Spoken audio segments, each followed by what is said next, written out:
there, welcome to the Firewatch audio tour. My name is Rich Summer. I voiced the character of Henry, the guy that you're currently controlling with those buttons there. And I'll be chatting with you in a little bit. Thanks for checking it out.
Hi, I'm Sean Vanneman. I wrote the bulk of 100% of this game. Hey, I'm Jake Rodkin. I did a lot of level design, UI design, and worked with everyone on the story for Firewatch. The game has this weird structure that Chris and I talk about in another tape. This is the first thing I wrote, was this opening of the game that jumps between Henry's life and the trip out to the woods. And I used a little product called Twine to do that, which you can download and use. It's just a very simple choose your own adventure tool. The simplest way to program a video game that one can then share with friends and play. I think we were worried that the team would sort of perceive Henry as a blank slate, as sort of a generic game player protagonist, and we wanted to make sure, or we wanted to get in everyone's mindset, you're playing as a specific guy with a specific life. Yeah, there's a reason when you play video games that a lot of your protagonists have amnesia, because it's really difficult when you're driving a character around who knows things about their life, or his or her life, that you, who you ostensibly are that person, don't know.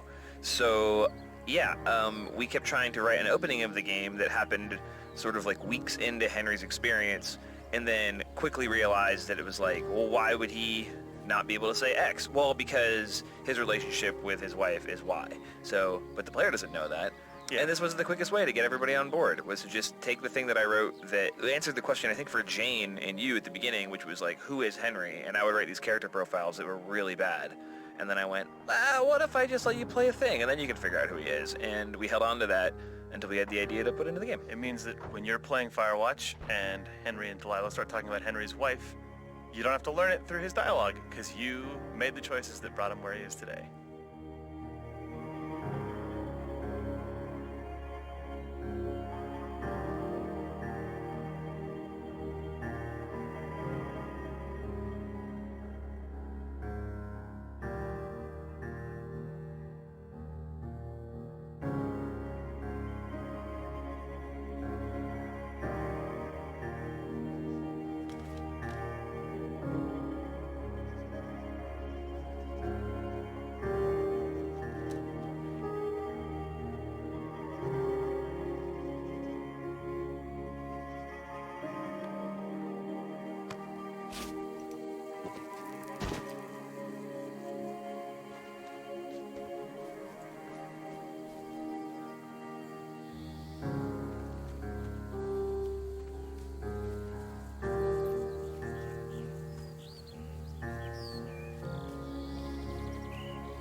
Hi, it's Jake again. Hey, I'm Chris Remo. Oh, hey, Chris. Hi there. I was a game designer and the music composer on Firewatch. Nice. So you're hearing now the first piece of interactive music that went into Firewatch. The first piece of music that actually... Responds to what you're doing in the game? Exactly, yeah. So this is a piece of music that's divided into technically 6 parts. And what's happening is as you're playing through this introductory sequence, when you hit certain points in the narrative, it sends a signal to Wise, which is the name of the audio middleware we're using, and then when Wise gets that signal, it waits until the next sort of musically appropriate transition point, and then when it hits that, it smoothly transitions into the next section of music, and so it creates the effect that you're just listening to one big long piece of music that just happens to be timed very nicely to your playthrough. It just happens to get sadder and sadder at the exact rate that your life gets sadder and sadder. Yeah, exactly. This was a challenging process, both because I had no idea what the music should sound like, and also because it was the first interactive piece of music in the game. So the technical sort of just how does this work was also a part of it. But as it turned out, this music was changed. I mean, Jake, you may remember this. This music changed relatively little over the course of development in comparison to a lot of. I think it started off as maybe 3 pieces and it expanded out to 5 over development. But other than that, it's one of the first things dropped in, shipped. Get ready to hear about that a lot on this commentary.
I'm Nels Anderson, and I was a designer and gameplay programmer on Firewatch. I am Jane Ng, and I worked on the 3D environment art in Firewatch.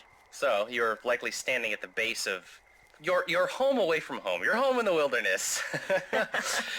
For all intents and purposes, more or less, this is basically just a real straight-up tower like they existed out in the woods, right? Yeah, I think it is Portland. There's somebody in Portland who was very good about archiving a lot of blueprints about various type of fire lookouts of the state, and we got some, and that's how we started off building the lookout tower, just by looking through how they were actually built. It's slightly taller than a real one, right? We had to make quite a bit of adjustments because, for example, the stairway you see here, normally fire lookout stairways are not on the outside, but for more interesting gameplay and views for the player, we opted to change that.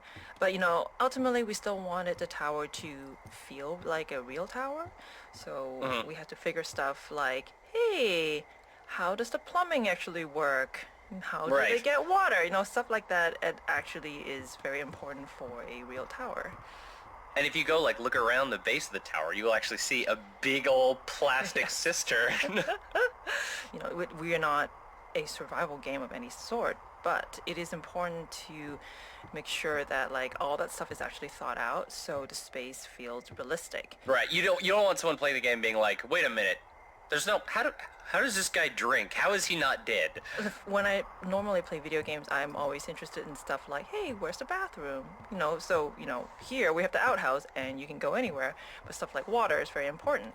So in a real fire lookout situation, what they do is they will use a cistern, and they will capture rainwater from the roof, and you will actually see that we actually have a little pipe down from the roof, and we even have what they call a first flush filter being there, which is actually what they use. That's my favorite kind of filter, really. Yeah, I had to look up, what do they do? Because once you go, okay, you collect rainwater from the roof, it won't be all nasty, and then, oh, hey, somebody already figured that out on how to collect rainwater. What do you know? We actually visited a number of different lookout towers as we were researching the game, and it was always very satisfying to see elements of things we saw in the real world end up make their way back into the game, and vice versa. So we also made sure to have a tab here, like a little faucet, where you can actually get water from the cistern. Yeah, if you click on it, it will play an animation of a hand gripping a knob and water comes out for 2 seconds. Doesn't do anything. Yeah. But it's there. I think for a while we actually were thinking should we just let the player turn on the water? Or then what happens if the water just runs out? And then James had a very good idea of just going just make one animation that you turn on the faucet and turn it off immediately, just so that hey, there's water in here and you won't die. That's Henry.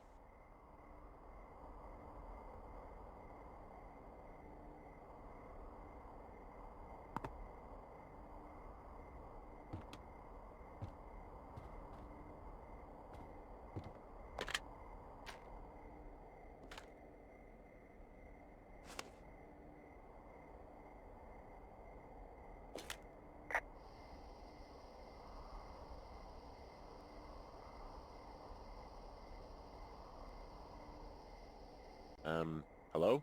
Whoever this is? It's Henry, right? Yeah. I'm Delilah.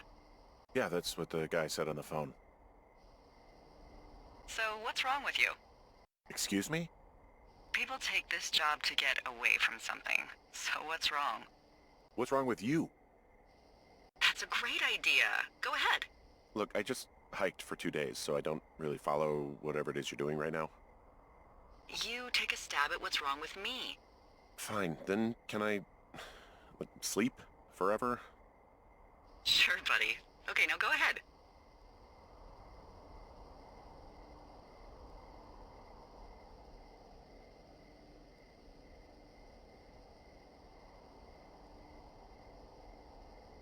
Okay, you're probably out here because nobody back home can stand you. Which, after this brief introduction, is not a big shock. Ouch. I'll chalk that up to you being tired and grumpy. Well, I'd better get some sleep then. One sec. Now it's my turn. Okay, good night, bye. Let's see.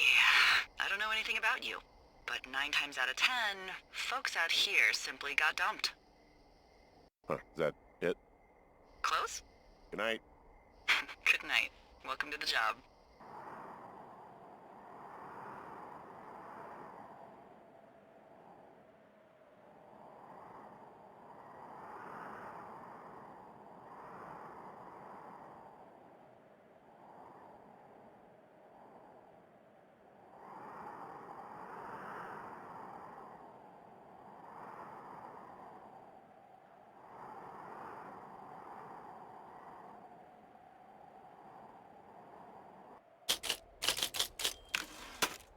Good morning, Henry. Well, I guess good afternoon. You probably slept like a rock. Anyway, there's still a few hours of daylight to get some work in. I can see you at your desk, so call me when you're ready.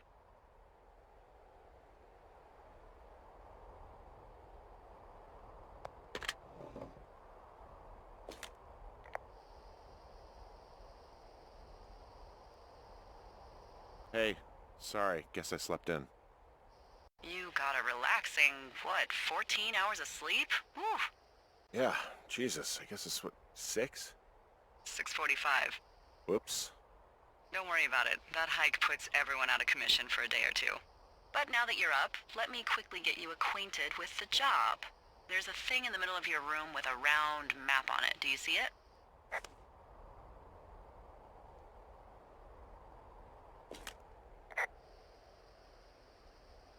Okay, yeah, I see it. This is the Osborne Firefinder, invented in 1914 by W.B. Osborne? You use this to spot, you guessed it, What the fuck? What is it? Nothing. You use this to... Oh, fuck me! Good God, language, lady. Out your west-facing window. Are you seeing what I'm seeing? Are those fucking fireworks?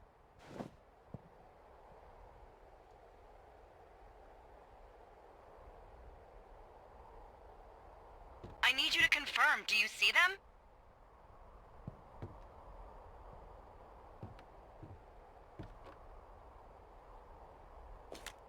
Seriously, are you seeing this?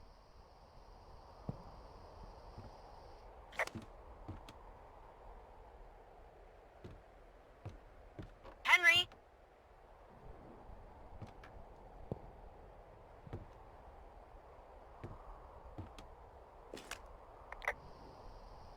Whoa, that's not legal, right? No. You need to get down there right now and stop them. Fire danger is through the fucking roof. Is that really my job? Your job is whatever I say it is. Look, the closest ranger is like 2 days away. Go down there and set him straight.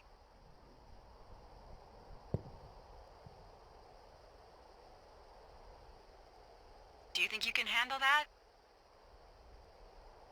Do I write him a ticket? Easy there, Dirty Harry.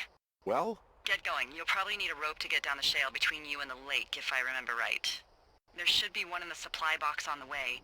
The code is 1234. It's actually that for all of them. secure. Shut up.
Nels, it feels like you on the team did the most sort of digging about what the real job is like, what is in the actual space, and then checked us against reality when we kind of went off the reservation. I mean, in general, I really like doing research. That's sort of a thing I've enjoyed on all the projects I've worked on. So for this, a bunch of folks on the team read this great book called Fire Season by Philip Connors, which is kind of like a memoir-ish thing from this dude who still is an active fire lookout even today. But I also just, I called up the Ministry of Forests and Natural Resources here in British Columbia and got redirected to like 3 increasingly small Ministry of Forest offices until someone just gave me literally the phone number of this cool old lady who had once been a fire lookout. So I just kind of chatted with her for like an hour and a half just about what doing the job was like. The reason why the game is not a simulation of being a fire lookout is because what everyone talks about is that the number one challenge with the job is that it is incredibly, impossibly boring. Because you can't, like, read a book. You can't, like, be doing other things, right? Like, Not really. Yeah. At the end of day 3, where Delilah mentions it's like, Kenny's like, well, what do I do for the rest of the summer? She's like, you sit in that chair and you look out the window. That is actually what fire lookouts really do. So all the folks I talked to said, like, figuring out ways to combat boredom is the number one thing. The lady I talked to, she said she did a whole lot of needlepoint and cross stitch because you can do that without looking at your hands very much. Obviously, like, lookouts are also responsible for doing, maintenance on their towers. But again, it's like not maintenance because some crazy Yahoo smashed up your tower. It's maintenance like, oh, the paint is kind of flaking off, better paint it, or these trees have grown too tall, so I need to chop them down. Not, I'm chopping down trees to form a weird log bridge. The main takeaway from whenever we would talk to someone who had done this job is, why would you make a game about that? That is the most boring time of my entire life.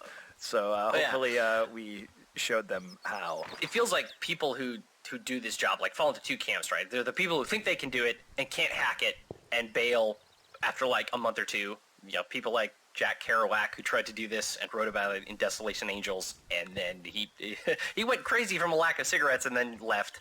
Or the people who kind of enjoy the solitude and then figure out ways to deal with it. But, we do have like a lot of the window dressing for the stuff people use. Like other folks I talk to, it's like, what do you do? Well, we read a lot of books. And we like trade the books between the different lookouts through rangers and stuff like that. So, of course, Firewatch has a crap ton of weird books in it. Stuff like that.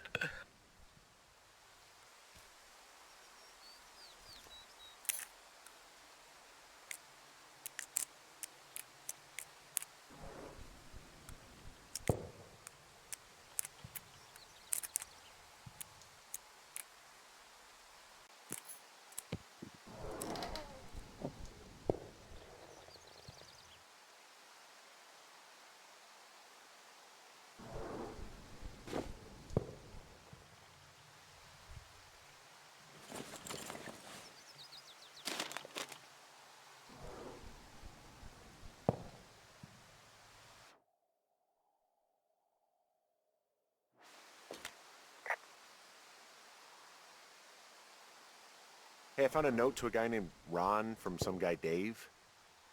That's probably Dave Gaskell. He's completely nuts. Is that right? Harmless, but yeah. One of those, fall off the grid and eat ants for a week type. Totally fucking cuckoo. Which is kind of what the job attracts. Do people lose their shit doing this job? There's a note that says a guy just left his post. It happens, yeah. You're not gonna pop your top, are you, Henry? I wasn't planning on it.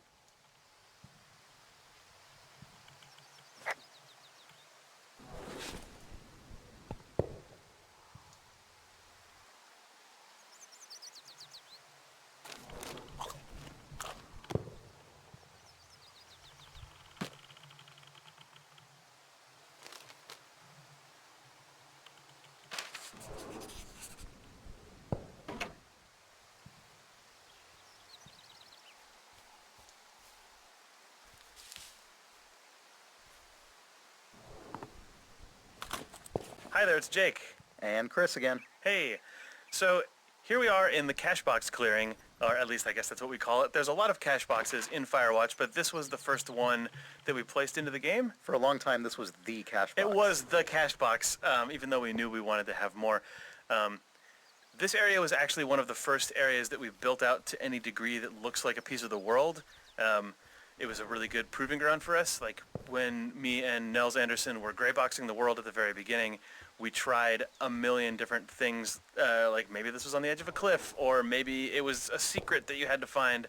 And I think it was Sean who suggested that he really wanted it to feel like a warm, sort of enclosed space, like you've stumbled onto a little glen and you want to stay there for a while, which I think makes sense because we wanted people to actually stop and poke around and have it not feel like the woods. This was an area with a lot of firsts.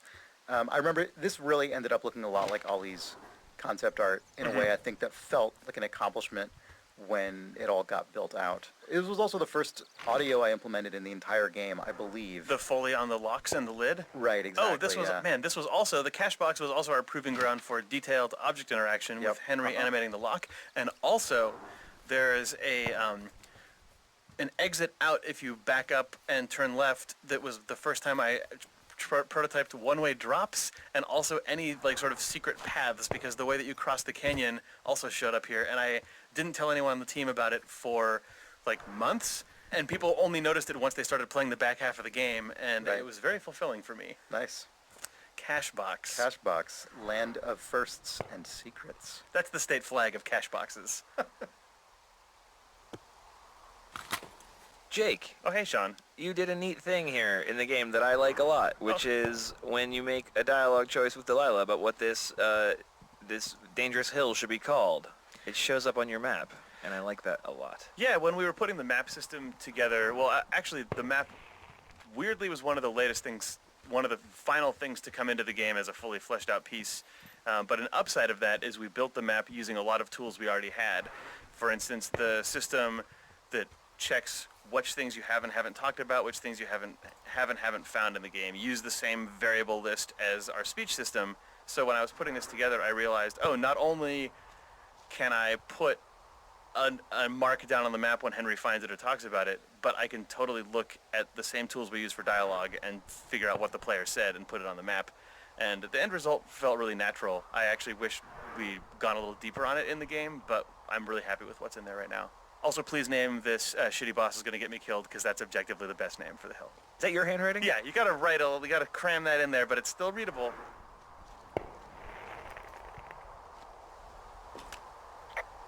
This shale slide is steep. How do you expect me to get down this? I don't remember it being that bad. It's not even named on our topos. It should be called Cripple Gulch, just east of Gonna Pee in a Bag Forever Flats. Oh, is that Absorka Indian? Maybe Creek? That's actually English for not in my job description. How do you expect me to get down this? Well, did you get that rope? Yeah, I got it. Okay, just lash it to something nearby and take it slow.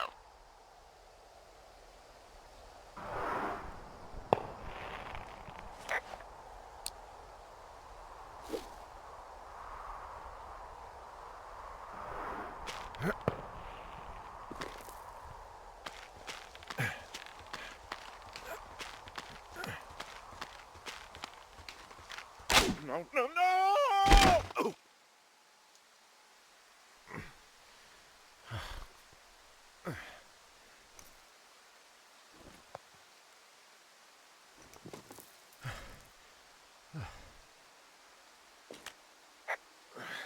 Hey, What the hell's wrong with you?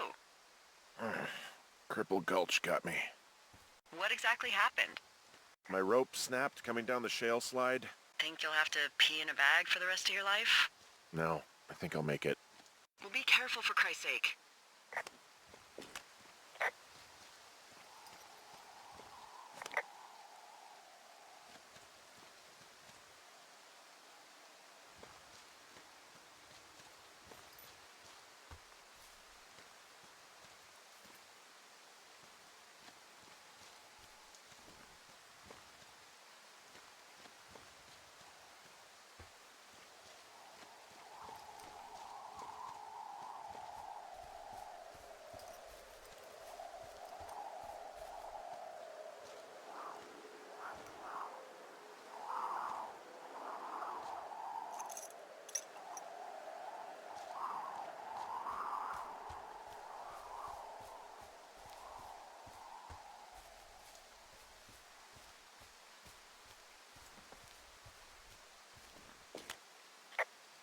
It is a hell of a nice camping spot down here by the lake. I haven't been down there in years, but yeah, Jonesy Lake area is perfect.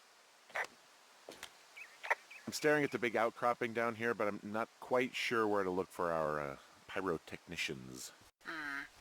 Maybe keep heading west toward the lake.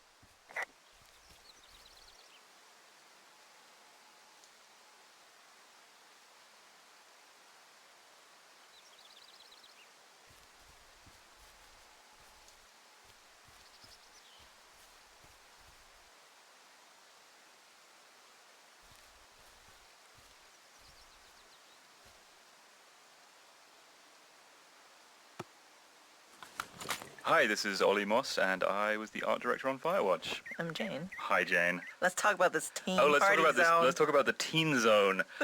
So the Teen Zone is one of the first areas that we used as a sort of art test to see how we would go about building the rest of the game. We knew from the pretty early on that, like, on day one, you will start from the tower, and you will have to head down to the lake, and somewhere in between, you will see some teens, and they're partying. And so we call this the teen zone because this is where all the teen stuff is. Yeah, and it was important to us that the reveal that it was a group of teens was communicated through the level design. So the idea was that you just kind of like walk through some trees and burst out into this scene where a campfire was still burning. And you had a pretty strong idea of what you wanted to look like. Yeah, I just wanted to put some big angular rocks in there, which is basically the like my modus operandi for the entire game. But we wanted to have a big angular sort of rock, which became known as Pride Rock because it looked so much like the rock from The Lion King. We did name that Pride Rock, didn't we? That rock does serve as a very strong landmark pretty early in the game, and it kind of does point the player in the right direction. Exactly. Should we talk a little bit about our process for designing these areas? So in the beginning, when we just have like no concept art, we will just mock it out with just gray, literally just gray boxes and a gray terrain. And then we will take screenshots and give it to Ollie to be like, please pretty this up, Ollie. Oh, well, first of all, I'll do a terrible garbage sketch and pitch it to the team. And if people like the gist of it, then we'll go away and do a bit more of a detailed drawing, and then you would go. Yeah, we'll add in some more shapes, and then we just keep going back and forth with paint overs from Ollie. And then it's just a sort of tennis, really, just back and forth between the two of us until everyone's happy with what we have. Yeah. They left half a bottle of whiskey. Decent stuff. Drunk pyromaniacs. Fucking great.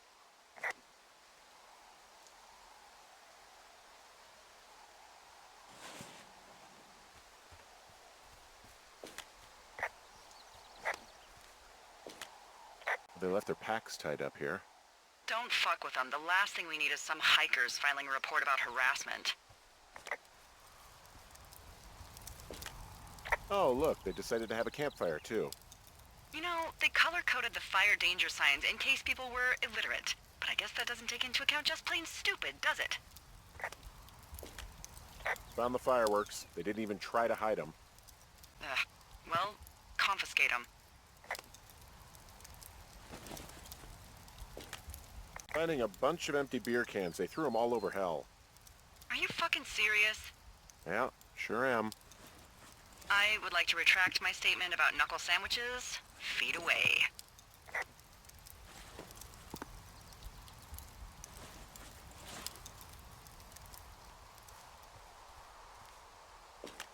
Well, they left their clothes out to dry. It looks like two people. What if they're naked? Won't that be exciting? Look, they're obviously still there, so tell them off and then head back.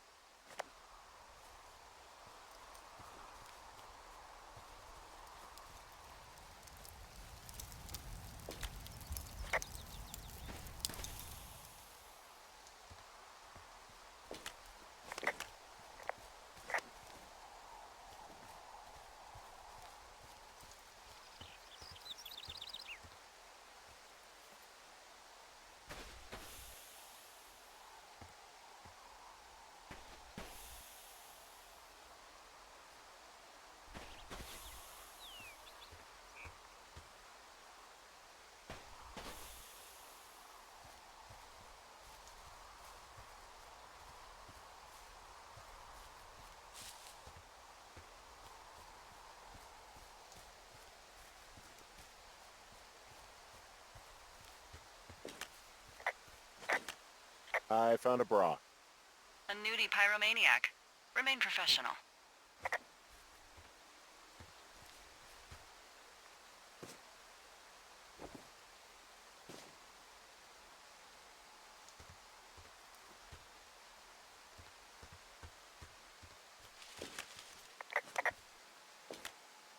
There are, panties. There are what? I don't want to say that word again. Why, 'cause you're 12?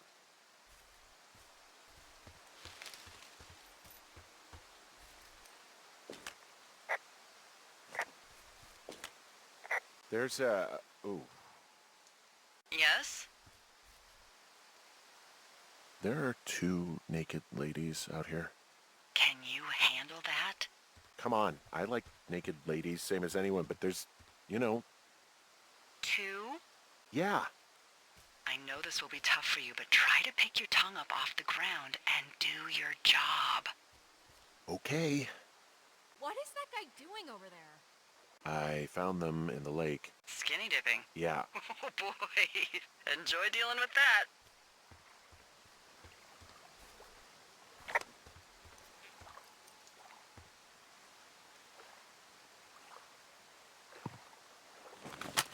My name is Patrick Ewing. I worked on tools and gameplay programming. The teens, Patrick. Let's open some old wounds here. This is like going back to like an old battleground and being like on these Exactly. hallowed grounds. Yeah, I bad died on things this hill. happened. I died on this hill. Yeah. I mean, it's one of the most complex interactions in the game, if not the most, right?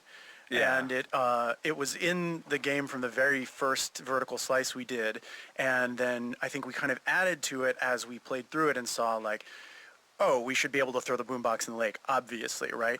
Okay, the teens need to react to the boombox being in the lake. Oh, but then they should also react to you putting it down. What you should do if you're making a video game is build relatively ironclad, predictable AI and systems that react to inputs.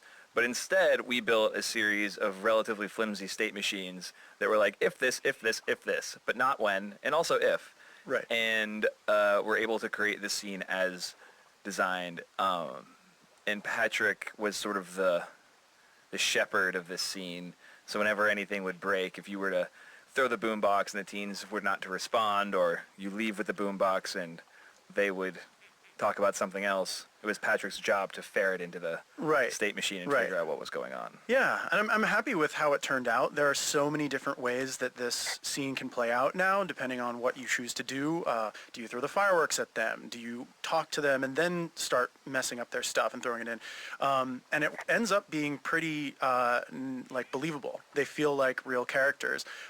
It's just such a crazy spaghetti code in the back end that I'm always terrified when I see someone play through it, that there's some interaction that we didn't think about. Right now the player is interacting with the teens in a way that is completely not by the book. And I mean, luckily we beads haven't... of sweat are building on your brow. Yeah, I think it's just a PTSD response at this point. We would see the bug reports if this was actually still breakable. Yeah.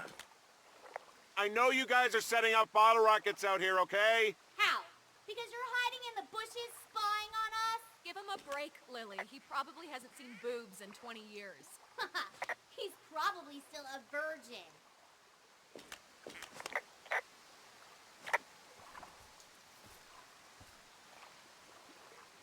Why do guys think it's all right to just stare at girls? Took all of your stuff. The fireworks, the whiskey, you name it. What? You dick! Also, setting off fireworks out here isn't just stupid, it's illegal. Yeah, so is stealing, asshole. That's so fucking bogus. You're gonna pay for that. Can we just get out of here? Ew, totally. You're gross. You're just some sad man out in the woods.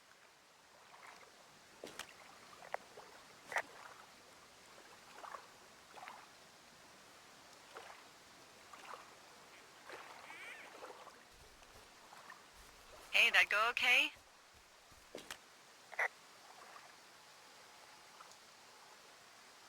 It's done. Well, that's ominous. Hopefully there won't be any more trouble. Good. Thanks for going down there.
have a bit of a confession to make. What is it? Look, I was drunk last night when I welcomed you to the job. Yeah, well, you're not the first boss to be guilty of that. I know, I know I can get a little pushy, putting you on the spot about why you're out here and stuff. It's fine. I'll keep that sort of a thing to a minimum. Anyway, let me know when you get back to your lookout.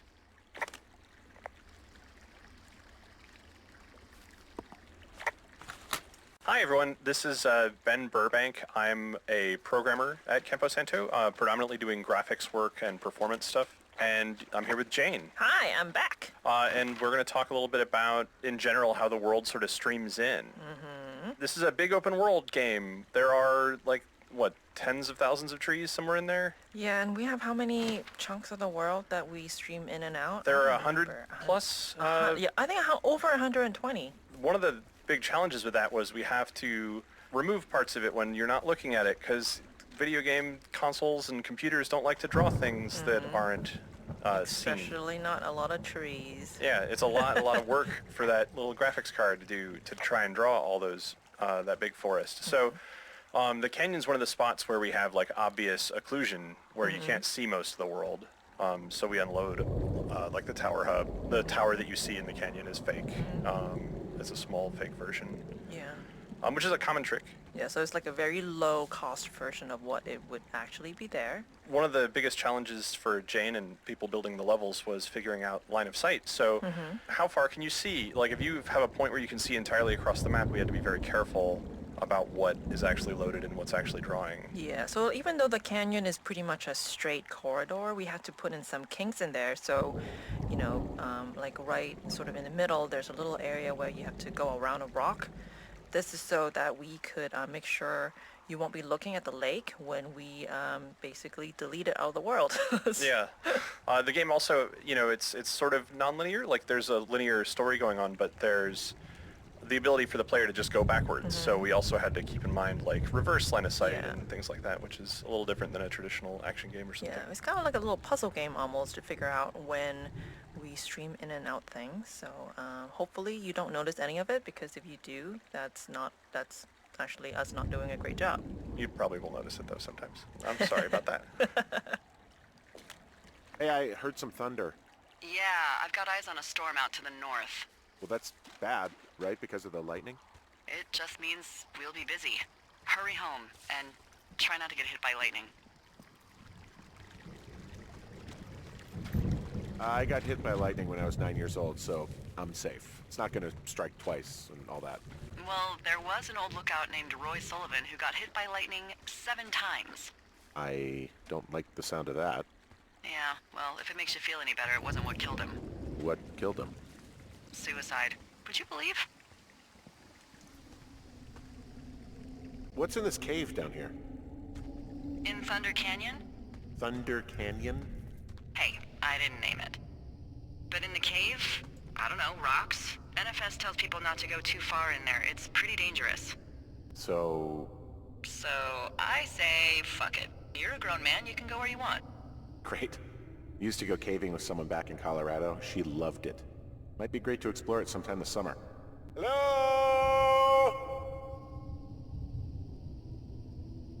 Oh!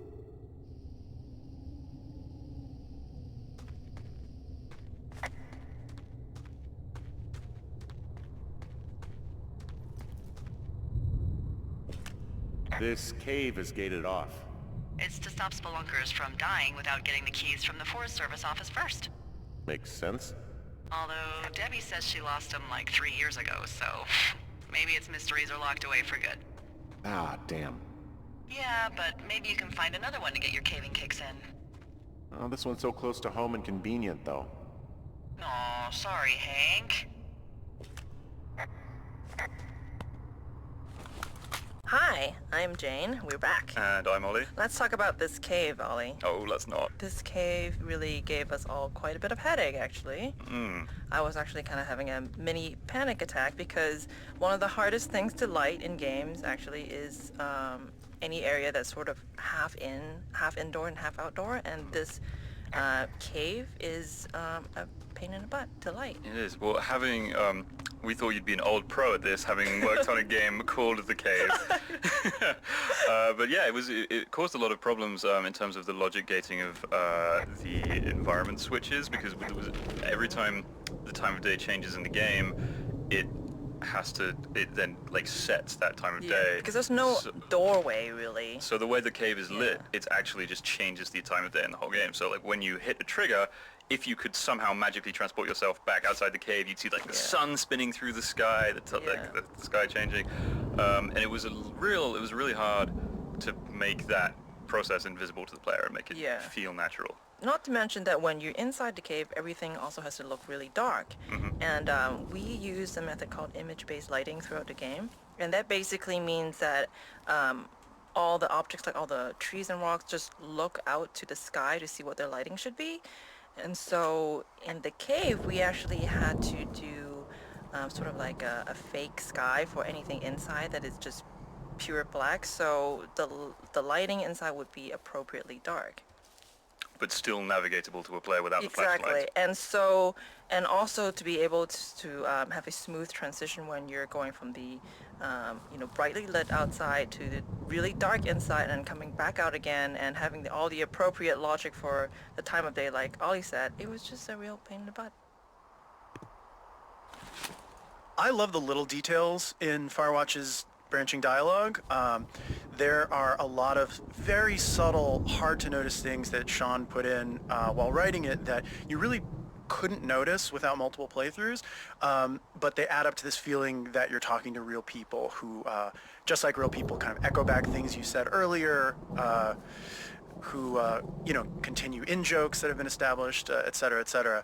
And one of the subtlest that I don't think I even noticed till I was rewiring the game midway through is the spooky figure who you meet towards the end of day one. Spooky figure. If the teens call you a creep, Henry calls the guy who's putting a flashlight in his face a creep. Right. And he goes, "There's some guy out here creeping," or he says something like, "He's a creep out here." She's like, "A creep, Henry?" He's like, "Yeah, there's a guy who's spooking me out here. I don't like it." And I mean, I like doing stuff like that. I pay a lot of attention to the sort of infectiousness of language. Yeah. Especially in this office, someone will start using a turn of phrase that then I'll be at lunch with someone later, or I'll be out with Jake or whatever, and then I'll hear the phrase theory crafting through them, where it's like, like if somebody was saying, "Oh, there was a total creep outside at the bus stop," then it wouldn't be long, like 18 hours later, it would be totally conceivable to hear Jake be like, "Oh yeah, that guy's kind of a creep. I don't know if we should have him by or whatever." Yep. And I'd be like, "Man, okay, like that word is now like bubbling along the surface of our social network here." Mm-hmm. And people are like that. People are weird, sort of like passive, like non-participatory sponges sometimes. Yeah. And I just like putting that stuff in the writing. And you can do that in games in a way that you can't do that in other media. If you do that in like a book or something, it's so double underlined that it feels like you're making a big point as an author. But in a game, because it's player driven and it's passive, it just feels causal and the way the world will.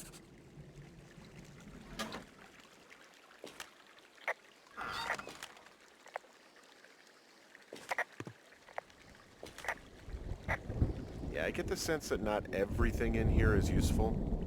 In the boxes? Why's that? I don't really know what I'll do with the deer horn. Firstly, they're called antlers. And secondly, stay out here long enough and you'll get creative.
Well, that trail isn't closed anymore. Oh, really? Yeah, I took care of the blocked path. It was backbreaking, but, you know, anything for the service. Well, thank you. Anytime.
Someone broke in.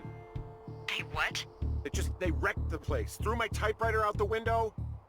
Motherfucker! Holy shit. I'll let the Forest Service know what happened.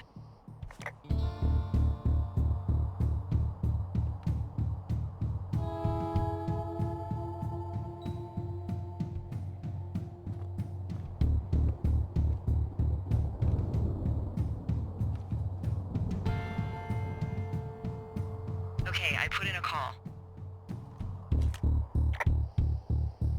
Well, what can they do about it? Will they catch whoever did it?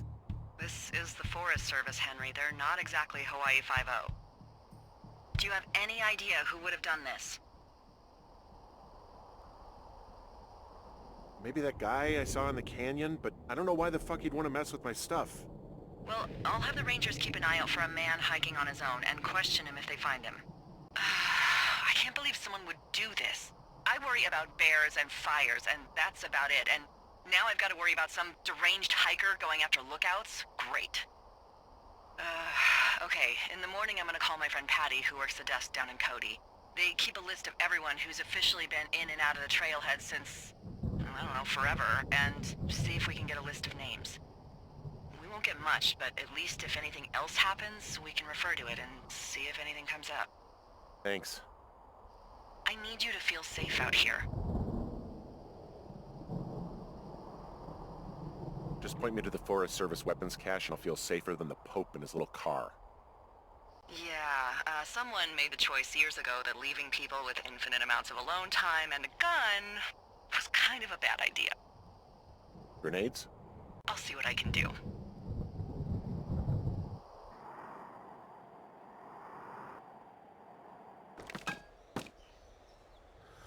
Wake up!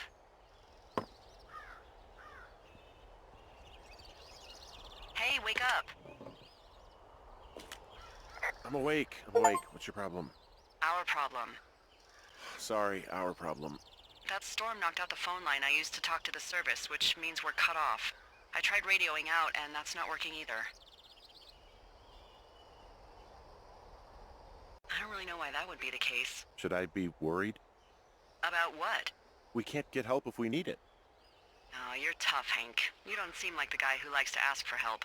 Sure. What I need you to do, though, is hike out to where the wire runs through your area and report back if it's down. Then I can track down a ranger to get someone on it. Okay, I can do that. Where is it? Remember that cave you hiked through yesterday? Yeah, of course. So you're gonna want to go back there, go through it, and keep going straight to the north when you come out. Will do. Thanks, Hank. It's Henry. What, you don't like Hank? Yeah, I don't like Hank. But thanks rhymes with Hank. No, it doesn't. Okay, all right.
It's actually pretty damn cold out here. Roger that. Warms up fast. The mornings are cold in Boulder, though, right? Yeah, they are. What did you get up to down there? I mean, what's life like? I just spend a lot of time with Julia. Oh, so you have someone there. Well, But you're taking a little break. Or... we're... Look, I'm sorry. Can you hold that thought? Sure. Just gonna keep hiking and hoping it warms up. Heyo. I don't think so. Why, have you? Okay, good. Hey, No, your I don't think button he is has still any down. idea. I'm absolutely sure. Would you? All right. I'll let you know if anything changes in that regard. Hey, sorry about that. Anyway, Julia, girlfriend? Ex? Sorry, I don't mean to pry.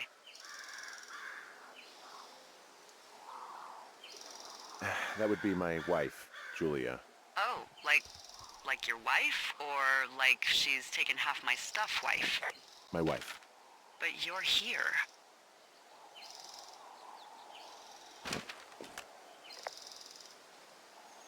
She's sick, and I shouldn't be here, but I am. I'm sorry, Henry. What is it? We'll get into it. Okay. Well, in the meantime, you are here, and it's beautiful, and escaping isn't always something bad.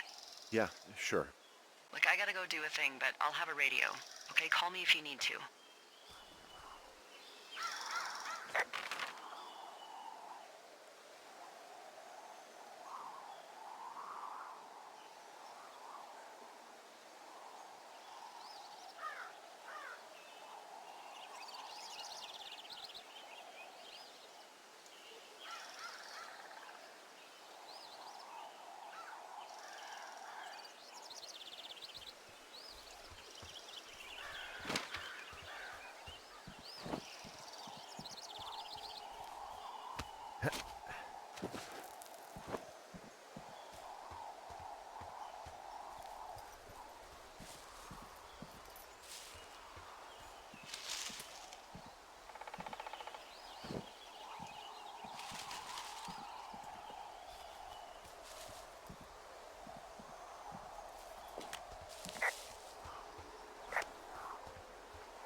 Hey, it's Chris again. And Sean.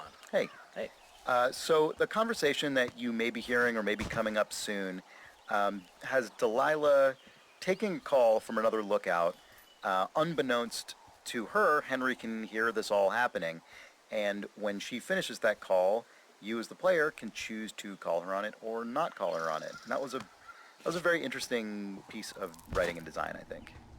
Yeah, I really loved the idea we had here, and I love the way it is performed, but I feel like I especially would add something to it if I were to go back into the game and noodle around. This is a kind of a confusing call for people, and I'm sure if it was for you, you'll understand why, which is that people get really hung up on the fact that Delilah takes this mysterious call, and then it's never sort of like overtly explained that she's just doing her job. She's just literally just talking to someone else. And the lens through which you hear it is 100% just Henry's paranoia. But I feel like that could have been underscored here way more had I let you, the player, like find a nuanced middle ground and sort of pry at her about what that call was without freaking out. Mm-hmm. If you call her on it, Henry gets very, very defensive. And while I think that goes to illustrate the fact that Henry doesn't have a lot of capacity for nuance and middle ground because he's so damaged and bummed to be in the situation he's in, I feel like he kind of did players a disservice by not letting them feel out the relationship and a potential mystery early on. I think that dated from an earlier revision of the game in which we were barreling towards more of a hard break between Henry and Delilah. Yes. And this was maybe just one thing that didn't quite get that last tweak. Yeah. Yeah. But I still like the scene, Me too. nevertheless. Yeah.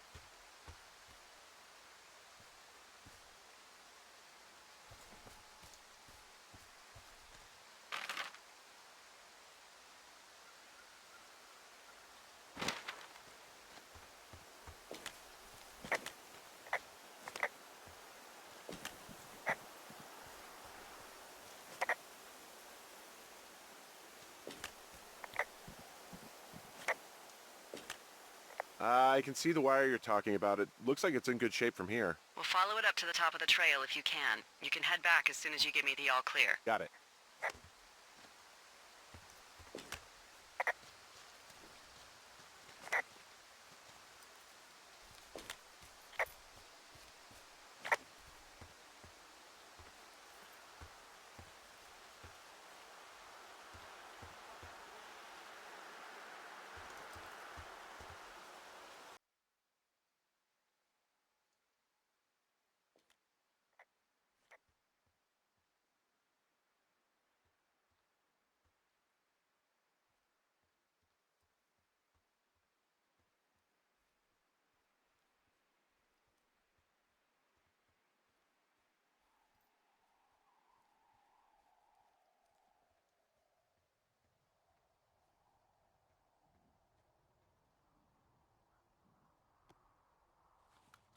Hi, Ollie.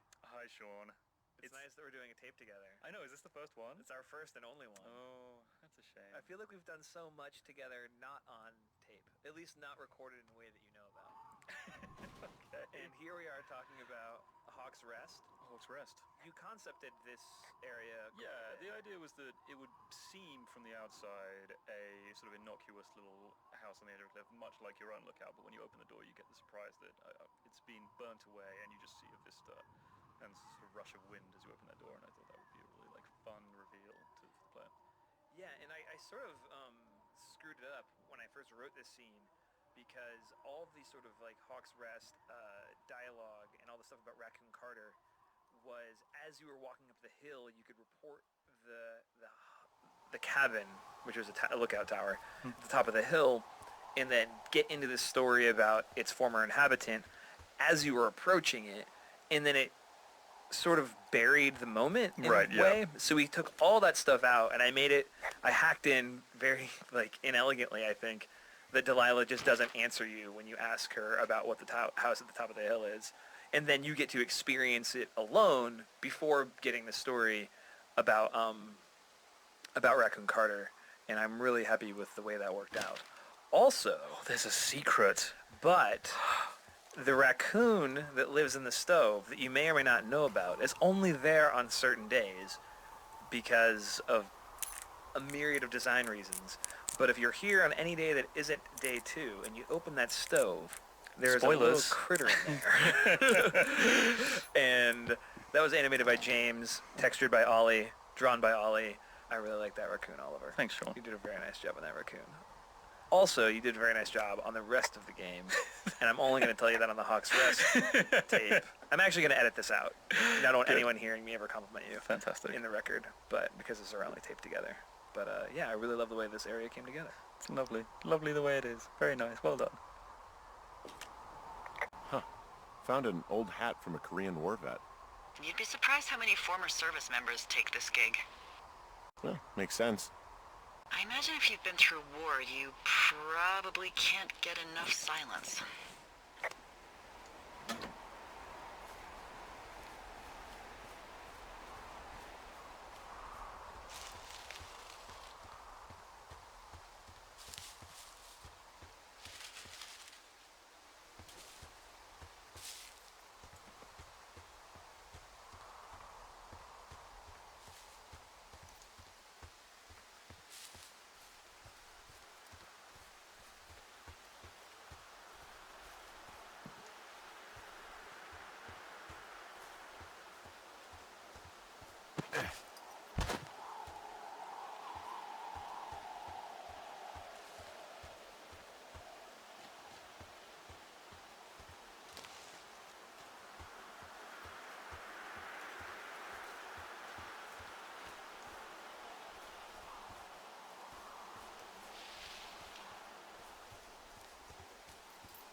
Hey, it's Jake again. And Mark's here. So is there anything style-wise that you had to consider on this game as opposed to doing work in like I don't know, a lot of the other stuff you've done is probably more AAA in scope. Yeah, I mean, my previous work, I've done a lot more just ridiculous, over-the-top Hollywood-type blood squibs and explosions and laser beams and that kind of jazz. So it was neat to just sort of like stop and think about what the relevant effects to walking around a national park would be. Right. Just sort of ambient, natural, secondary motion that you would want in the world without it being obnoxiously overpowered as most things you would do for a AAA action game. You know, the entire world looks hazy and covered in smoke as the fire gets closer and closer, and obviously we couldn't just fill the entire world with smoke because everyone's graphics card would melt and it would also look like a big pile of garbage. So it seems like you and Paolo, who did a lot of the sort of programming side of this, ended up inventing this thing that the team called the Henry Smoke Barfer, which I do think Nels actually coined that one, but yeah, it was probably Nels. Yeah, it's a very Nels thing to say. Yeah, Henry at this point in the game is wandering around with basically a pigpen cloud around him. When you see the sparks flying around on day 79 or the sort of lingering haze on days 77 and 78, that's actually just Henry's body emitting those, then leaving them behind in a trail. I made up a group of emitters that rotate around the watchtower that, you know, if you look real closely, you could probably make it out, but it gives that sort of feeling of it's super intensely smoky outside without having you're in the middle of this big swirling storm, but actually it's just, 6 feet of smoke spinning around the outside of the building. Yeah, pretty much.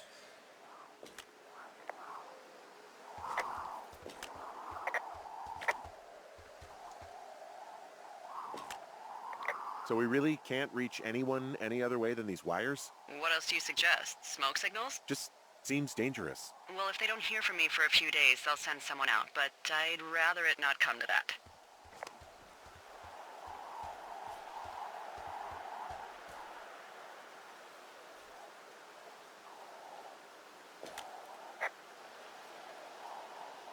Can you see the communication wires from where you are?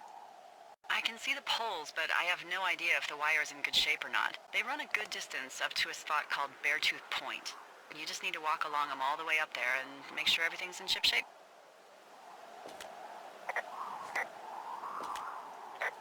You wake up pretty early then, huh? As soon as the sun comes up. Forest Service really frowns on us putting up curtains for some reason.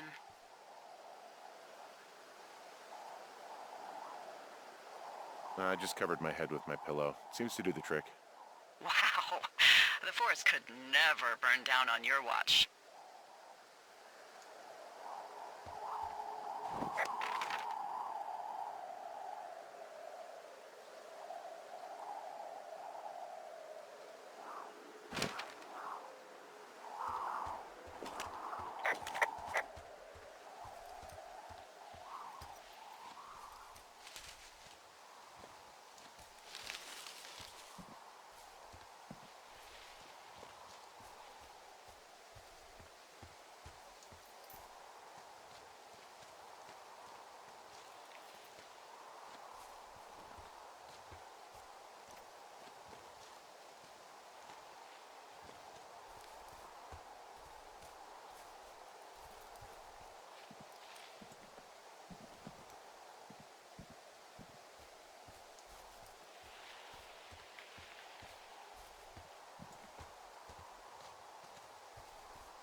There's really no way past some of this underbrush that's grown over the trail. See, the thornier a trail is, the less inclined a ranger is to want to deal with it. They'll just hike or take their horse a different way.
Hey, so the wire is definitely down out here. I just found it.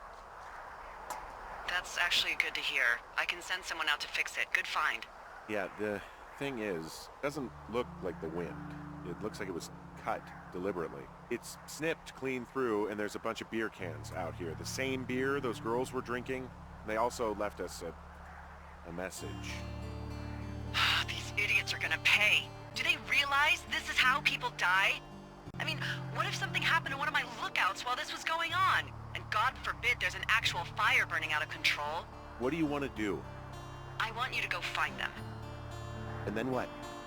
I haven't thought that far ahead. That's not true. Everything that comes to mind is illegal. Let's hear it. Oh yeah? Hey, I came out here for a breath of fresh air and some adventure. What do you got?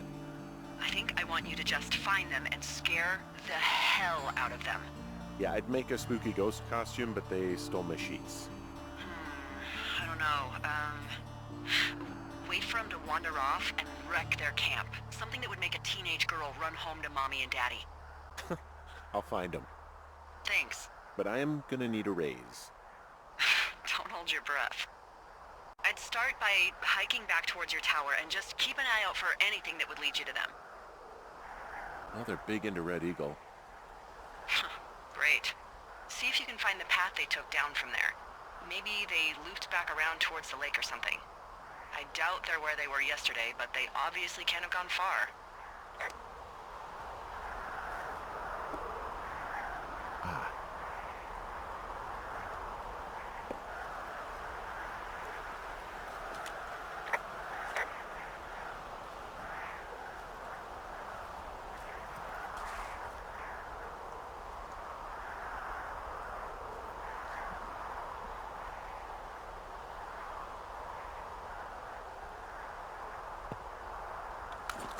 Hey, Chris again. And Sean.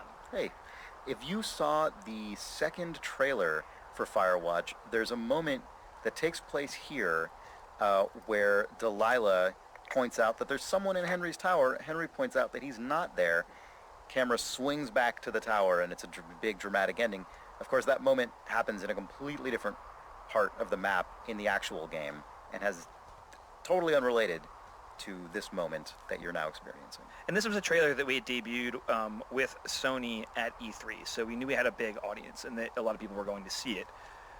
It's really, really challenging. I mean, you all know, because everyone goes to movies, what it's like to watch a trailer for a movie that you're excited about and maybe have already decided to see and then be shown too much stuff. Yeah. And every once in a while, a movie either has like the ability to or sort of the chutzpah to just show you a scene that hit the cutting room floor or an alternate version of something that gets you feeling the way you should feel and excited for the movie as presented, but doesn't spoil it for you. And I think I'm really happy that we ended up doing that. I think it's good.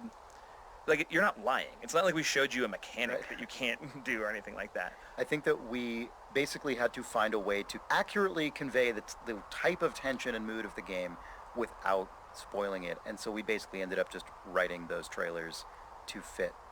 I think it worked. Yeah, I'm happy with it. Oh, I didn't mention that they made the hillside up here their own personal dumpster. I am serious, Henry. I want these girls to never, ever want to go backpacking ever again. I hear you.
Hey, I'm out at a ravine. What's this thing that spans across it? That is how you get to my sector. No kidding. Well, let me hike over. Well, it's locked up and mainly for emergencies. I've never actually used it. Rangers use it from time to time, but that's it. Help! Oh, God, it's an emergency! Oh, really? Yeah, I got eyes on a tornado. I gotta get out of here. A tornado in the heart of the Rockies? Yes! Holy moly, I need to call this in. Tom, Two Forks sees a tornado. He says he needs an evac into my sector.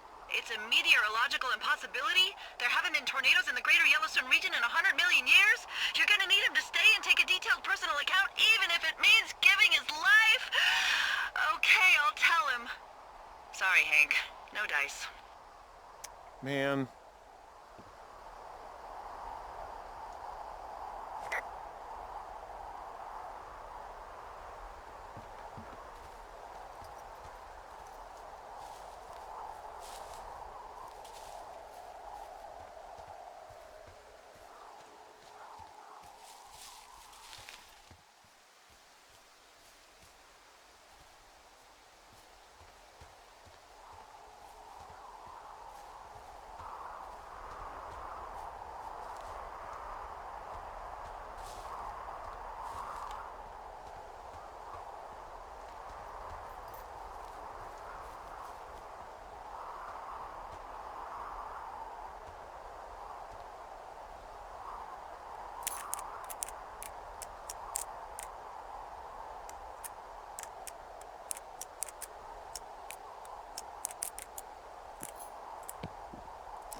There's an abandoned pack out here. And it's not one of the teens? No, it looks like it was lost a long time ago. Well, you could always pilfer it for supplies.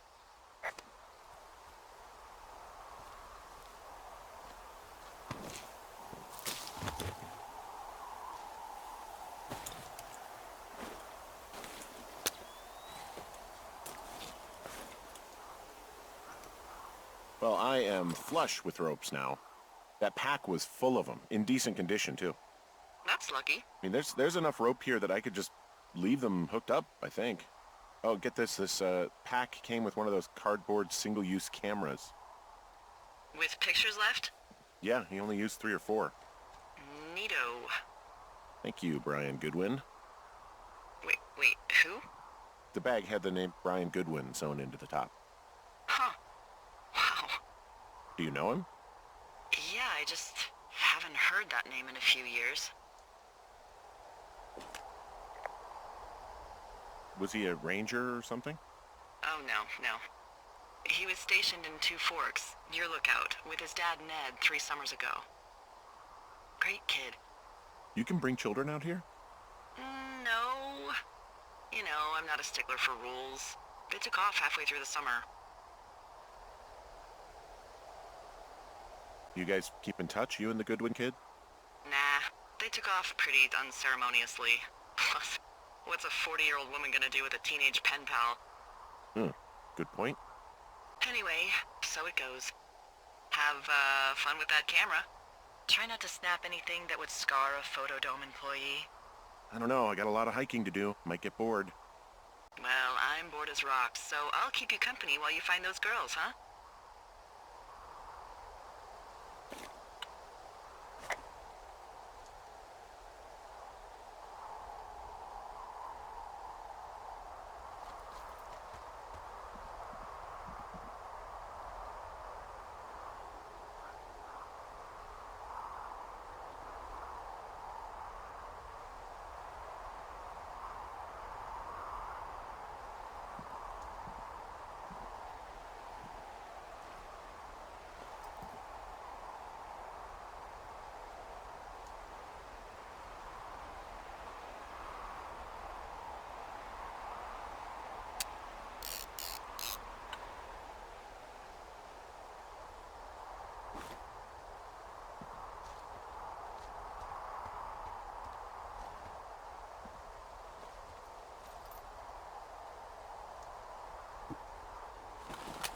Hi, it's Ben. Oh, it's Jake. Hey, Ben. So let's talk about Henry's camera, or I guess more specifically, the Goodwin family camera. We liked the idea of Brian and his dad bringing one of those little cardboard cameras out with them, and we had thought at various points in production maybe we should cut taking photos because it's really complicated. Maybe you should just see the ones at the end in the credits and be shocked by the Goodwin family. When I joined the project, I actually was super excited about this feature. I liked the idea of having the camera have a little bit of a real-world like feel to it. People seem to like when you showed an animated GIF of it on Twitter. People went crazy like remembering these things. Especially once the idea was proposed that on PC you could print out your photos or you could upload them to the internet and get them developed, which is the thing that we do. Yeah, the photos that we take are actually secretly 5 megapixel, like first generation digital camera quality photos, but just good enough that if you print them out, they look okay. Yeah, like once we went all in on that as a concept, it seemed like having the camera in the game was like an essential no-brainer. And then we went all in on making it work like a real camera. Like we really wanted, you'll have a fixed number of shots you can take. Every time you take a picture, Henry has to wind the camera by hand. And some players like ignore it and don't take pictures. They'll take like the 2 that Delilah tells you to, and then the end credits will play and they'll see 2 pictures and maybe have a little feeling of loss that they didn't participate in that feature. Yeah, or people who get super bummed because they get really into the mystery and take pictures of like strange machines and ripped up campsites and a dead Brian Goodwin, and then get to the end credit sequence and go, oh, that was me. Yeah, they only see the sad things. I Those like people that win. depending on how much you use the camera and what you choose to take a picture of, you end up getting a different story at the end of the game. That's the thing that I think worked out the best with the camera and made me the happiest that we actually went all out on building this stupid thing. Yeah, it's really nice.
Someone found a fossil and put it in a cache box. Could be the same person who left that antler. And maybe they're leaving me an entire creature, piece by piece.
What does she have?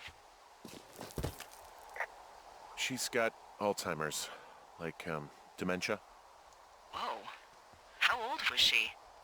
Is she? She's alive. She's with her family in Melbourne, Australia. She's 43. Fuck. Yeah. What was it like when you guys found out?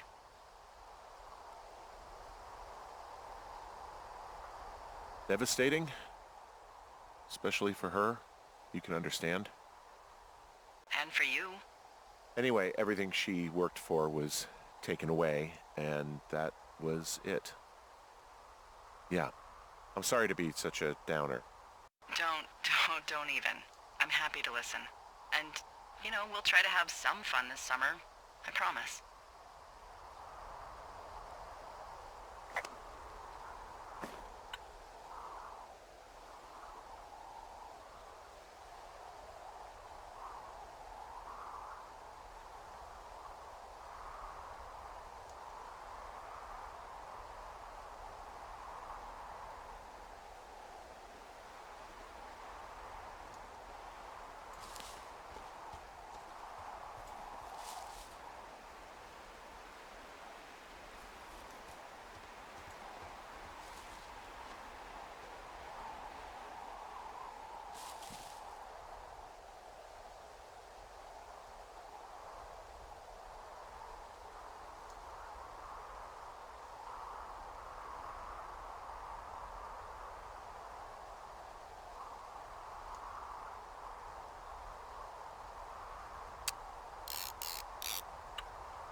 Hey, Delilah? What do you got? You found him? No, not yet. Why would there be a fence out here? Because sometimes hikers go ass over tea kettle when on a trail. So the Forest Service would put up a big chain link fence? A chain link fence? Yeah. It looks like it surrounds a huge area. Huh. That's weird. Do you think those girls could be behind this fence? Well, having once been an ornery young woman, the last thing I would do is climb a fence. Especially if I knew I was in trouble. I don't even know how I would get in. It's really strange that that's out there, by the way. Yeah, it's weird.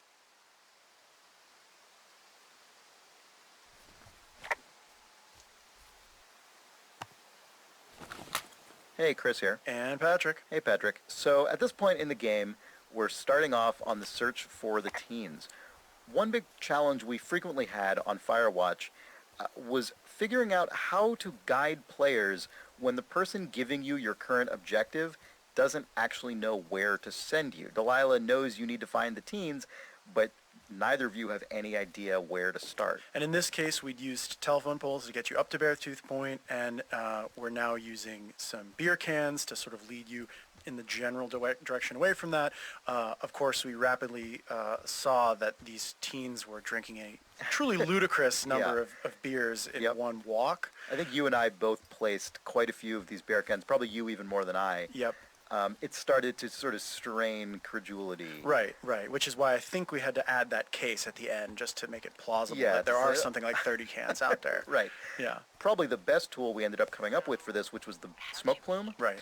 was because we were getting increasingly uncomfortable with stretching fiction so far to the point of adding this many like Hansel and Gretel That's right. beer cans. That's right, and but even then, the smoke plume was not enough. Many players didn't notice it or weren't looking up, which we know is a common game design problem, and that's when we started adding dialogue where Henry could call into Delilah and basically say, "Where do you have any ideas? I'm lost. I still can't find them." Kind of mirroring what we saw in playtesting, where people did get lost and got frustrated. Right. Ultimately, when that fell down, Eventually, if you have not noticed anything, you haven't asked Delilah about any of this stuff, she will just call you and say, "Hey, I see some smoke. Maybe that's where you should go." right, and that pretty well sews it up. The sort of full court press of all of those things. I think most players eventually find their way to the teens. I mean, we figured it was okay for players to get lost a little bit. I mean, that is the point of this. You are supposed to be on an aimless search a little bit on this Right. mission.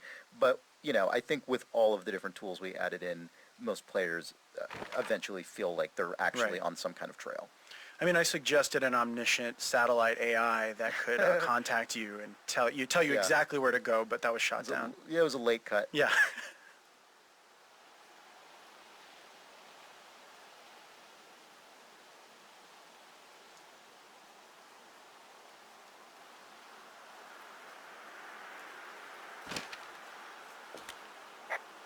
From this burned section of forest, I have no idea where to go. Their trail is pretty cold at this point. You're out by Mule Point. No one would camp out in the fireweed. Well, I want you to stay out there as a favor to little old me. My pleasure. Okay, we know these young women are sloppy. They must have left some sort of trail.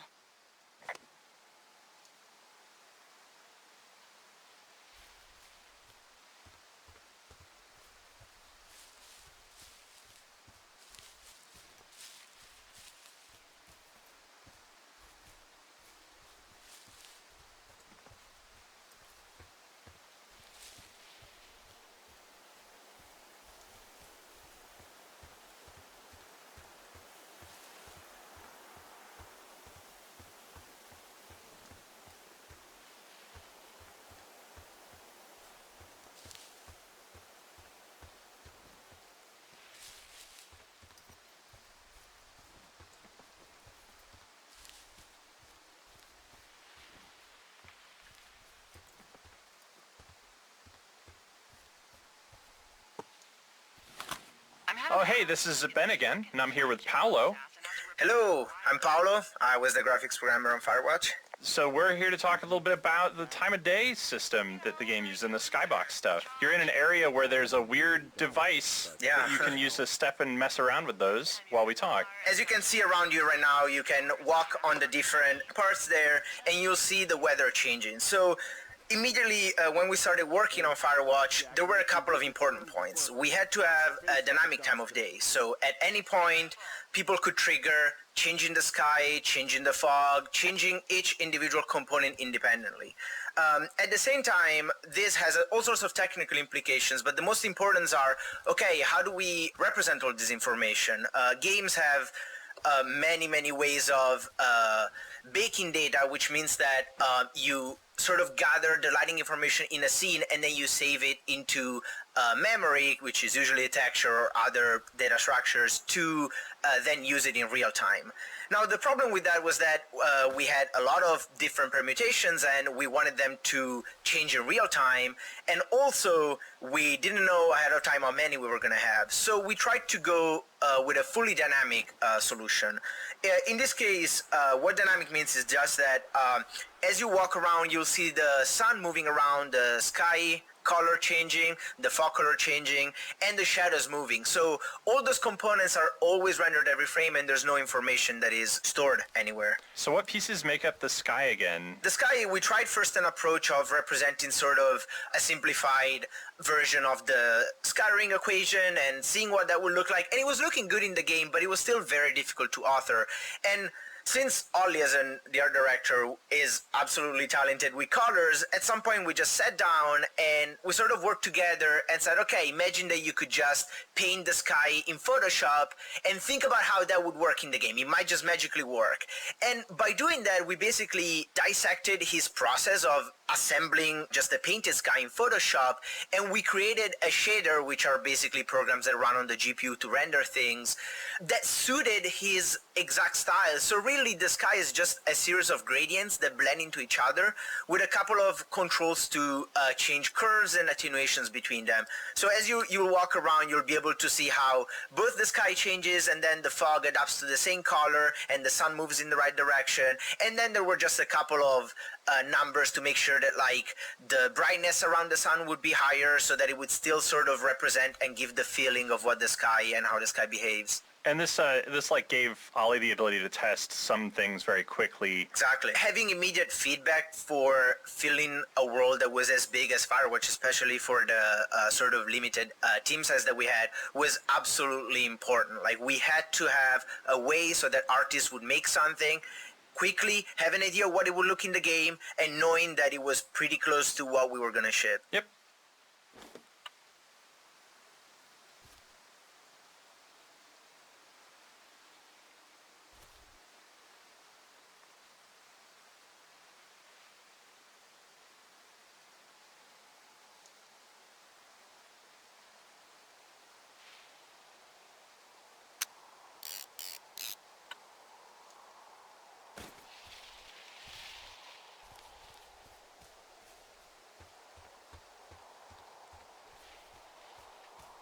What are you gonna do when the fire season wraps up? Are you gonna go be with her? Just go back to Boulder? Maybe I'll go visit. I don't know. Well, why not? She's with her family in Melbourne. They're not big fans of mine. Oh. Her sister, Susan, is great, but her parents, I think they always thought she could do better, and that I could have done a better job looking after her. Fuck that. I have no doubt you did your best. I don't know. If you want to go visit her, you should go. Don't let a couple of assholes keep you away from someone you love. I'll think about it.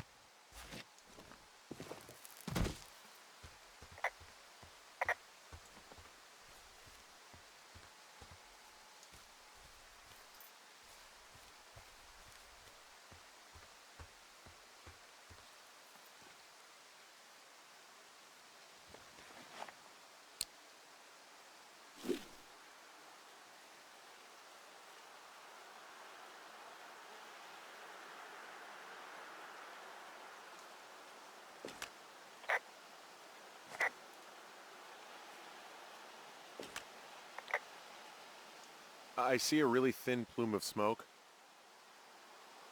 Yeah, I see it too. A thin plume like this is either a new fire or a campfire. Campfire? You think it's them? I reckon so. It looks like it's to the southwest of me. That's right. If you hike towards 5 Mile Creek, that should put you in the neighborhood. Keep an eye on that smoke plume. Let me know if it's getting any larger. Will do.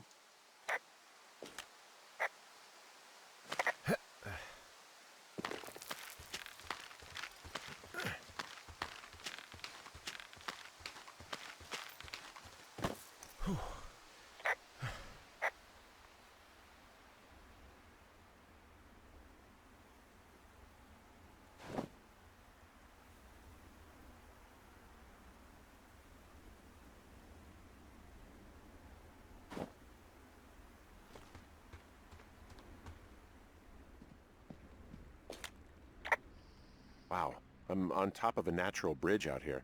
Really? Is it a complete arch? No, I guess the bridge is out here. Still, I think I could jump this gap to get across the canyon. Wow, you're a regular Evel Knievel. Oh yeah, you should see the jumpsuit I'm wearing.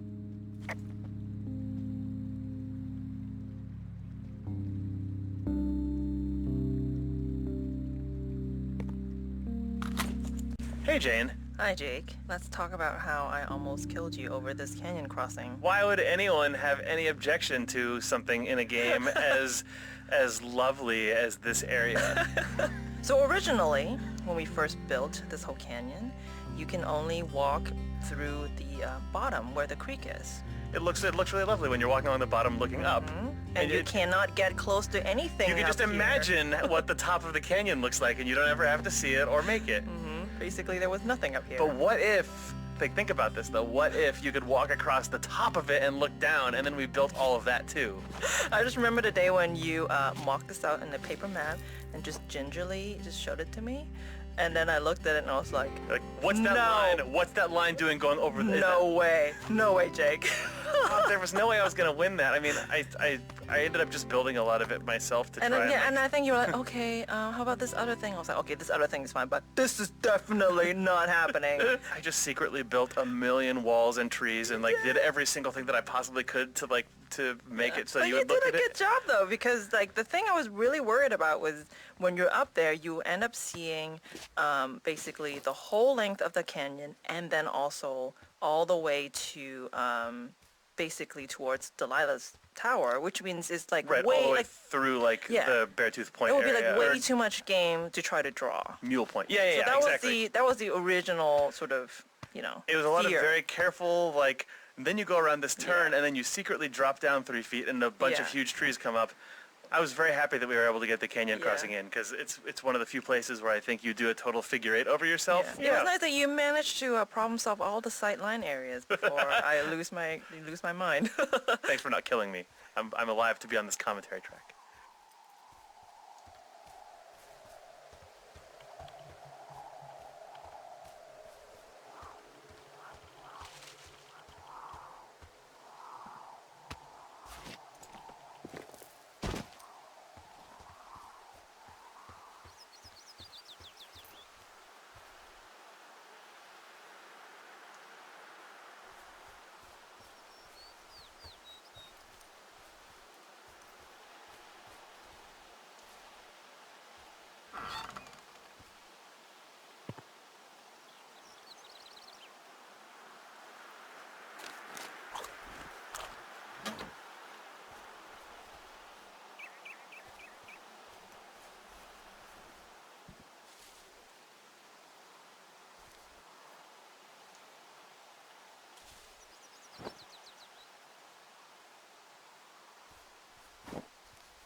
Hey, there's a tree out here that's been ripped to hell.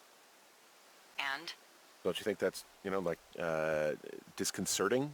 Henry, there are 500-pound grizzly bears out here. They sharpen their claws on trees. We don't have grizzlies in Colorado. People killed them a long time ago. Well, in the thoroughfare, they hunt people, they kill people, they bury their bodies, and then come back weeks later to eat them because they prefer rotten meat. People just disappear.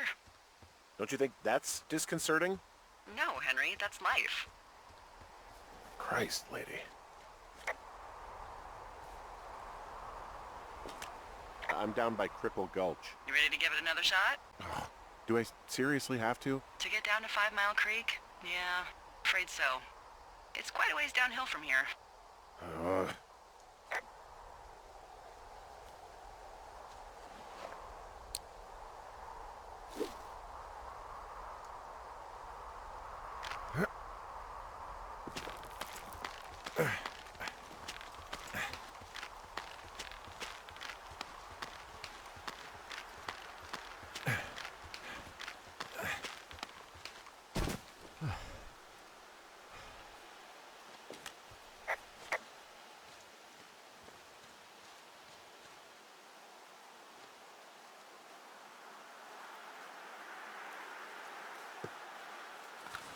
Hi, this is Will. And this is James again. We're talking about the rope right now.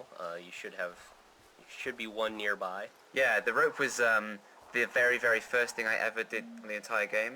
It kind of seeped into being quite an important part of the world layout. We sort of had this whole Metroidvania items thing, and the rope was very much our first, like, you know, that's the rockets that let you get through the door in Metroid. It was such an early flag we planted in the ground for ourselves. So, yeah, there were lots of technical things, weren't there? All of the rope climbs are different. All the rope slides are different. Minorly different, but different enough. So the rope had to be physically simulated. It couldn't be just a pre-canned animation. In order to get that to work, took a ton of time, lots of iterations. In the end, I had to basically make Henry's hand a gravity well whenever he's on the rope, and then grab the nearest parts of the rope and reskin them to bones that I was just making out of math around Henry's hand and belt. So his like left hand, right hand, and belt are all take over as fake bones, and we reskin the rope every frame to get that to match up perfectly. And if you look real close at the rope, you can see sort of a little bit in front of his hands, the texture on it, the tiling changes and kind of squishes and stretches and squishes and stretches as you go down. And that's because the rope position doesn't naturally always like line up with even spacing when I swap in those fake bones. Yeah, the rope is one of the best examples if you were to like zoom the camera out and look at what's going on, where like I'm sort of animating by the seat of my pants and like just keeping his hands in the perfect position so that that transition between the physics rope and the skinning version of the rope, you know, doesn't blend too strangely. And it's probably the set of animations in the game that has the most versions made. There's probably like 10 different versions of climbing down. There used to be things where your hands would swap in front of you, you know, picking the rope from one to the other, and obviously that is unbelievably, ridiculously complicated once we had a physical rope. And nice thing is you can get on it from anywhere and at any time, and it all works. So it was worth it in the end, but quite a bit of effort. How many hikers go missing in the Shoshone?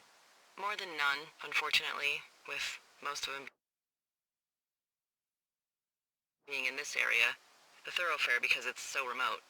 Why? I found an old flyer for a missing hiker. It just got me thinking, that's all. Like how you said one day you were talking to the Goodwins and then the next you weren't. Ned Goodwin didn't get mauled by a bear or stuck in a ravine. He was just a PTSD'd a-hole who dragged his son out to do a job and realized it was a bad idea.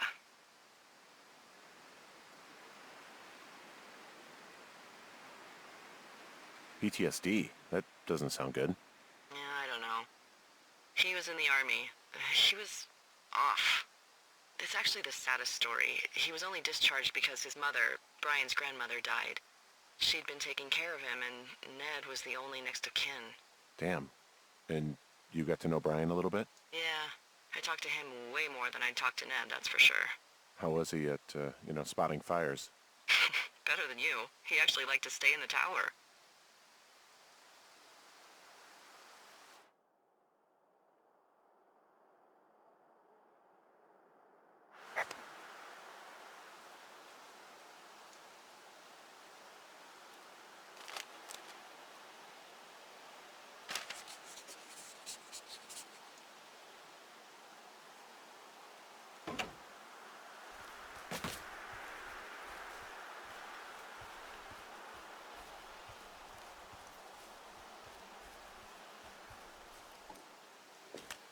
Boy, for as dry as it is this summer, there's an area down here that's lush.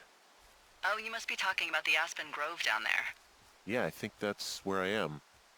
Those trees are actually one root organism. Did you know that? I didn't. Yeah, they share their water as a colony that can live for hundreds of years, even through fire. Can you believe you're actually getting paid to learn all of these amazing things? Also, by what it looks like on this map, you'll be coming up on a stream that should lead you towards where we saw that smoke.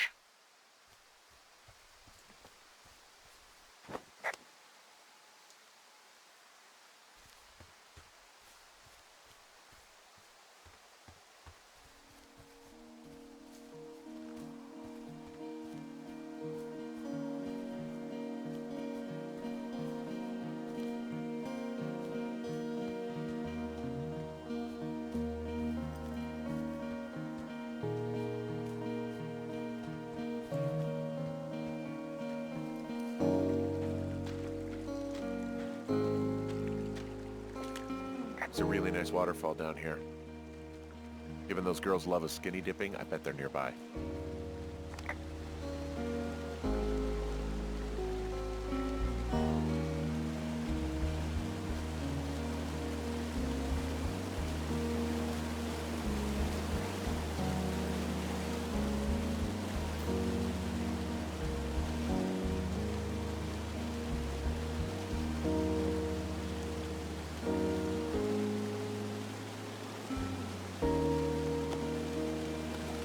Hi, this is Ollie again. And this is Syndra. I worked as a character artist. One of the most important things about this game, from our point of view, was to try and get the player to kind of inhabit this character Henry, and a big part of that was his character design. We wanted him to be a little different to the regular kind of character you might expect from this kind of game. He's a little older, a little more portly, and we wanted to make sure that, you know, when you look down, you can see your body and you really like feel as if you are playing this character. And to do that, I designed him from the point of view of like trying to make him feel like an older man in terms of the way he moved and he looked. We used a lot of, I guess, reference for this, particularly comedian Louis C.K. was one that we I had like a mood board that I made that's just essentially just like a collage of Louis C.K. and there was also a fair bit of like Wreck-It Ralph and like the Heavy from Team Fortress, sort of like these heavy sort of slow moving characters. So actually when I was modeling, I would actually put like a camera in Henry's head so I could look down at his body, which is like, I think most designed characters for third-person games and mobile and stuff like that, I was not used to, you know, designing anything from that perspective. The initial model I sent you guys was pretty much just a bunch of primitives mashed together, like really rough, sort of like, you know, early Dreamcast 3D kind of looking stuff, just to get like a feel for the, you know, just the proportions and to give James something to rig so he could just get something moving and kind of get a preview of the motions, because, you know, you don't need like a fully formed, highly detailed 3D model to just do animation. So actually nailing that stuff early on was really important, I think. One of the biggest focuses was the hands, because those are the things that the player sees the most, and they're the most sort of expressive Henry. So we wanted to make sure that the shapes were really simple and bold and evocative in order to allow James, our animator, kind of give him the best material to work with and portray the character through those motions. Yeah, they're practically the main character.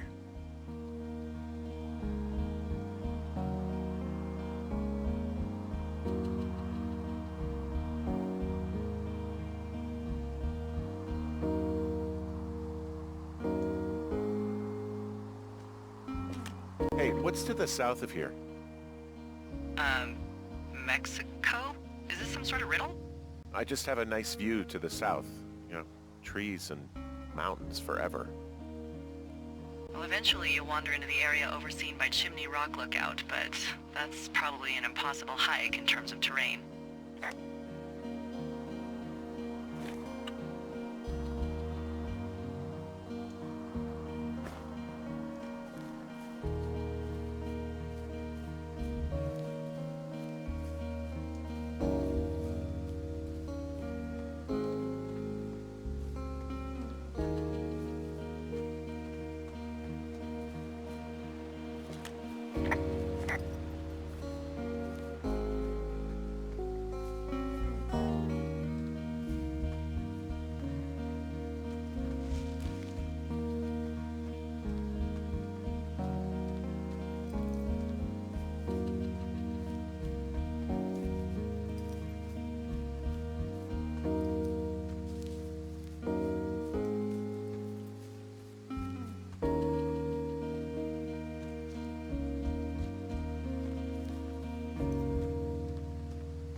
I see a campsite, and it looks like they've got a fire.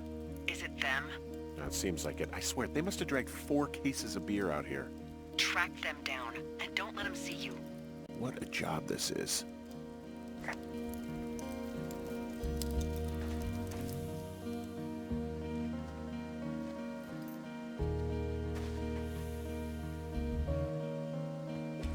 These girls have a full case of beer left here. A full case.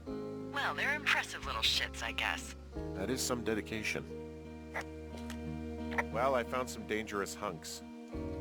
What on earth are you... It's the name of a magazine for girls.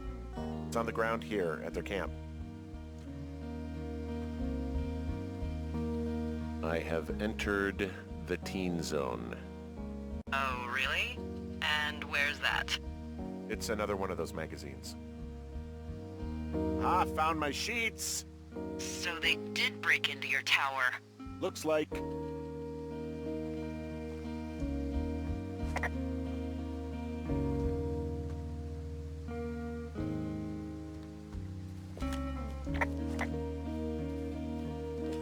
Their tent looks like it's been through the shredder. What could have done that?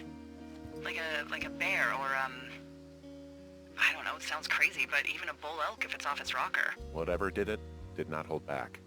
You've got that camera, right? It might be a good idea to get a few snaps, just in case. Yeah, good thinking. You know, maybe I should take one of their sleeping bags as payback. At this stage, take whatever you want. Looks like someone left a note. Intriguing. Maybe you should read it. Okay, yeah. Let me know what it says.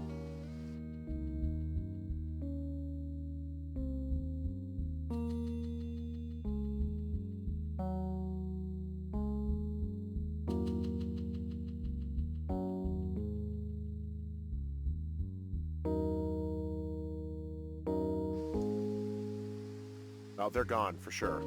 Well, what's it say? Threatening to call the police because they think I attacked them. Oh my god, well, did you? No, well, hey, I didn't do this, okay? Someone or something went to town here, but it wasn't me. Because I told you to scare them, not assault them. Yeah, I took their whiskey back at the lake, but that just felt like, I don't know, the cost of doing business. That's different, okay? And I don't blame you. This is, I don't know, weird as hell, but it wasn't me. It's okay. I believe you. Weird stuff happens in the woods. It could be other campers. They could be having a bad mushroom trip. We really don't know. But they're gone. There's no way to call the cops. They're not coming back. And we can get to work. I'd really like to start enjoying a quiet summer. Yeah, me too.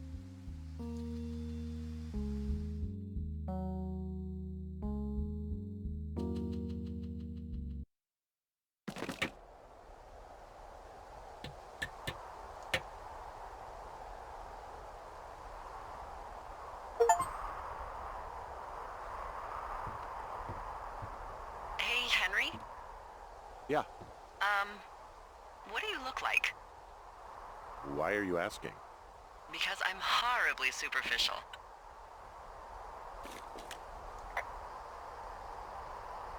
I could be Tom Cruise's good-looking twin brother. Oh, that's too bad. I read in People he's like 5 foot nothing. Yeah, well, you can't win them all. Okay, well, that gives me a good start. Now let's see. In my scope, I can only tell you're a white guy wearing shorts. It's hot. And maybe, by the way, I'm not white. It's not very, you know, PC or whatever they say. Oh my god, you are the whitest man. Wow. I don't need a spotting scope for that. And if not shorts, then what do you normally like to wear?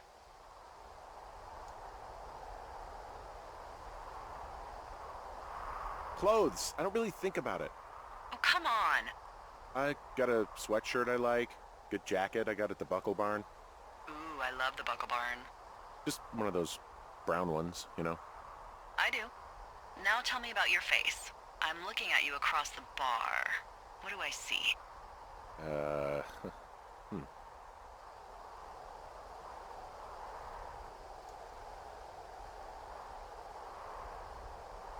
know know it's not easy. Pretty thick beard. Oh, have you always had a beard? For a while, yeah. All right, perfect. I want to know about your eyes. Get out of here. I'm drawing you. I need to know. You're what? Is that okay? Don't don't answer. I'm gonna do it regardless. Fine. Your eyes, tell me.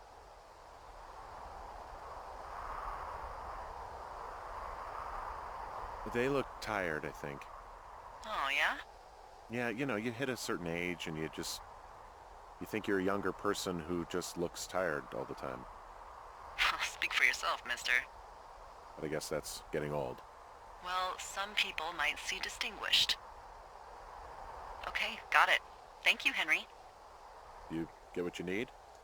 Absolutely.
I got that window all patched up.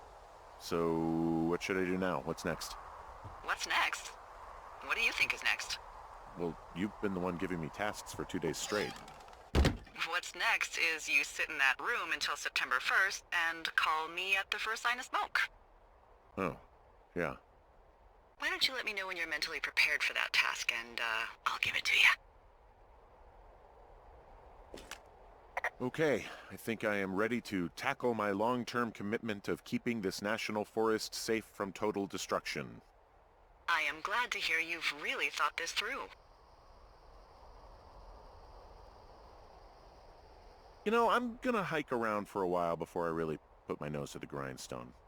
Huh. Yeah, you do that. Okay, now I'm ready. Let's get to work. How were those precious few seconds of jobless freedom? Oh, magical. Good. Now get to work.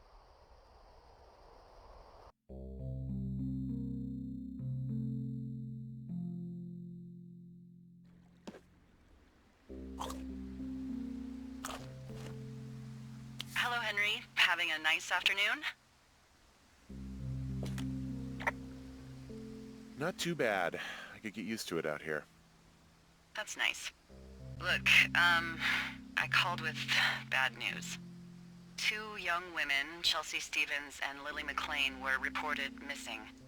They've got parents out in California who haven't heard from them in a week. They were supposed to meet an aunt down in Cody. If they're the girls from last week, then you're probably the last person to have seen them.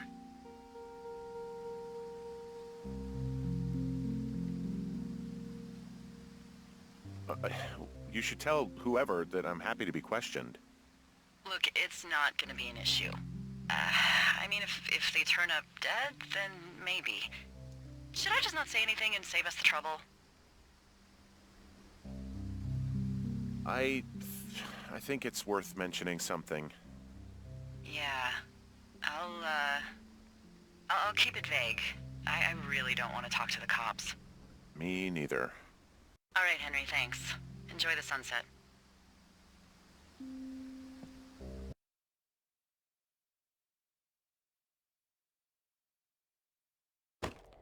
Henry?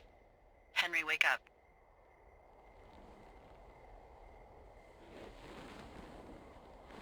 Get out of bed and pick up the radio.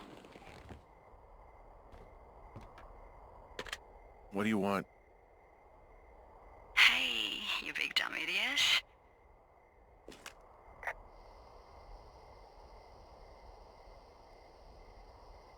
You're a big dumb idiot. Oh, baby, you sound tired. I am. Are you having a nice time?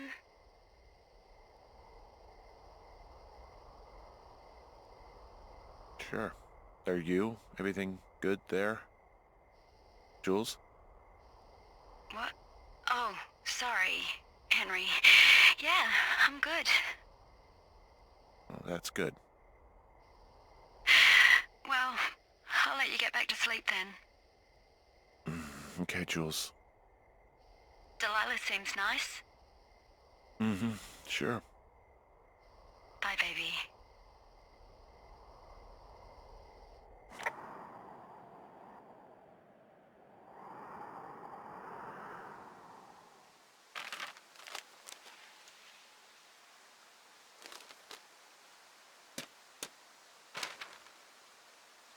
Is it too much of a pain in the ass to bring supplies all the way up to our towers? Well, I get my stuff hand-delivered. Oh, how's that work? It's the perks of a decade of service. You're out hiking in 90-degree heat, and I get to do crosswords. Isn't life miserably unfair? Anyway, when you find the supply drop, remember it's not just for you, okay? Other lookouts, biologists, a few people get their food there, and I don't want to have to call in for more. There should be loads of good stuff, though. Beans, prunes, jerky. You know, my sister eats 6 prunes a day. 6. She's, like, really precise about it. She'd be great at this job if she didn't need wheelbarrows full of marijuana to function.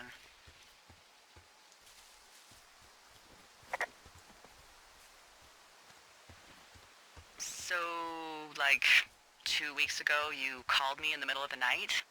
You were sleeping, I guess, and all I heard was the name Jules through the mumbles. I just thought it was so sweet. I wanted to wake you up, but then I thought maybe you were having a nice conversation and I'd just be spoiling it. I hope you're doing okay, you know, when it comes to her. I shouldn't be out here. Yes, you should. No, I just ran away from my problems. No, you didn't. We all fuck up.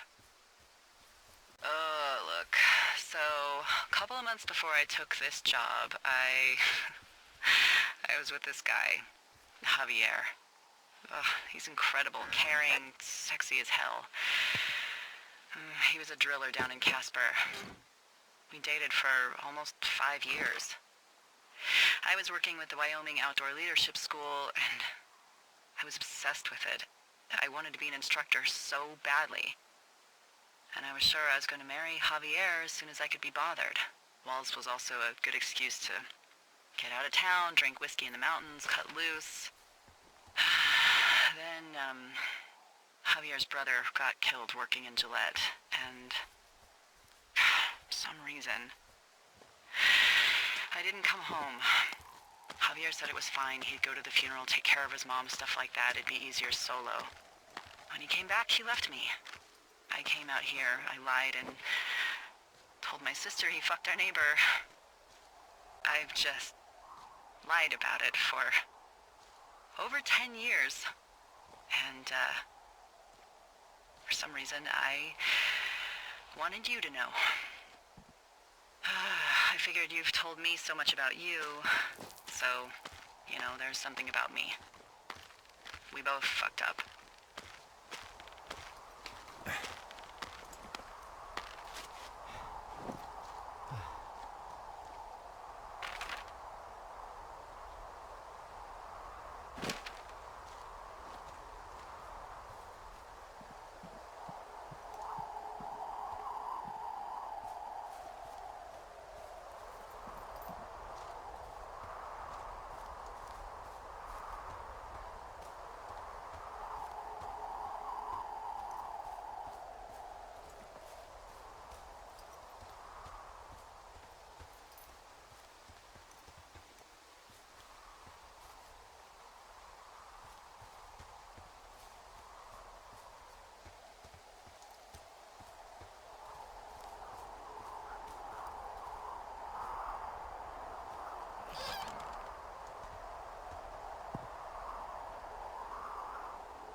All right, I got everything I need out of here. Time to chow down. Just yours, right? Who do you think I am?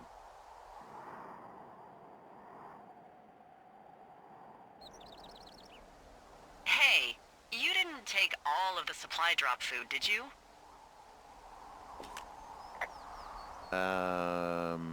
Because, remember, it was for a lot of people, like 5? I'm hungry. So you did. I gotta go.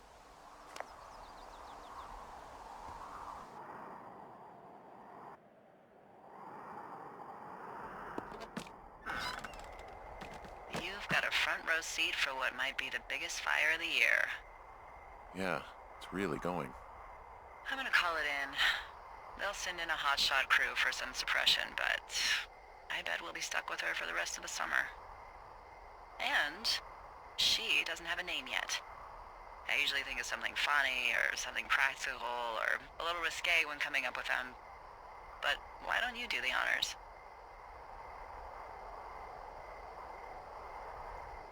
Well, we should just call it the Big Fire if we think it's going to be. The Big Fire. Yeah, Well, that is practical. always my goal. I'm actually amazed we've never used that name. Sometimes the best names are the most obvious. The Big Fire it is. So there's this creek down the hill, and, you know what my favorite thing to do is? What's that? I love to take a bottle of whatever I have on hand, plunge it deep into the water, and let it chill in there all day. And then, on nights like tonight, when it is so disgustingly hot, I have something nice and cool to drink. I learned that from my sister in Santa Fe. She'd do that with a bottle of tequila near her house and make margaritas the size of your head.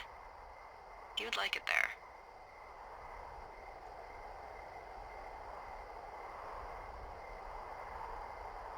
I've had one too many bad experiences with tequila. I'm a little reticent to try it again. Well, maybe you just need a new, good experience with it. Yeah, maybe. Are you looking at the fire? No, I'm not. You should. Let me know when you are. Okay, I'm looking at it again. I love how they look at night. During the day, it's just smoke, but when the sun is down, you can just get lost. Yeah. I'm glad you're here.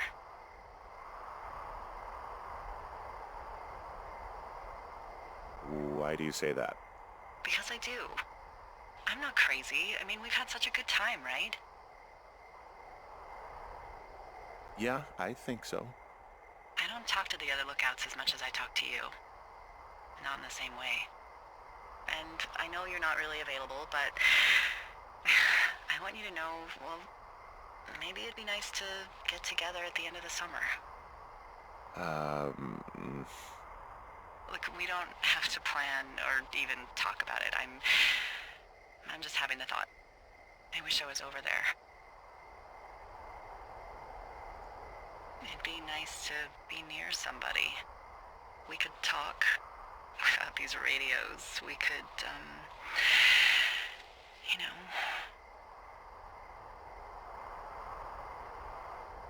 What? What could we do? Well, let me tell you.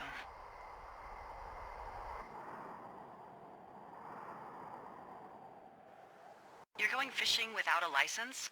It's one fish, and I'm sick of all the stuff I got to eat. Well, maybe you shouldn't have taken so much of it then. That reminds me, I keep hearing reports from Fish and Game about a problem bear they're trying to keep tabs on.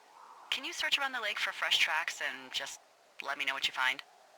There was a crew burning fire lines out to the east, and, you know, I think sometimes it riles up the wildlife.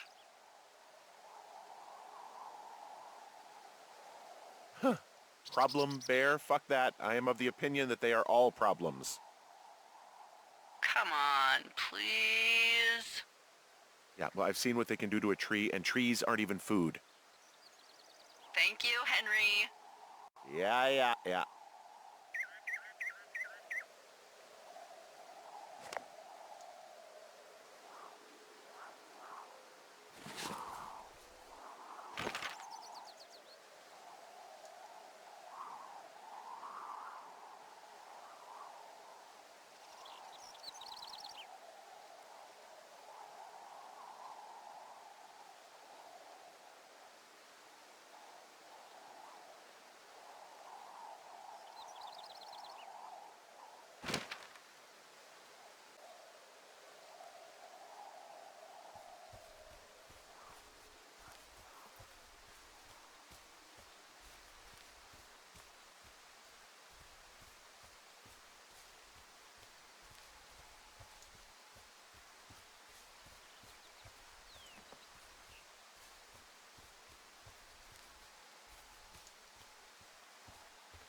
someone left their clipboard out here. Huh. Well, it could have been one of the Fish and Game folks. See if there's a name or a credential or something. I can call it in.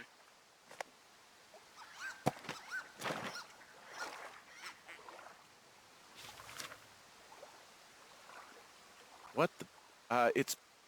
Holy shit. What's going on? You didn't actually find a bear, did you? Someone has written down what we said to each other, have been saying. That doesn't make any sense.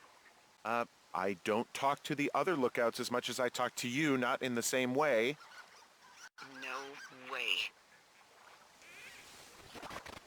Wait, hold on. Something's out here. Henry? I'm worried. You didn't find and eat any mushrooms, did you? I mean, they can be fun, but also, you know, devastating.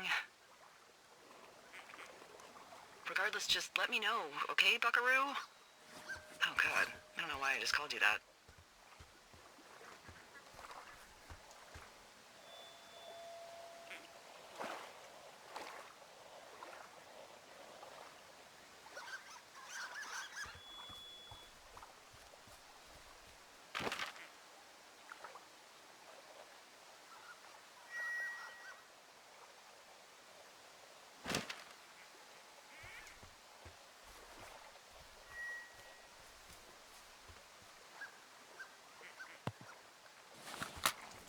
Hey, it's Chris again. And it's James again. This moment by the lake where you get punched out by the person who turns out to be Ned Goodwin is one of the few times in the game where we have a complete takeover cutscene like this, sort of fully animated. It shoulders the burden for the whole second half of the game of the player feeling scared. Like when they get to the research site, a lot of people have talked to me about they were always worried that they were going to get punched again because it happens from behind, so they're constantly sort of like spinning the camera around. It's along with like the rope breaking on day one, it's probably like one of the biggest punchy action set pieces I got to animate. And it's also interesting that like most of the action happens off camera, so I'm sort of implying a bunch of stuff and then sort of handing it over to audio and being like, okay, you need to basically make most of this actually work. Yeah, scoring this was almost like scoring a tiny little radio drama because there are the sort of creeping footsteps behind you and they're panning slightly from right to left as they approach, and then there's the big like Indiana Jones style fist punch sound, which was really fun. That was definitely the most outrageous sound I got to put in this game. And then the ringing, yeah, it was really fun. This moment changed a fair amount because it was so incredibly difficult to communicate to the player, oh, there's this exact little thing on the ground that you have to notice and pick up, and you have to do that for the game to progress. There was actually a version of this where you didn't technically need to pick up the radio, and it just led to way too much like design uncertainty and confusion. Yeah, this was definitely one of those points where we had to be realistic about, is the game actually getting better for giving you the option to completely ignore every single part of the through line of the game? And in this case, we said, no, it's not actually. Yeah, a lot of this game ended up being about finding a compromise between player expressivity and actually making sure some kind of coherent story got told. So this was quite a significant example of that in development. Took a long time to nail down, but I'm pretty happy with where it ended up.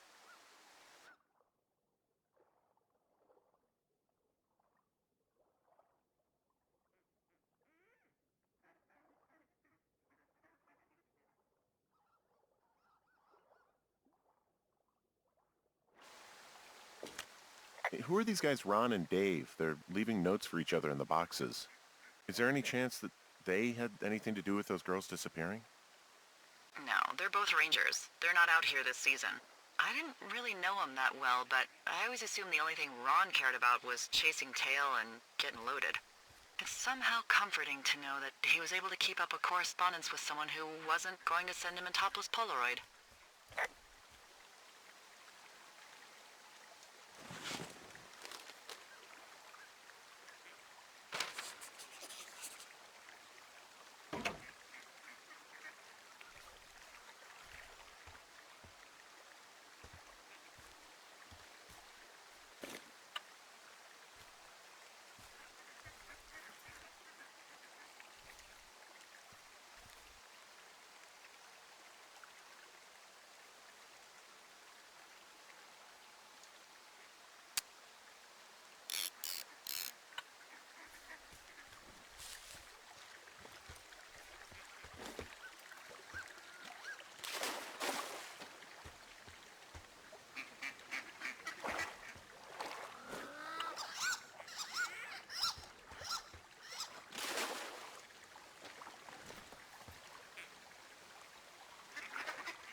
Hi, Jane.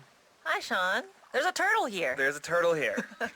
I think it's probably your doing, even though in classic Camposanto form, playing like autopsy detective on how the turtle got into the game is not yielding any definitive results. I think I remember wanting something. Like I said, I just want a place that's very pleasant in the game, and I also want something very cute in the game. I think that was kind of on my wish list. And we killed 2 turts with 1 stone here. And then someone maybe said something about turtles, and then A turtle, I think a turtle fit into the scope of what creature we could let you find and manipulate and animate, and we weren't afraid of it then.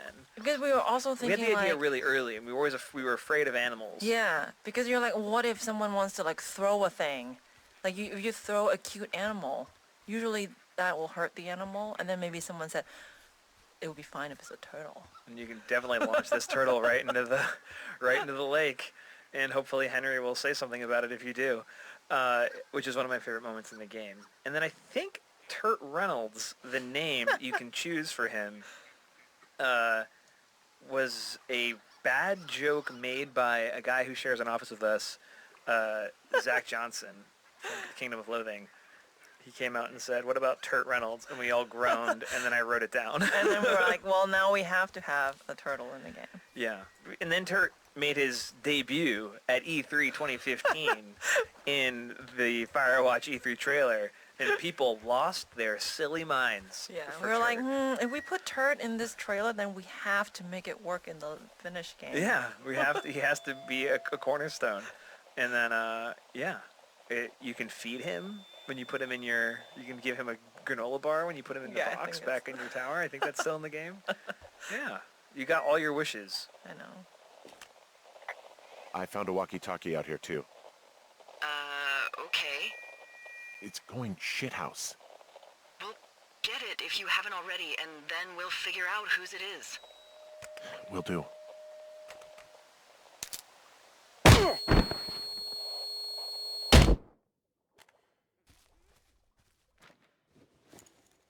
Henry?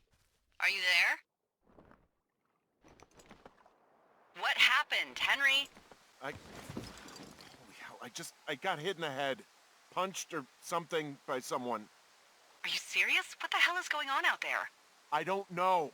Jesus Christ.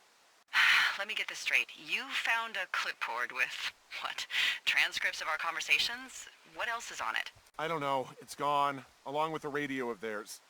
Somebody out here could have just killed me, Delilah. What the fuck is going on? What's Wapiti Station? I don't know. I saw the name Wapiti Station right before I was cold-cocked. Does Wapiti Station mean anything to you? Wapiti Meadow. Maybe it's Wapiti Meadow. It's on our maps. It's not too far from where you are right now.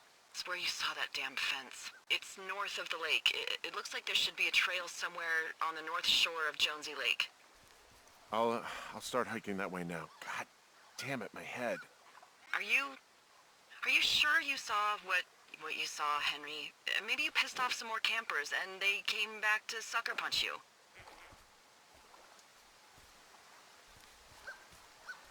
This just seems like a misunderstanding or something. Are you sure you were actually attacked? You've been out here by yourself for a long time.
Nope.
All right, I'm here. Looks like goddamn Area 51. Maybe they've got aliens. That'd be exciting. Yeah, we'll see about that.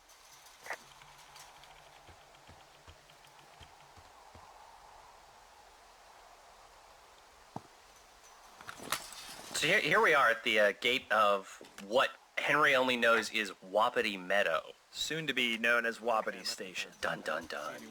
So we can even talk about how you actually technically don't have to come here on this day at all, but presuming you haven't done anything strange, you now have to attempt to break in to this weird fence that's just seemingly out of nowhere in the middle of the woods. And realizing that the story needed that, we then were in a pickle where we went, well, we've never made you do anything like that before. Like, go and do an adventure game thing. Like, use an object with an object.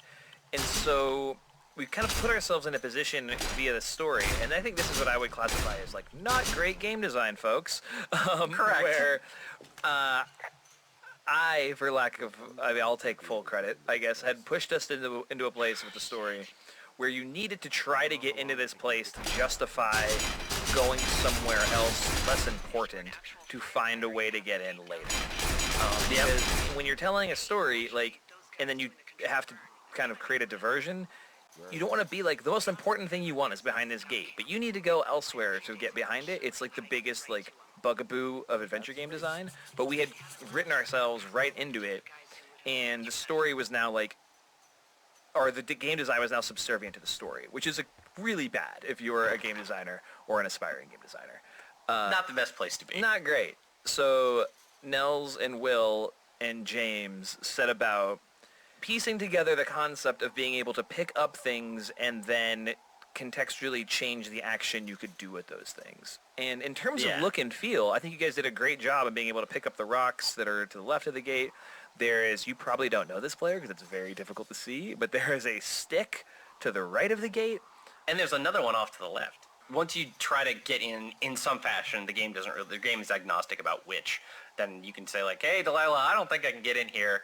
And of course, in like, you know, classic Firewatch fashion, there's a bunch of very subtle like micro branches where if you actually try to break in with all three of the things, Henry's like, I tried to smash it and break it, I can't do it. So there's like a little bit of reactivity there that's cool, but also me and James and Will basically had to go through like a baton death march to get this to work just because nothing else in the game at all works this way. With like because the objects, they're in your hand, but then as you use them on the gate, then they're destroyed, but they have to go somewhere and it has to sync up with a special. It's just any one element that is complicated to do in the game to make look nice, and it has like all 10 of them.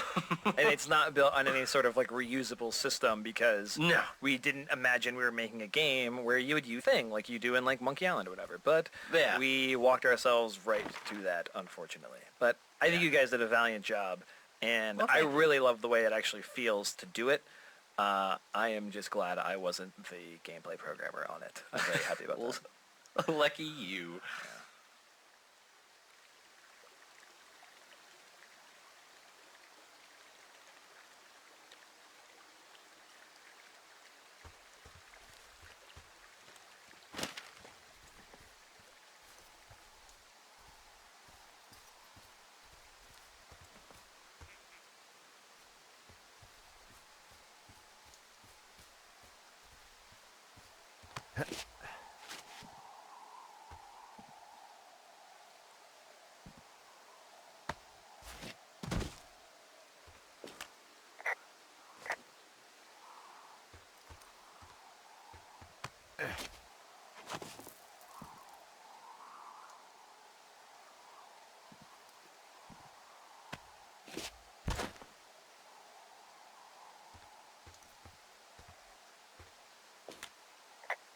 Whoa, the big fire isn't going anywhere, huh? No, that's why those guys came out to burn that line. It's at the stage where all we can do is pay attention to it. They're not gonna try to put it out? Not yet, apparently.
Hey, I called around. Things seem normal with everyone else.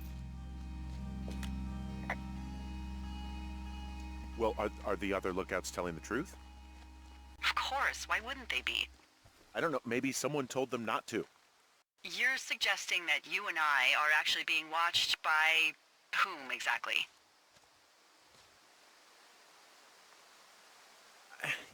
Maybe the government? The United States Forest Service? Are you a Douglas fir? Is your trunk infested with bark beetles? Because if not, I promise you, they don't give a shit about you. Look, you should have seen this clipboard, Delilah. Yeah, I guess I should have. All right, I'm headed toward the camp anyway. Okay.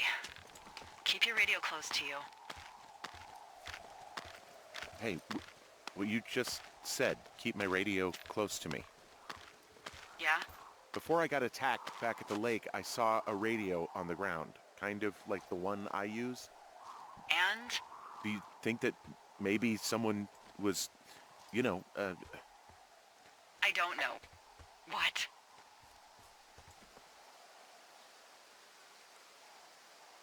tailing me, following me around, like working with other people? Henry, you are way too much of a dope to be in the mob. Someone is clearly able to hear us sometimes and was hiding near the lake. Come on. I just... Just admit it. You're a little worried. Of course, I'm worried, but let's just try to keep things calm, okay? Keep things on an even keel.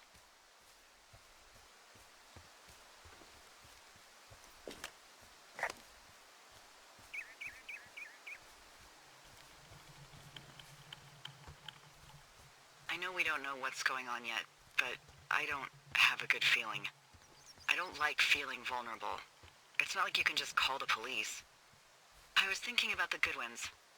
It just struck me that if anything weird like this happened to them, happened to Brian, just how scared he would have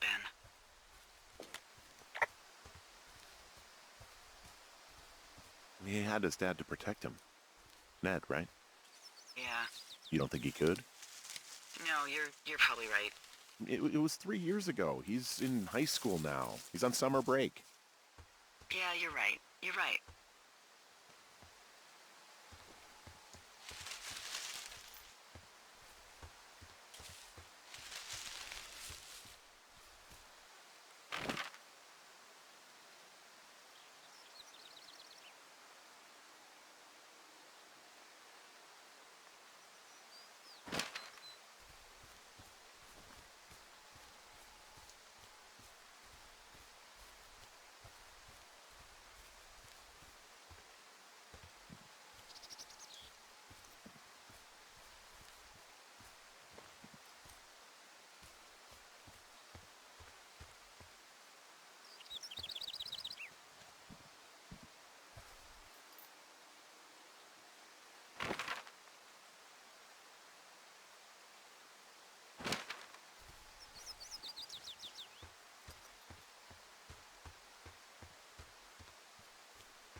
I found where they did the controlled burn. I can hike right through here now. Yeah, normally they wouldn't do that so close to a body of water, but I think they're extra worried about a fire jumping the river and burning up to 2 forks, now that there's someone in it. Well, I'm extra appreciative of that. Let's see. The scout camp is southeast of the river. There should be a pond on the way. Got it. What happens if a controlled burn gets out of control? Someone gets fired. Ugh, are you serious? Oh, come on. That one was an honest accident. I'm not even in the mood for wordplay. That's how wound up all this shit has me.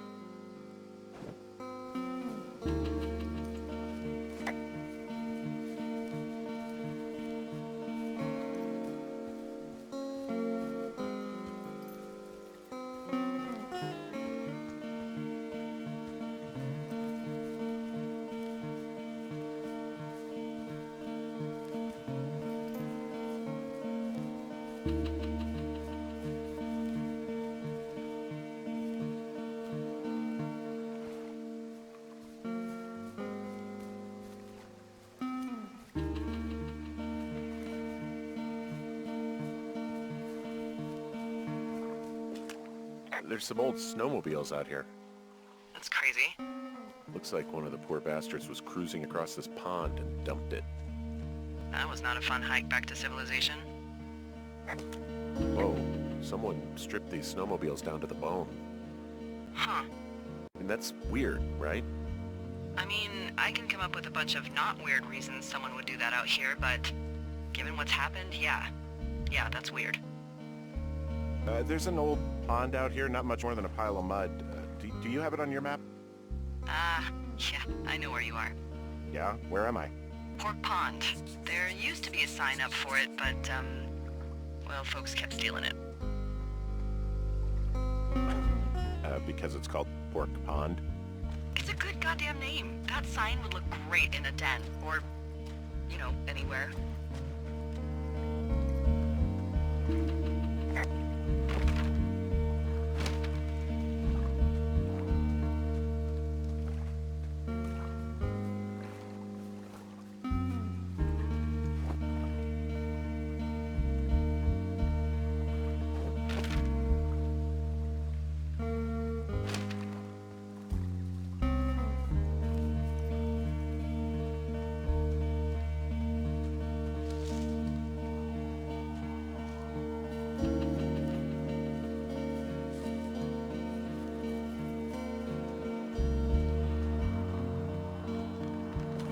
The bridge to the camp is out. Damn. I'm gonna walk the ravine and see if I can find some high ground to get across. Good plan.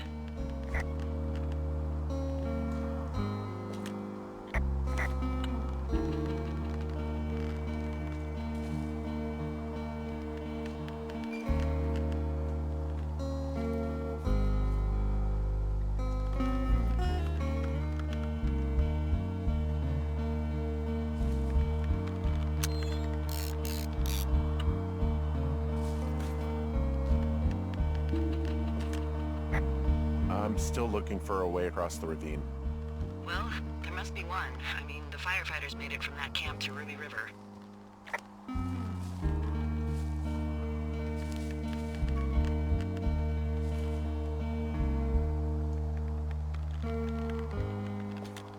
Camp Arapaho. You're there? Yeah, I am. It's been out there since the 50s.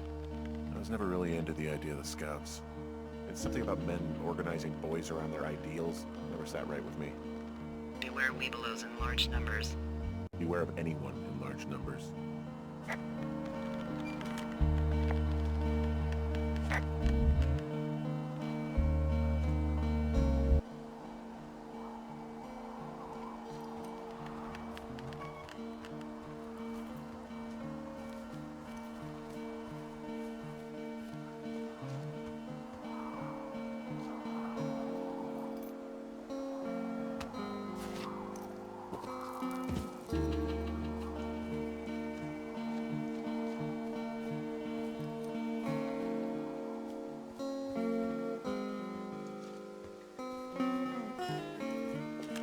You ever talked to any of the Scouts?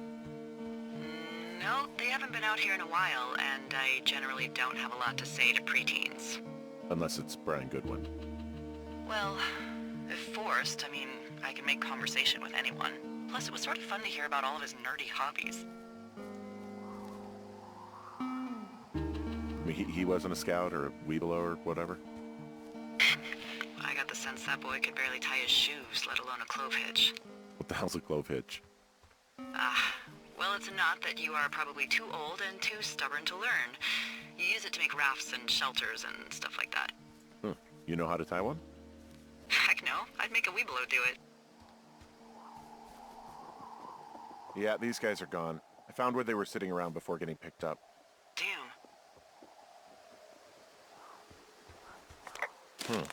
Hey, Dee, they left something behind. It's like a memo from their boss.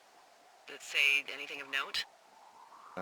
Next few days, dropping into the thoroughfare on behalf of Dr. Simmons at Wapiti Station. Poverty Station. Holy crap. Keep reading. Oh, I just thought I would maybe, stop there, let the mystery percolate. My mother always said I would meet someone who'd give me a taste of my own medicine. They're running a research site out there. He was worried about wildfires. Someone is writing down our conversations. And now we find out there's a research site out here that we don't know about? What are they researching? Us. They're researching us. You think they're studying you and me? I do, yeah. I mean, maybe it's about studying two strangers who talk every day. Like, if you put someone in isolation with someone else, what they do. Yeah, that's what I think. Well, fuck that. Agreed. I think we should allow for the possibility that this is all just a big misunderstanding, but... God, if you saw what you said you did... Fuck, Henry. Yeah, I saw it. Okay. So what's next? Well, I've got an axe, so I can figure out a way to get over the ravine and back towards the site. Sounds good. Check in when you can, and keep an eye out for anyone following you.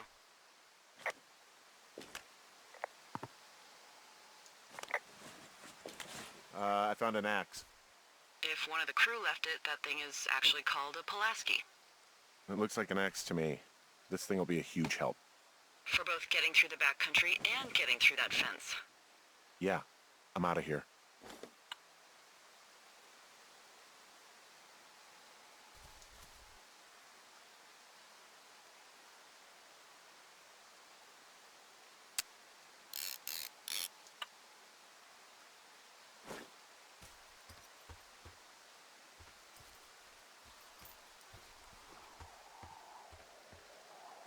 I found a little trowel. Maybe I should take it with me. Could use it to pop open beers. Wow, 99% sure that's for burying poop. And I'm holding it. Maybe drop it? I'm still holding it. Why am I still holding it? Now that's a real mystery.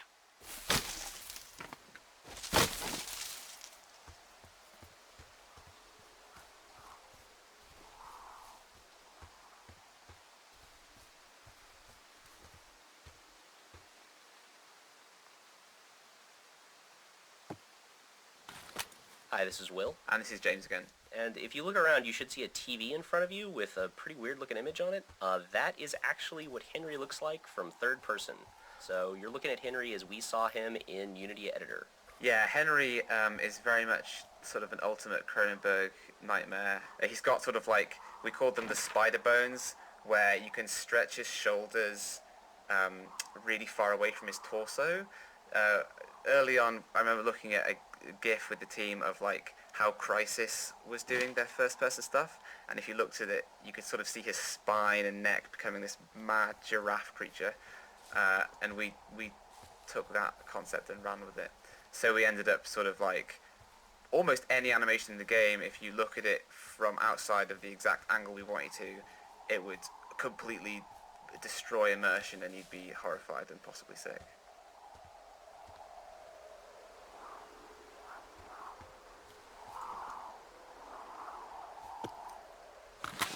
Coming up here on the end, Jacob. Yes, Sean? Henry and Delilah are talking, and then there's a clatter, and you realize there's just been an open third line on their conversation. And I remember coming up with this, or something like this, I think in my living room, when we had an office in the summer and fall of 2013. Yeah, the idea that you hear someone like cough over the radio seems like the sort of thing that got us really excited when we were in like day zero of talking about making Firewatch. Yeah, we had another idea back in the lakeside of this day, the beginning of this day, where you would hear your conversation coming out of a radio nearby, but just the way our audio system worked and like the peculiarities of trying to get that to work just never really read to the player when people would play it. But we had all these moments. This is sort of like the way we think about the design of a story like this in general, for better or for worse, at least this game, where we would sit down and just pitch each other all these moments that were really disconnected once we had a conceit. Like, there's somebody listening to you on the radio. Like, oh, a guy punches you out. Like, oh, you hear your voice coming from a bush, which we didn't end up using. Oh, you rip your bed apart and find a bug under the mattress. Oh my God! Someone was listening in your tower. Yeah, we were gonna bug the tower. I think we actually had a bulletin board up in the office full of tiny Post-it notes that were just cool ideas, cool story things. And if we could find a place for them, we'd pull them off that and put them on the linear list of like Crit Path events. Yeah, there's things that we could just sort of like put as little mile markers in the story, and not knowing how you would get to them. Because you'd play your own way. But if we had enough of those in the story that were surprising, then maybe you, player, would like it. Shut the door. Don't leave and don't use your radio. I'll call you. Understand? I will call you.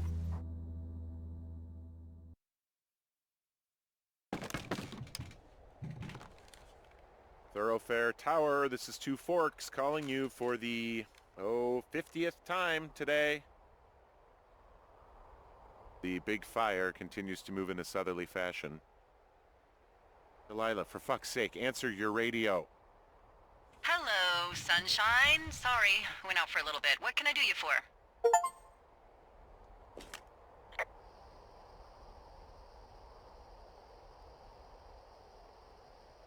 I didn't sleep a wink last night, and I've been going crazy for the past 6 hours of sunup. How are you so chipper? Well, it's a new day. What a day, this day we've been given. Maybe I am actually asleep right now. Maybe I didn't stay up all night knowing that someone is... I actually slept just great. Okay. By the way, I was wondering if your Flora of the Shoshone info poster was still up inside your tower? What? It's just protocol that those stay up. You know, info about your tower, the surrounding tree species, etc. All right. Just, you know, have a look at it. Make sure it's in ship shape.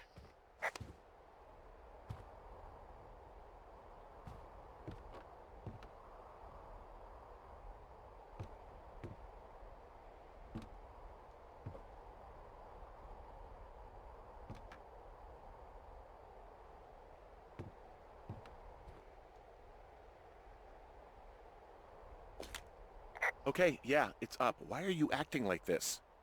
Great. Just wonderful. Do you see the tree in the top row, second from the left?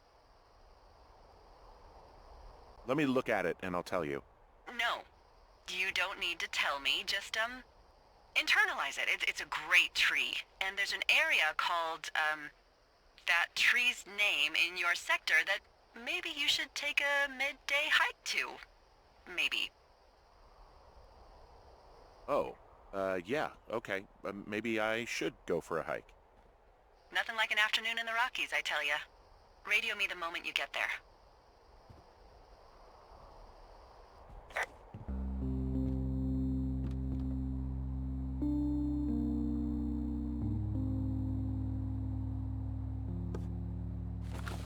Hello, Chris. Hey, Jake. Good to see you on this I know. commentary. It's been a little while. So earlier, in a long time through Firewatch's development, the way that Day 76 used to end was with Delilah just basically freaking out. She and Henry got that call from Goodwin and just basically said, oh shit, and it ended on an ambiguous panic. It turned out that that actually put people in the situation you are in now at the start of Day 77, not knowing what to do. Like, we cut in with Henry at his desk sitting there, and everyone who played the game sort of thought, why is Henry just sitting at his desk when the last thing that happened was a huge freakout? And we rewrote it to be what you're seeing here, where Delilah actually says at the end of the day, sit where you are, don't do anything, wait for me to call. And then when it cuts and Henry's sitting in his chair, it makes sense. And I know that sounds completely obvious and maybe even dumb, that we did not initially have Delilah tell you to do what we then depict you doing. Well, I think one of the reasons is because so much... This speaks to one of the biggest challenges, honestly, in designing the narrative for this game, which is a first-person game that also skips time. Mm-hmm. You know, in a movie, when a movie skips time, you can have the characters have done all sorts of things, and the viewer can catch up on that later, and there's tension in not knowing what happened in the missing time. You can't really have that stuff get filled in for the player character because you are that character. Yeah, and even if there's cinematic cut time, your motivation as a player is a continuous line across the game, and obviously doesn't have a time skip unless you, the player, save, Exactly. walk away, and come back. Yeah. Realizing that we had to write Delilah to bridge that moment it was a really good concrete example that stuck out to me of sort of how the story and your expectation as a player and your sort of motivation to keep going have to line up as well as they do. This scene was another big challenge because that whole chain of her getting you to Cottonwood Creek by way of this sort of ruse that she sets up, there were a lot of players we found who figured out what she was getting at before you actually went through all the little steps and immediately said, "Oh, Cottonwood Creek," and they left. And then Delilah was like, "Tell me when you see the thing on the poster." Yeah. And then Yet another big challenge of how to sync up player intention and awareness with character intention and awareness. Really big challenge in this game overall. Anyway, look at that poster.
Sean here. Hey, Jake. Hey, Sean. The hike to Cottonwood Creek. The one you are ostensibly on right now. It is a thing that changed a couple of times in the game, and it was actually one of the bigger spatial changes that we made over the course of Firewatch.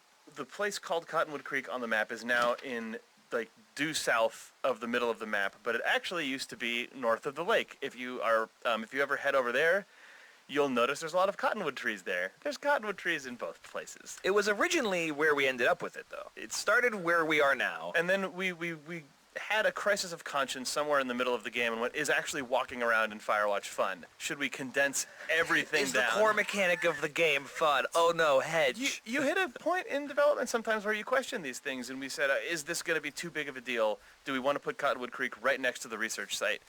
And we did it, and it was still pretty good. But I think as all the pieces laid out into the game, once the music started coming in, once a lot of the sort of incidental, ancillary conversations started coming in, we were able to sort of breathe a big sigh of relief and go, oh, it is all the stuff, all of these parts seem to be working. And then we went, all those parts are working, and we made Cottonwood Creek like 3 inches away from the research site gate. Put it back, and it was a pretty quick change to put it back. Yeah, but it was very quick to put back, but I had a panic attack because I realized that having everything so condensed when Cottonwood Creek was over by the lake just totally hamstrung my ability to get in some of the dialogue that happens here.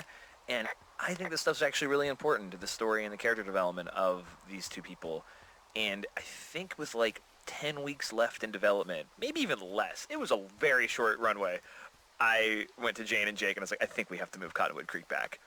And then beads of sweat appeared, and then they thought about it for a second and went, yeah, okay, I think it's not going to be that big of a deal. Because I had already been like, it's not going to be that big of a deal, we can just, and it was fine. It turns out that what it took was me literally picking up the cash box by the lake and the cash box by Cottonwood Creek and doing like the little magician like shell game swap, and then I changed the labels on the map. And it worked.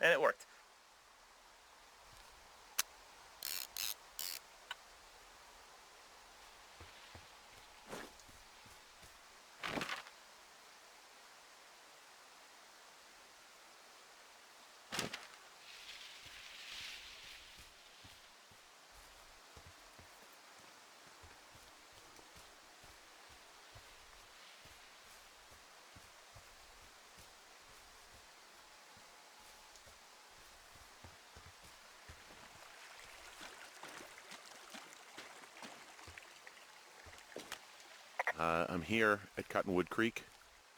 You see the cash box there? It must be around here somewhere. It is. Find it and open it. I changed the code. It's 5678. Are you kidding me? I was in a rush. Okay, found the cash box. Great, open it.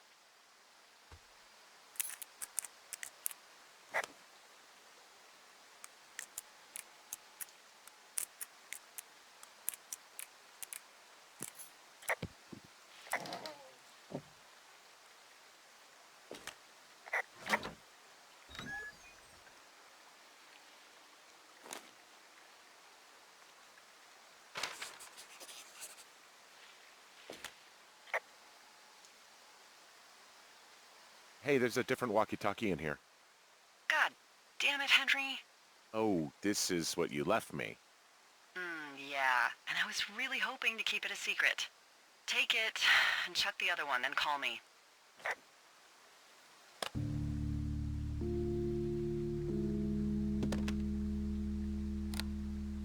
I've got it now.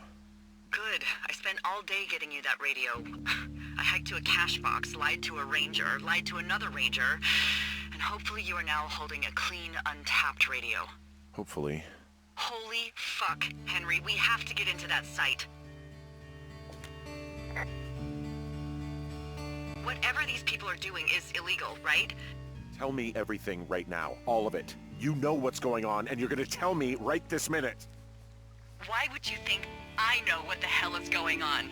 I snuck out in the middle of the night and figured out how to get you a new, untapped radio because what, I'm fucking with you? The most important thing, Henry, is that we don't turn on each other. Maybe it's a hidden camera show. Maybe it's just people getting their kicks. Maybe it's... I don't know.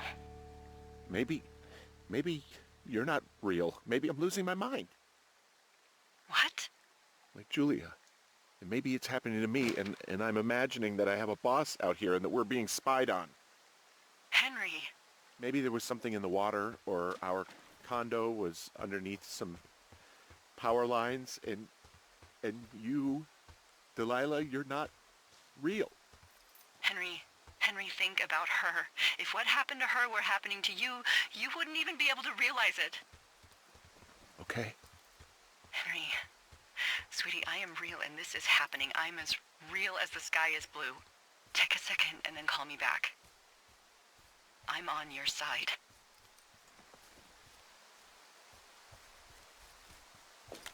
Okay, I'm all right. I'm headed towards the site. Good. Keep your head up.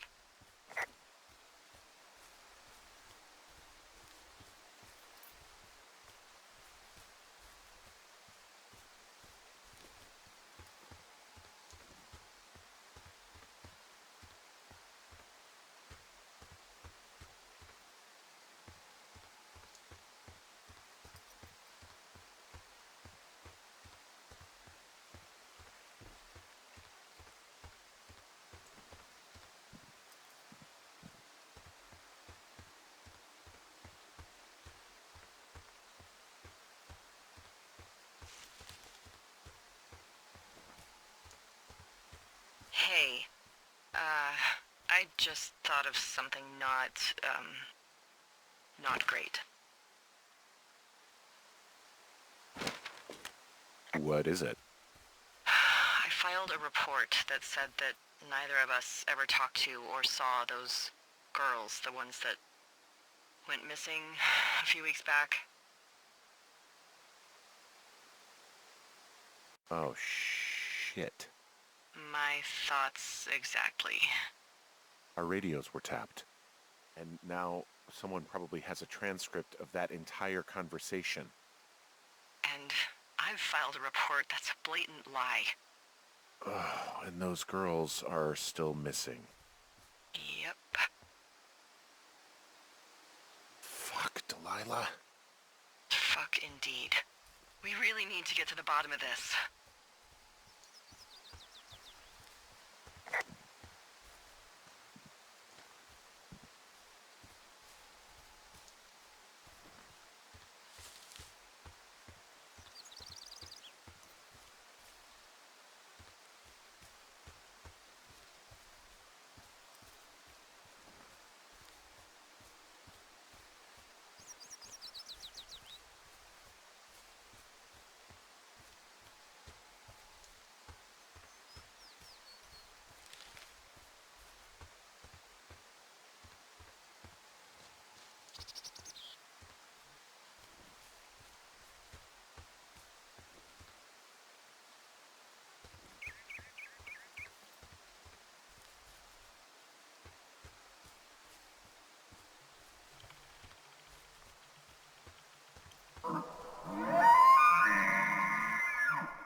I just heard something. What is it? I don't know. It was goddamn terrifying, though. Well, it could be an elk, or it could be someone trying to get you to radio about a loud noise so they know where you are. Fuck. How about you don't do that again?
Hey, it's Jake again. And Chris.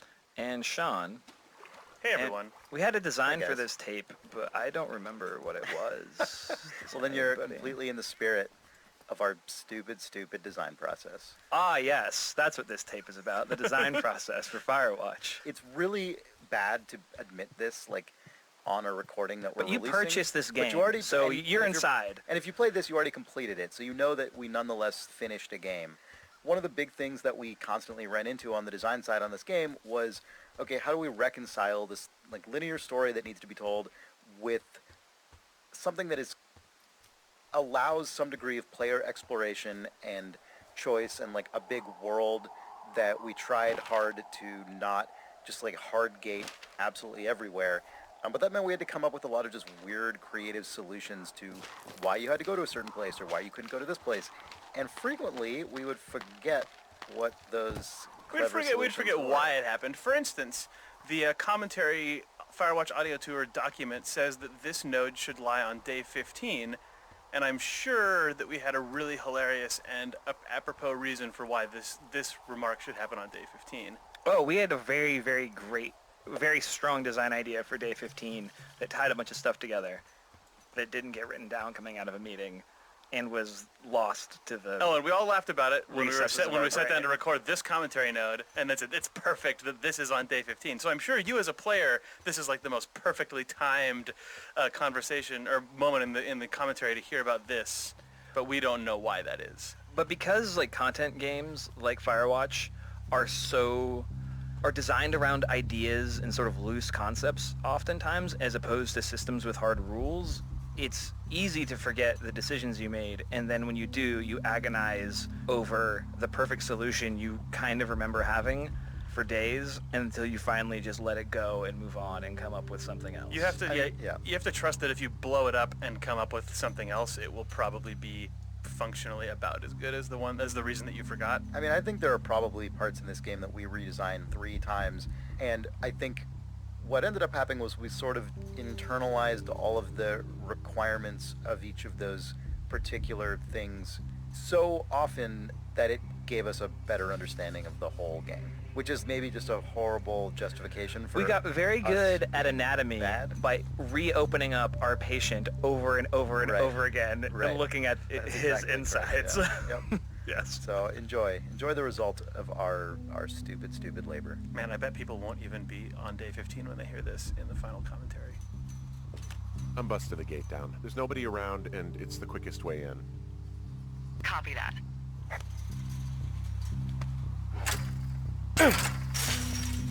I smashed open the gate. Should I try to fix or hide this? No, screw it. Okay, then.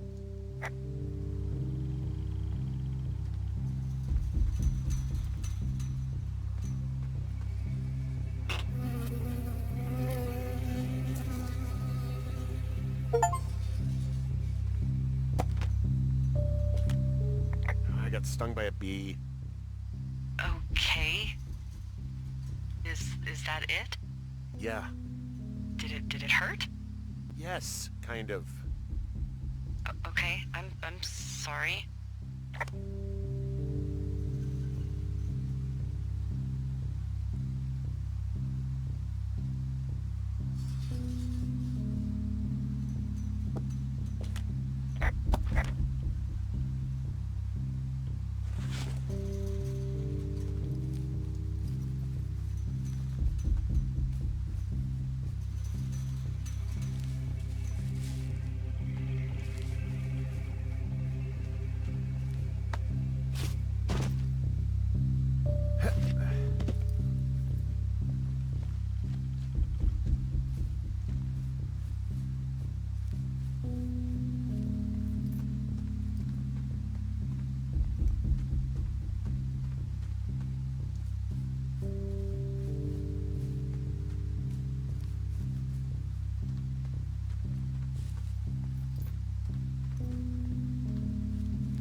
Okay, I'm at the site. I don't see anybody around.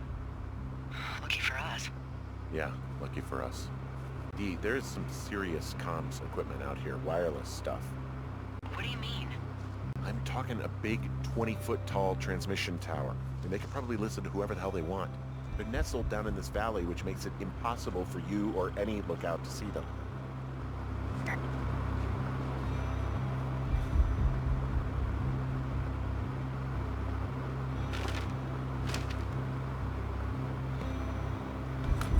Hey, Jake. Hey, Chris. So over the course of Firewatch's development, we, I think, swung back and forth pretty wildly in terms of how much we wanted to play up the conspiracy part of the story and how explicit we wanted to make Goodwin's involvement and how much we wanted the player to buy into it versus how much we wanted the player to think this was sort of all in Henry's head or played up between Henry and Delilah. Mm-hmm. And the research site was really the moment in the game where there's definitive proof something is happening, whatever Yeah. it is. we obviously knew as the developers of the game that the reality of the situation was a little bit sadder and more mundane.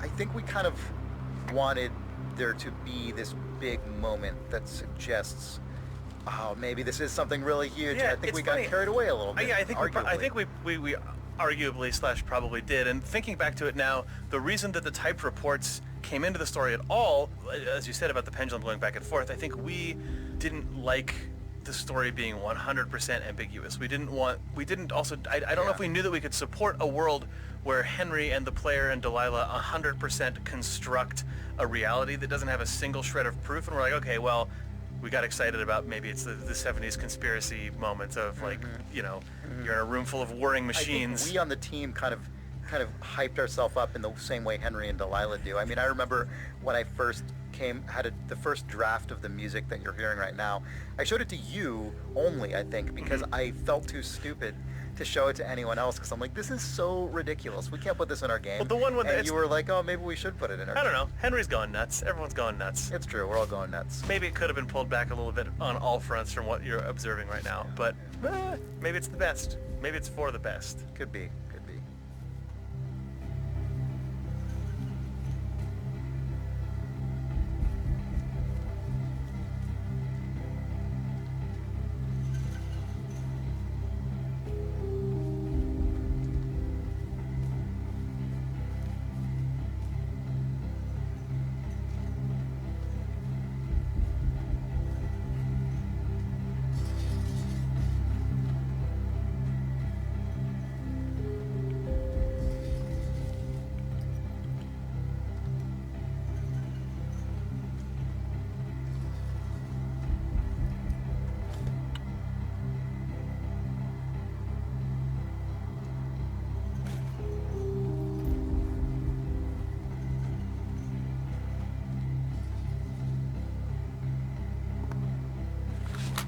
This is Jared Emerson Johnson from Bay Area Sound, and I did a lot of the sound design for the game under Chris's supervision. And it's Chris again. So we just want to talk a little bit about the Foley and the interactive elements of the sound design for the game. For the most part, I would say like 95% of the time we're recording all of that originally for the game, rather than relying on library sounds and stuff, which, you know, often is the case. Yeah, and we actually started off using a lot more library sounds, and we ended up redoing almost all of those of that implementation because, Jared, I'm curious to know how you felt about this, but I just felt that that stuff was too big and punchy for this game. You know, we were telling a game that was so much about this human scale drama and in some cases ambiguity, and then also just very naturalistic in how the wilderness was presented, that it seemed almost like putting too fine a point on it to have sort of traditionally big and punchy Foley and sound effects behind it. Right, yeah. We'd call it gamey sound design, which is usually a little bit larger than life and big.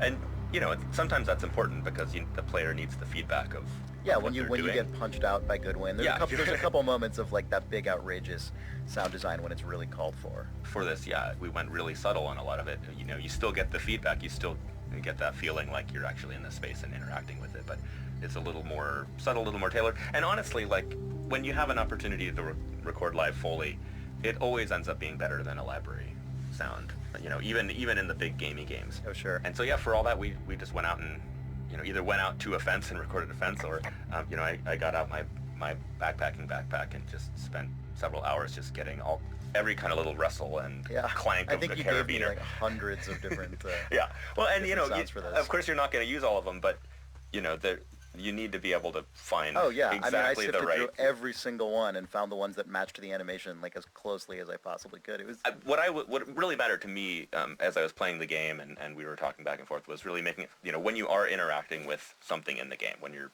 moving a fence or opening a door, entering a new space, that it really feel like you're there, because so much of the game is just walking around and talking. So when you actually get a chance to pick something up or interact with it, I wanted it to feel kind of special.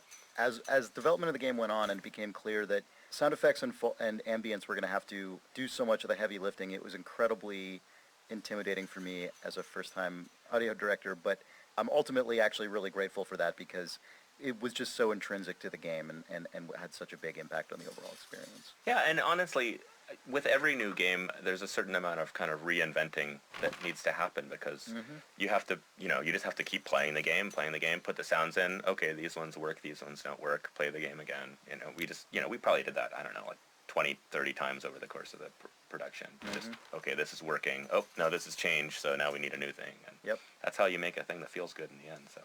There you go. Well, there's nobody here. It's just tents and equipment, and that's it. Look everywhere. Maybe you can find something that will help us know what's going on.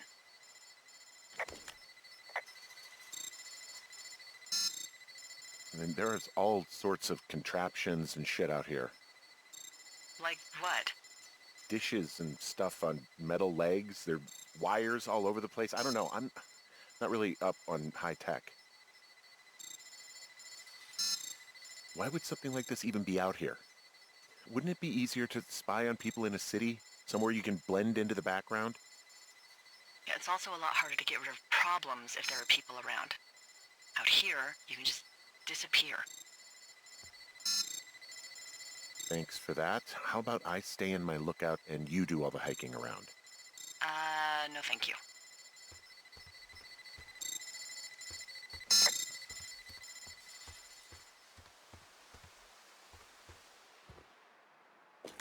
I'm in their main tent. What's it like? It's definitely some sort of monitoring station. I wonder where they are. All of their stuff is here.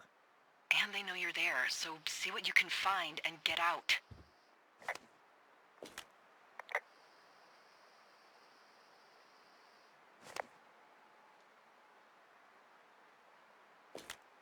This place sleeps 3. They've got a row of cots here. So they live and work in the same tent? Yeah, it's all one operation. Huh, like us. Yeah, like us. I found their main monitoring desk. Oh my god, what do you see? Seriously, at this stage, I'd believe just about anything. There's a box here with a dial. It has a needle, like it measures earthquakes. You mean like a lie detector? Yeah, I'm not sticking around to get hooked up to it. Okay. Shit.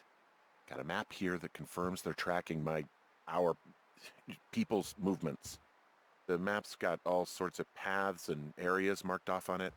There are lines that look like some of the paths I normally take. Are you positive it's you? I'm not sure, but I think so.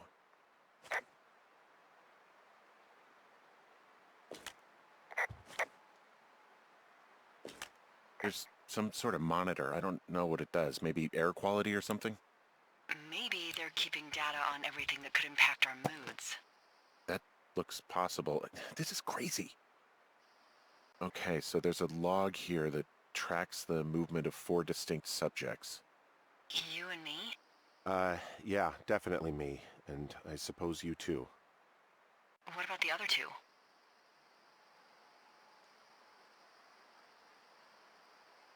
Maybe the Goodwins? What if they were following them last summer? God, Henry, I don't know. If they were, there's no way Brian knew. He would have said something. Yeah, I can't imagine a kid like that could have kept this under his hat. We'll talk this over and figure out how to get the hell out of here.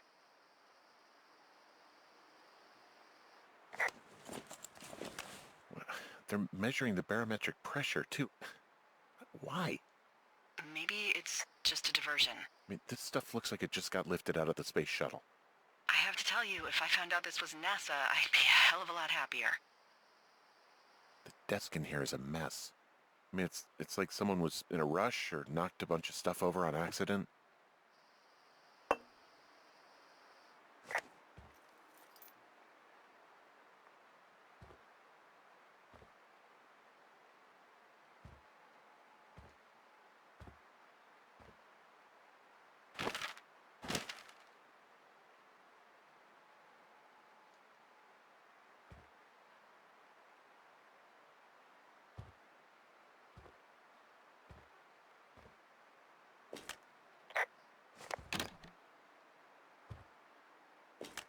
I think I found the thing they used to track us.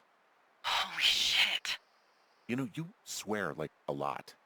Not the time, Hank. Anyway, it's called a wave receiver. Looks like it picks up anything that emits a signal. It's got basic orienteering capabilities, everything. Holy shit, Henry. Yeah, holy shit. You're gonna take it, right? Yeah, of course. Okay, this thing is losing its mind, beeping like crazy. I can hear it. What's it after? I don't know. I'm gonna go find out. Now, they're doing something with the soil out here, too. It's all gridded off. Who knows what else they're up to?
What? What is it?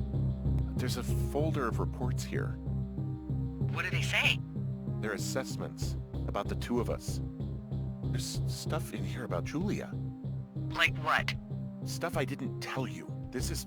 What does it say about me? You said there was one about me. And it looks like they've been following me around. What I do when I'm out hiking? Jesus. Henry, do you hear me? It says that you and your boyfriend are still together. What? We're not. They're messing with us. Yeah, okay. They are. How do they even know who he is? How the hell does this... I'm so sick of letting these people do this to us. We should just burn the place down. Think about it. Yeah, fuck them. They'll dump an ocean of water on it, and these assholes will spend the rest of the summer picking up the pieces. We get to finish out our contracts. Hell, we'll even call in the fire. Yeah, okay. You don't sound too excited about that. I'm not. Look, worst case scenario...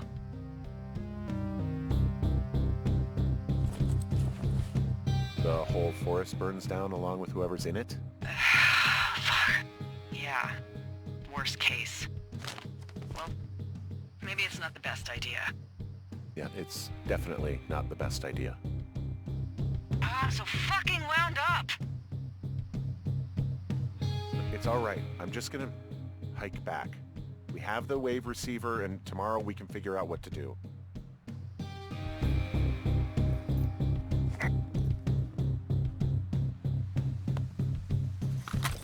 Hi, this is Jane. I'm back again, and now I'm here with... Will Nunes. I was a prop artist.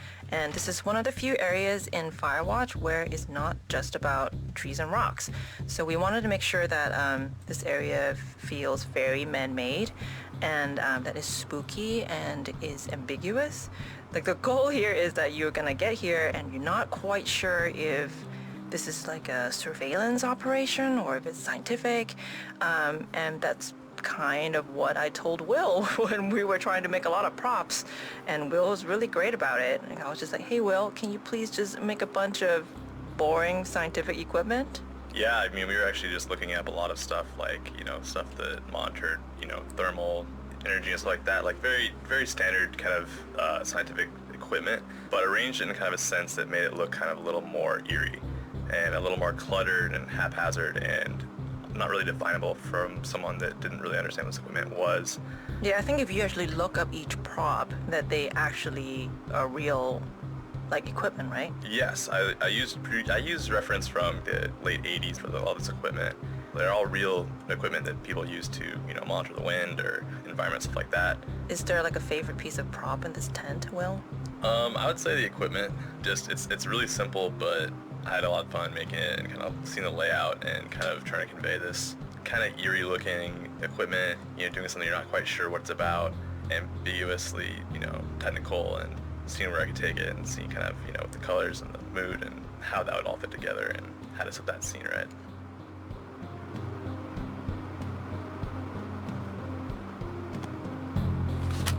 Hey Jake. Hey Chris. So over the course of Firewatch's development, we, I think, swung back and forth pretty wildly in terms of how much we wanted to play up the conspiracy part of the story and how explicit we wanted to make Goodwin's involvement and how much we wanted the player to buy into it versus how much we wanted the player to think this was sort of all in Henry's head or played up between Henry and Delilah. Mm-hmm. And the research site was really the moment in the game where there's definitive proof something is happening, whatever it is. We obviously knew as the developers of the game that the reality of the situation was a little bit sadder and more mundane. I think we kind of wanted there to be this big moment that suggests, oh, maybe this is something really huge. Yeah, I think we got carried away a little bit. Yeah, I think we arguably / probably did. And thinking back to it now, the reason that the typed reports came into the story at all, as you said about the pendulum going back and forth, I think we didn't like the story being 100% ambiguous. I don't know if we knew that we could support a world where Henry and the player and Delilah 100% construct a reality that doesn't have a single shred of proof, and we're like, okay, well, we got excited about maybe it's the 70s conspiracy moment of like, you know, you're in a room full of warring machines. I think we on the team kind of hyped ourselves up in the same way Henry and Delilah do. I mean, I remember when I first the first draft of the music that you're hearing right now, I showed it to you only, I think, because I felt too stupid to show it to anyone else, because I'm like, this is so ridiculous. We can't put this in our game. Well, the one when and you were like, oh, maybe we should put it in our game. I don't know. Henry's going nuts. Everyone's going nuts. It's true. We're all going nuts. Maybe it could have been pulled back a little bit on all fronts from what you're observing right now, but maybe it's the best. Maybe it's for the best. Could be. Could be.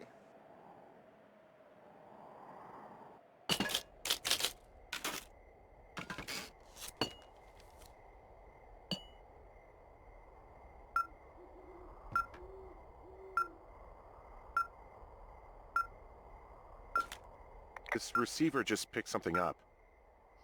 Like a signal? It's going beep beep. Yeah, what could it be? I don't know.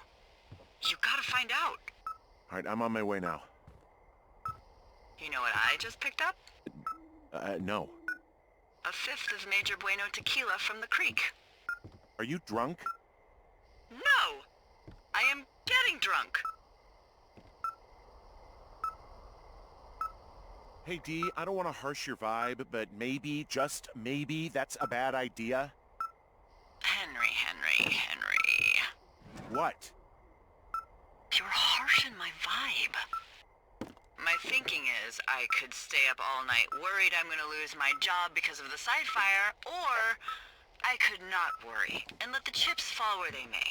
It's not like there's any proof we were down there. My thinking is I'm gonna follow this wave receiver. Ooh, I like it when you think. Ay.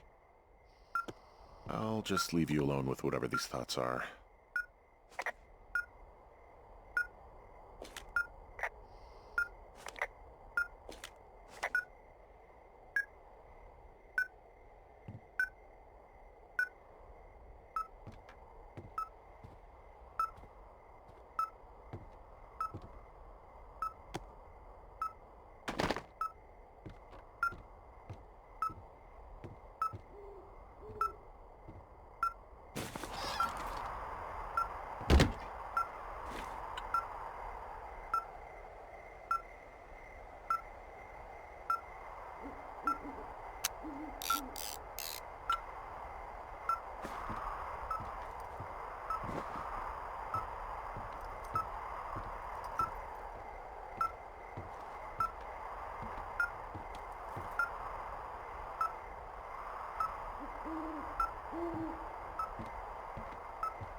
What?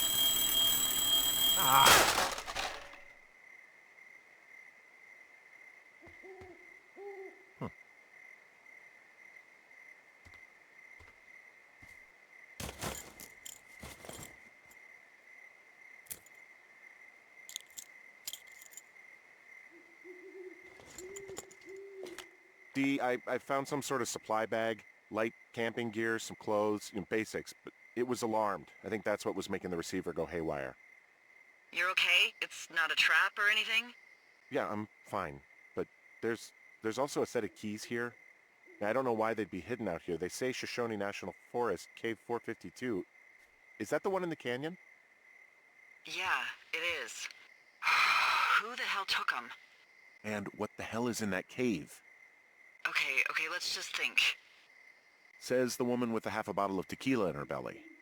Maybe they're panicking and we're preparing to beat it. The fire has them spooked, and we have new walkie-talkies, so we have the upper hand. Yeah, well, it's hard to feel like you have the upper hand when you're standing in the dark in the middle of the woods. Oh. Well, you're back in your tower. Maybe you need a drink, too.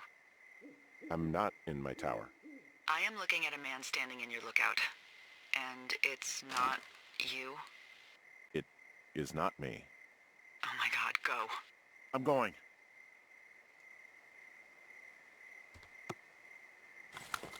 Nels, it's the spooky nighttime scene. So spooky. Impossibly spooky. Coming up with this scene was funny because the bag that is in the little grove here is known, I think, definitely internally, I don't know if this is in the game, but as the bug-out bag. Oh, it is definitely the bug-out bag. This is what actual hardcore survivalists call their, oh man, if the nukes hit New York City, I can grab my 2 bug-out bags. They're in my closet, throw them in the back of my pickup, and drive immediately within 12 minutes of the air raid siren or whatever. Yeah, and it's funny because we wanted it to tell a really sort of a nuanced story that didn't hit you over the head with exposition. Yes. And I think the bug-out bag is probably a little confusing. It might have been a bit too nuanced. It's definitely confusing upon first discovery. This is Ned Goodwin's bug-out bag, Yes. which is the heat's getting too close. I've gone too deep. This Henry and Delilah charade, and I'm gonna have to leave really soon. Yeah. So if Henry gets too close, I'm just rappelling down, scurrying over to get this bag, and I'm out. And I might as well wire it to a battery for the effort, so if it gets discovered, I know that it's gone. Exactly. I don't get led into a trap. And this is things that, like, actual, weirdo hermit people that live in the woods. Like, this is actually a thing that they'll have. They'll have, like, their main campsite, but then if their main campsite is discovered, they have, like, another second supply cache where they can just grab their stuff and disappear. And it just happened to be that Goodwin, for sentimental or other reasons, was keeping the key to the cave on this backpack. He didn't like in any way leave it for Henry intentionally. It just happened to be that the weird electronics on it also got picked up by the wave receiver, and then what was meant to be like Goodwin's safety net backup thing is actually what is his ultimate undoing. Yeah, and there's an article in a GQ magazine that I think you'll probably be talking about later, Nels, written by a reporter named Michael Finkel about this hermit who lived in Maine. Christopher Thomas Knight. It's a wonderful, wonderful long read. You can find it online. Again, it's GQ magazine, and I plumbed this thing for inspiration for Goodwin and how he would set up his camp and what he would do if he thought he was going to get caught. And it was an idea that I know went into my notebook upon reading this article. It's really great, and it's really wonderful reporting from Michael Finkel.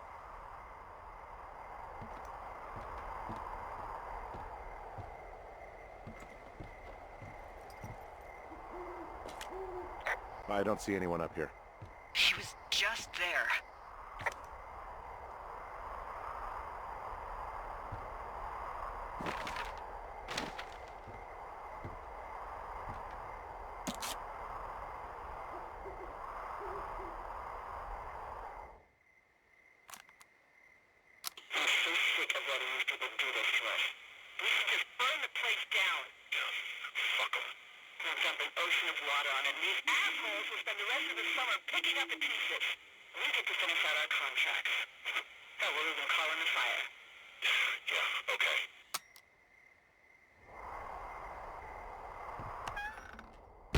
Did he leave something?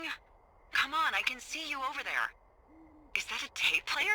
Did he leave you a tape? It's a tape of us talking down at the site. It sounds like it was recorded from somewhere nearby. Oh, Jesus.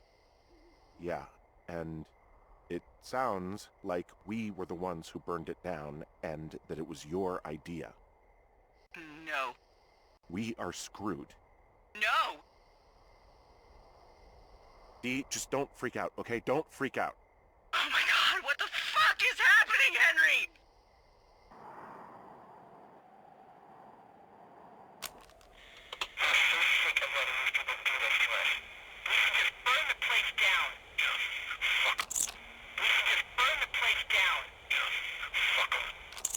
I think I'm gonna be sick.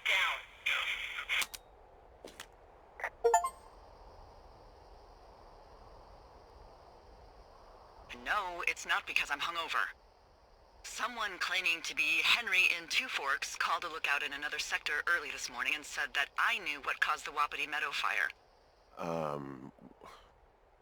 So, I just got off the horn with that lookout who's wondering what I know, or that I'm an arsonist, or that I'm fucking losing it. Furthermore, I bet you don't have the only tape of us from last night, so someone has evidence to back it up. We need to find out what someone's been keeping in that cave. I'm going down there now. We don't have a lot of time left out here, and if we don't find some fucking answers, when they lift us out of here, it's gonna be in handcuffs.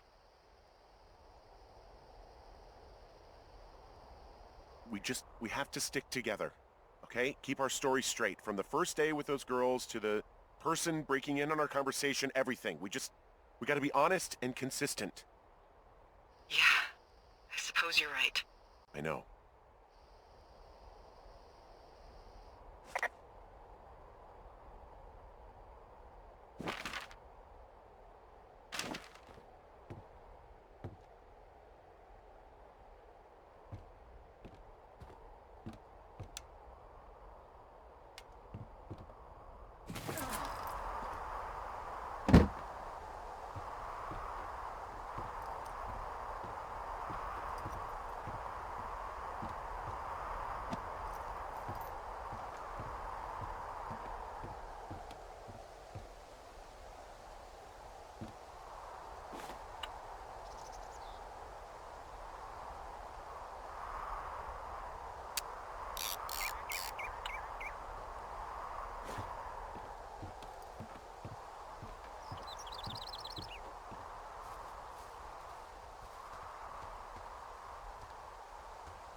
Hey, you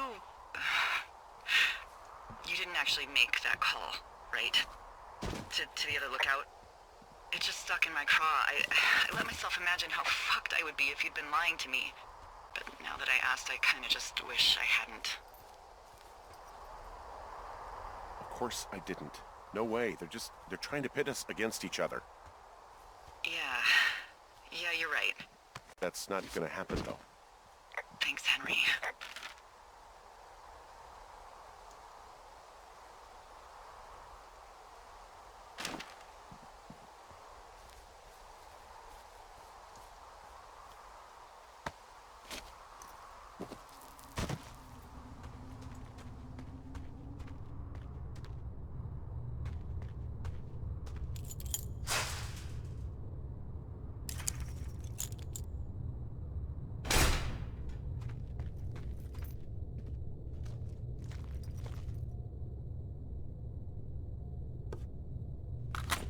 Something I like that came on a little later in development that you did, Nels, here is we are without the radio, and I like how that feels across like the broad swath of the game. I think it's really cool to not just be alone.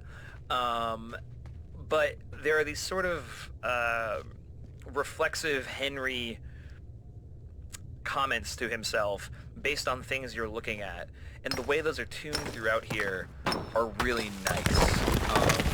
Player, I don't know if you've seen this, but when you're walking sort of in the upper level of the cave, you can look down and to the right and you can see Brian Goodwin's shoe.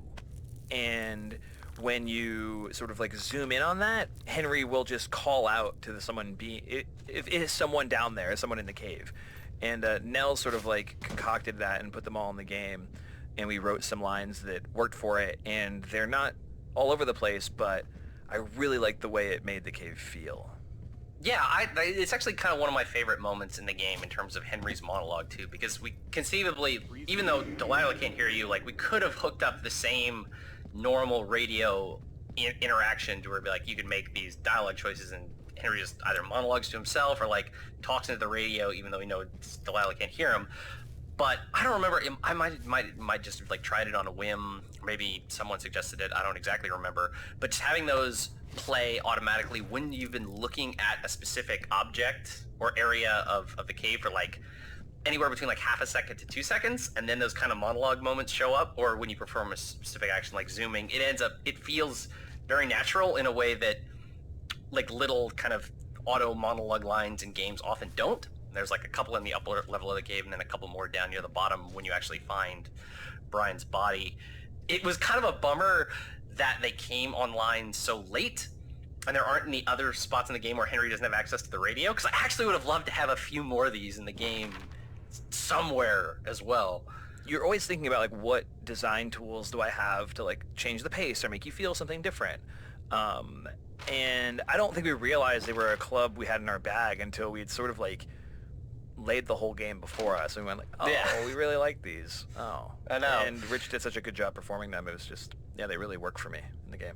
Yeah, they're quite good. Hi, it's Jane again, here with... Me, Jake. Hi. So the way we work usually is that Jake will do a lot of the level design with gray boxing, and the cave is no different. That's true. The cave is no different in that regard, but it is different in that it's ridiculous. Like the cave, Firewatch usually, when you're building it, you only have to worry about the floor, whereas the cave is a completely contained area. Like it's a cave. And I really wanted to take advantage of that, perhaps to an excessive degree. Like I really wanted the cave to feel like this snaking labyrinth that wove in and out of itself, and that you could see areas you were going to get to later from places you weren't at yet and stuff. But I had no idea if it would actually be allowed to exist inside of the rules of Firewatch until I handed it to you. Well, the interesting thing about this cave is that, like, for example, this hole where the shoe is, you can actually see all the way down to where the body is. Yeah, you can't quite see the body because you can't lean far enough in. But but the spaces all are actually connected in a way that makes sense. The cave is also actually exceptional in that I think it's the only place in Firewatch where we cheat space. Yes. There's a couple places in the cave where you drop off a ledge, and in the middle of Henry's drop animation, we just cut the camera and like blink you to another area that's like a few hundred meters farther away. Yeah. Because the cave ended up being so weirdly nested on itself. It ended up being this like compact ball of yarn to the point that it didn't actually get you all the way to Brian's hideout. Yeah, and so like to like make the space make sense while not spending too much time making it, we just decided, hey, I guess by cheating it a little, it's okay. And I don't think people actually notice. It also cuts your travel time down. Like people were spending a long time walking through it in the early version of the gray box. But figuring out how to light the cave, because like video game lighting, yes, but you still have to make sure there are spots opening up to the sky so that because we need to make sure that Henry can go through this without a flashlight. Right. But it's also nice and dramatic to have those little cracks of sunlight coming through. It looks nice. But like, think about those torches. It's true. Spike walls. Or an underground lake. How about that? Almost. Almost made Don't it tell in. people about the lake.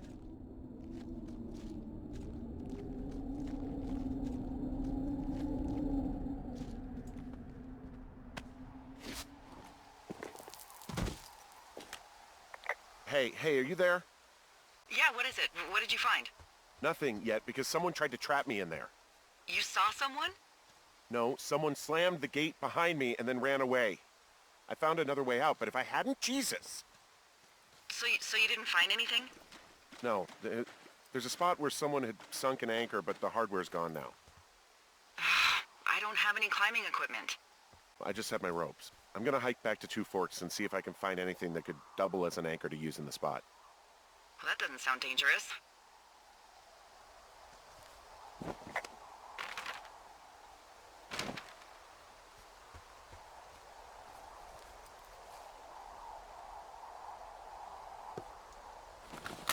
Hey, it's Chris again. Hey, it's Sean. The entire Brian Goodwin saga changed absolutely massively, multiple times, really, over the course of the design and writing process. There was actually a previous design revision in which you as the player, through just various means, could trigger the discovery of the existence of Brian Goodwin much earlier in the game, and we had to allow for all these different possible branches of when you could find that out and when Delilah would tell you more information and so on and so on. And it became a nightmarish possibility space that we really had to rein in. It became just a very unwieldy story. Yeah. Inside of that story was the idea that Delilah didn't know who Brian Goodwin was. Right. She knew Ned Goodwin. He was a lookout who was out here, but did not know that he was here with his son because it was against the rules, and Ned had broken the rules by bringing his son out here. And from design side, that was not to mention there's the unwieldy nature of the being able to never find out who he is until the very end, or figuring out that there was a kid in your tower on day one. That was unwieldy.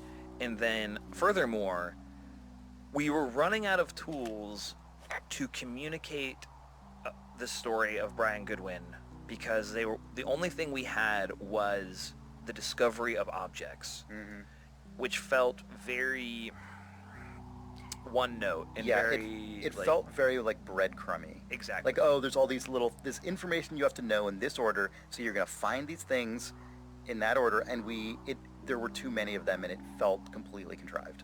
And this is just a design philosophy. I think this is a good story design philosophy, good mechanics design philosophy. When something just isn't working, is just ask yourself what happens if the opposite is true. I'll just say, okay, so what are the things that are true? Delilah didn't know there's a kid in the tower. I was like, well, what if she did? And not only did she liked him. Oh my gosh, well that makes the emotional payload of finding Brian Goodwin much more intense. And then once we had that, we had another design tool to communicate about who Brian Goodwin was to you. And that tool was the one tool we had for communicating information. Anything in the game, anywhere other else than in finding game. something and Henry going, oh. We doubled the amount of information we could get to you, and it just made the game much more easy. It opened up the game from a story side, and it made us not have to constrain ourselves with that branching craziness of not knowing who he was and breadcrumbing you around the world. And in doing so, it sort of simplified that total arc and allowed us to pack a lot more information into each of those deliveries. So when you find Brian's backpack, when you find his hideaway, each of those is very information dense, because we just consolidated it all to those zones. And can reference the stuff you've learned along the way. So when you do find him, you actually feel like he's a human being who had a history and a life and a personality and stuff. And I'm really glad we got there. Yeah, me too. Because we got there late, and you just Very don't late. know if it's going to happen. Yeah. You just don't know. We got there August, September, September-ish of 2015. 2015, yeah. Game came out in February 2016, so very, very, very late. Yep. Delilah, I just found an outcropping that someone was using as a little fort. I think it was Brian Goodwin. Really? Yeah, he built himself a real castle.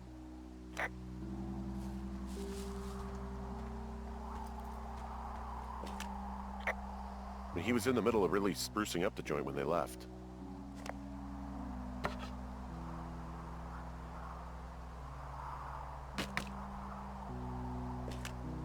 Huh. Brian stole his dad's climbing gear, his anchors. That's convenient. Yeah, it is. I think he was gonna hide them in a cache box or something and never got around to it. I mean, he left a note for a ranger to find them and send them back to him in Nebraska. Because he hated climbing? Yeah, it sounds like Ned was pushing him, and pretending to lose his anchors was the easiest way to put a stop to it. I hope it worked. God, what an asshole. Yeah. Man, that is the sort of thing that would have caused me to catch a beating growing up. Yeah, well, I wouldn't put it past old Ned. There's some grade A dork contraband here. You found his pocket protector? I found I guess, a data sheet for one Gladius Silva, half-elf, armor 7. Classic wizards and wyverns.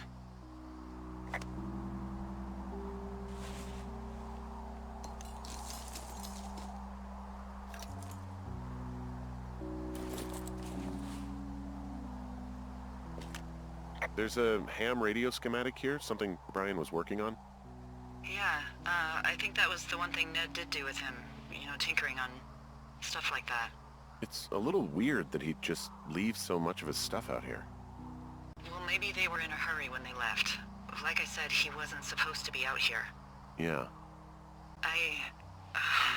They almost got busted. Brian liked to go out on the railing of the tower and wave at the planes that dump water on fires, and I got a call because someone thought a kid was up in Two Forks. I lied, and just said it was Ned. If I ratted him out, they would have been forced to leave, and I don't know, I guess I just felt like I was saving him from whatever shitty life Ned was gonna bring him back to. Not that it ended up mattering.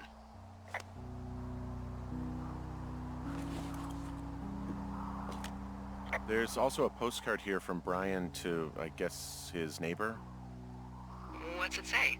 That he's with his dad and sorry he can't mow his lawn this summer. Oh, gosh. And also he was worried his dad didn't know when school started. I'd say that's a lucky break if I were him. Yeah, that doesn't surprise me. Ned didn't really seem like a, with it dad. Bunch of rocks stacked up. He made a wall and a perimeter.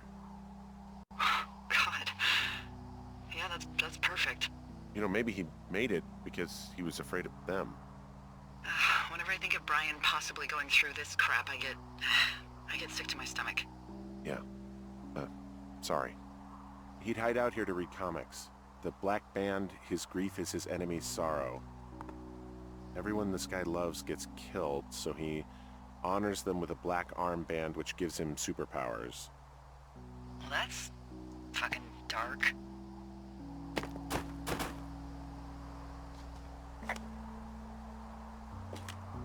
Hey, remember that pack I found? Back on your second day? Yeah. I found a plant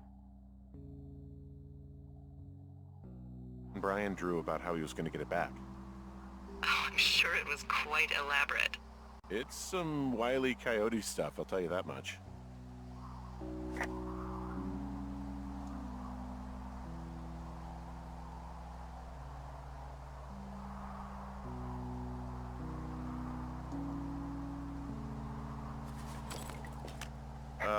Brian was doing a science fair project about bouncing radio waves off of a meteor shower. Poor kid left his homework? Yeah.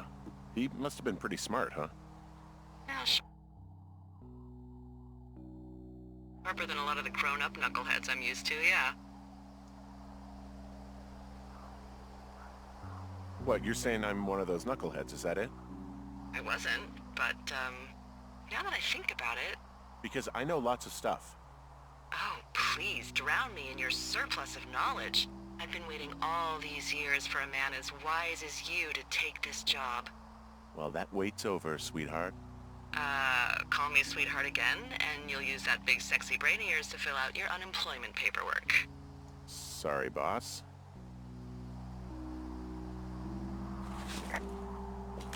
I found an old school folder. Brian was a hell of a doodler.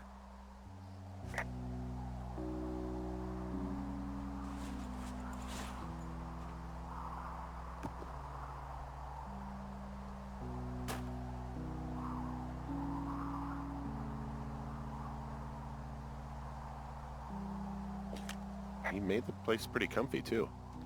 That's an achievement. Yeah, at the expense of what are probably stolen pillows. That little shit.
Hey, it's Chris again. Hey, it's Sean. The entire Brian Goodwin saga changed absolutely massively, multiple times, really, over the course of the design and writing process.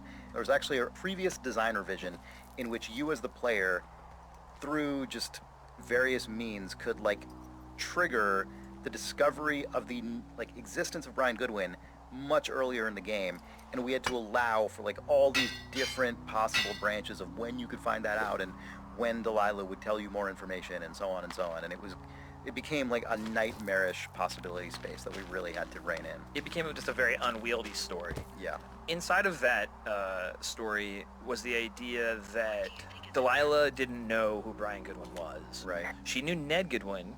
He was a lookout who was out here, but did not know that he was here with a son because it was against the rules, and Ned had broken the rules by bringing his son out here. And from design side, that was not to mention there's the unwieldy nature of the being able to never find out who he is until the very end, or figuring out that there was a kid in your tower on day one. That was unwieldy. And then furthermore, we were running out of tools to communicate the story of Brian Goodwin because the only thing we had was the discovery of objects, which felt very one note and it felt very like breadcrumby. Exactly. Like, oh, there's all this information you have to know in this order, so you're gonna find these things in that order, and there were too many of them, and it felt completely contrived. And this is just a design philosophy. I think this is a good story design philosophy, a good mechanics design philosophy when something just isn't working, is just ask yourself what happens if the opposite is true. I'll just say, okay, so what are the things that are true? Delilah didn't know there's a kid in the tower. I was like, well, what if she did? And not only did she she liked him. Oh my gosh, well that makes the emotional payload of finding Brian Goodwin like much more intense. And then once we had that, we had another design tool to like communicate about who Brian Goodwin was to you. And that tool was the one tool we had for communicating information. Anything in the game, other than finding something and Henry going, yeah, we doubled the amount of information we could get to you, and it just made the game much more easy. It opened up the game from a story side, and it made us not have to constrain ourselves with that branching craziness of not knowing who he was and breadcrumbing you around the world. And in doing so, it sort of simplified that total arc and allowed us to pack a lot more information into each of those deliveries. So when you find Brian's backpack, when you find his hideaway, each of those is like very information dense because we just consolidated it all to those zones. And can reference the stuff you've learned along the way. So when you do find him, you actually feel like he's a human being who had a history and a life and a personality and stuff. And I'm really glad we got there. Yeah, me too. Because we got there late, and you just don't know if it's going to happen. Yeah. You just don't know. We got there August, September-ish of 2015. Game came out in February 2016, so very, very, very late. Yep.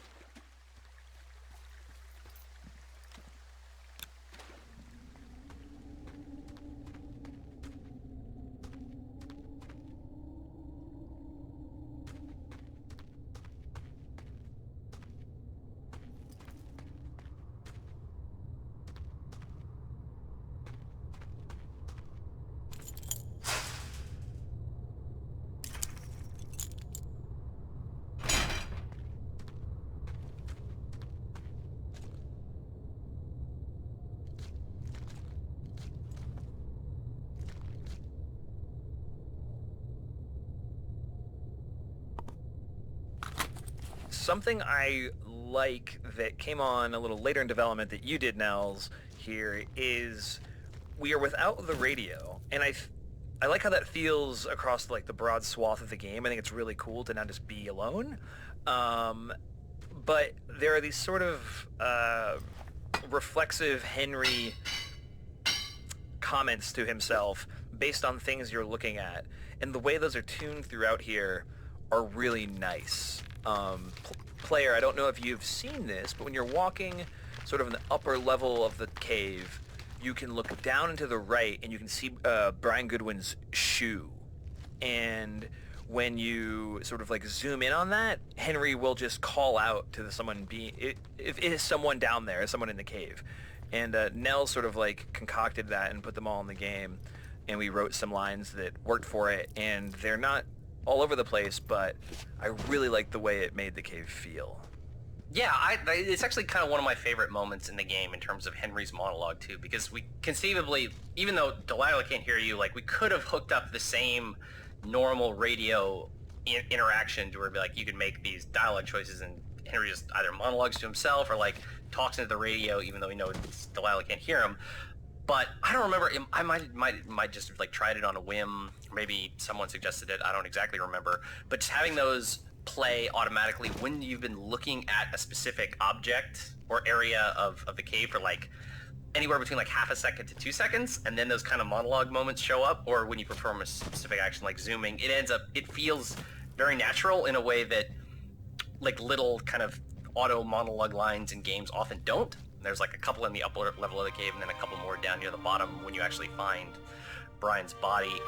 It was kind of a bummer that they came online so late and there aren't any other spots in the game where Henry doesn't have access to the radio, because I actually would have loved to have a few more of these in the game somewhere as well. You're always thinking about like what design tools do I have to like change the pace or make you feel something different. And I don't think we realized they were a club we had in our bag until we'd sort of like laid the whole game before us, and we went like, oh, yeah, we really like these. Oh, I know. And Rich did such a good job performing them. It was just, yeah, they really worked for me in the game. Yeah, they're quite good. Oh, God.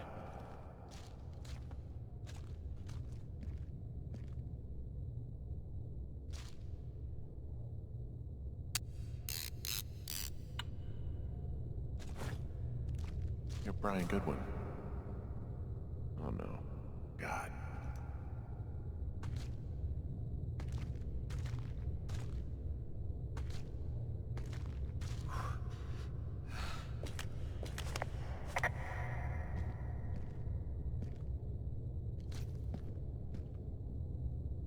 You fell.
I came up with this character, Delilah, and then just thrust her upon you and said, you are going to be Delilah in this video game. I liked working with you on The Walking Dead. You were amazing as Katya.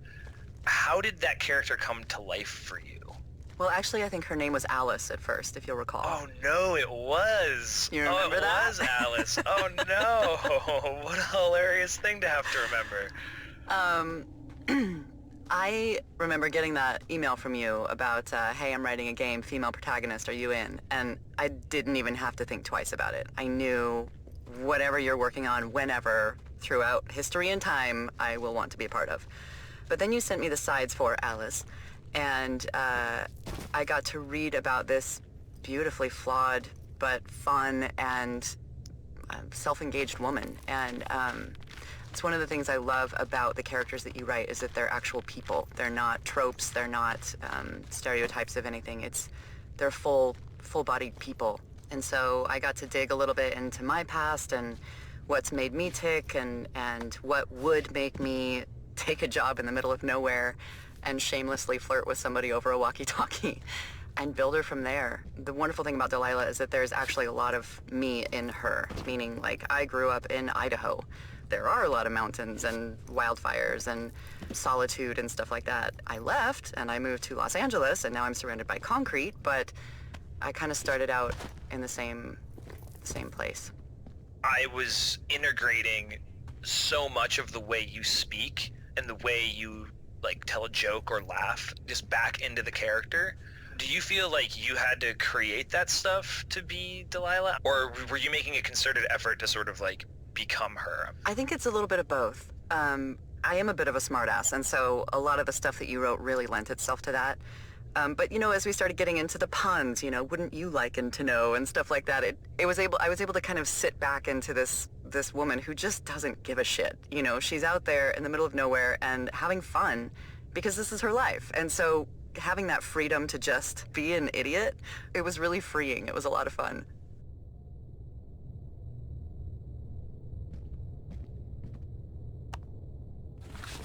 Hi, it's Jake again. And Chris. Hey, Chris. Hey, Jake. This area is one of the only areas in the game where we really let ourselves play up sort of dressing a set in a really overtly theatrical and dramatic way.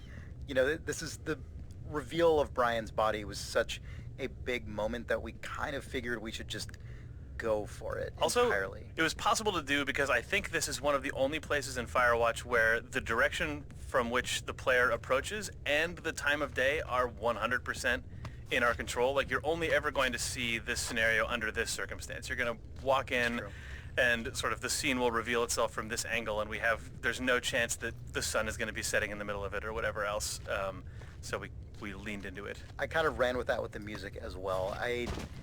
As you know, if you've listened to all the music in this game, I really didn't lean on big string swells or anything like that. It's very kind of small scale recordings, guitar and electric piano and bass and things like that. I decided to just push this as far as possible. I did one odd thing with the music, which was instead of what you'd expect, which was making the music a really minor dark key, it's actually all in major, which is typically what people associate with happier, more upbeat music, but I pushed the strings far enough that I was hoping it would sort of come around the other side and make something that's kind of, I don't know, poignant. So it's cool. I like it. Thanks. Fun fact about this area, if you bring a notable Brian Goodwin possession down into this space, you can set it down next to him using the game's putback system. One Russian streamer found that live on like the day the game came out. Yeah, by accident, and it was amazing. That guy's stream blew up. Yep.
Hey, Dee. There you are. I've been worrying my ass off.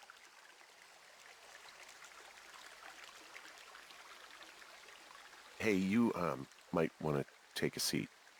I've been sitting this entire time. I'm almost always sitting. What's wrong?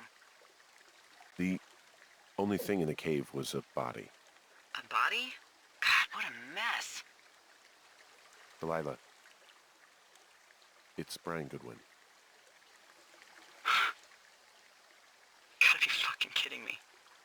How does that... What? I don't... How? Climbing, I think, or made to look like a climbing accident. Mm-hmm.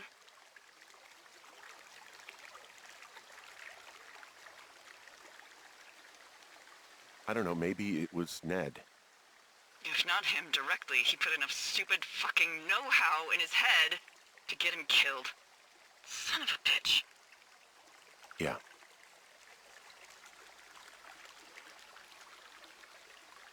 What do we do now, Dee? I mean, are you okay? No, I'm not. He'd be alive if I had told someone he was out here. I don't know where he'd be, but I can assure you it would not be rotting at the bottom of that cave. There's nothing to say. Hike back.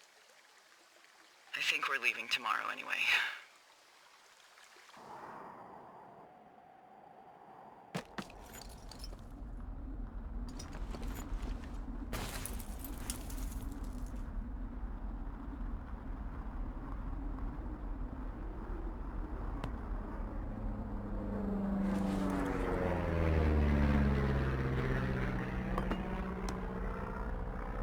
You see that plane?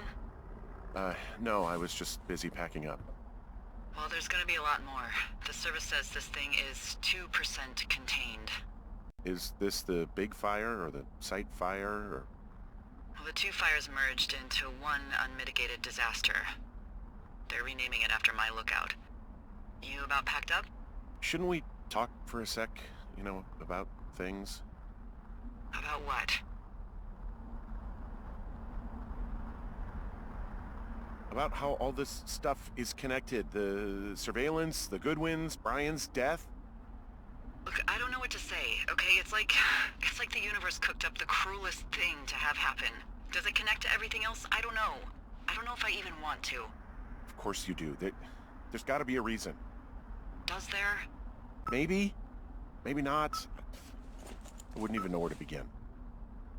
Well, fuck. For starters, I guess you could find the source of that signal. Holy crap. Yeah, oh my god.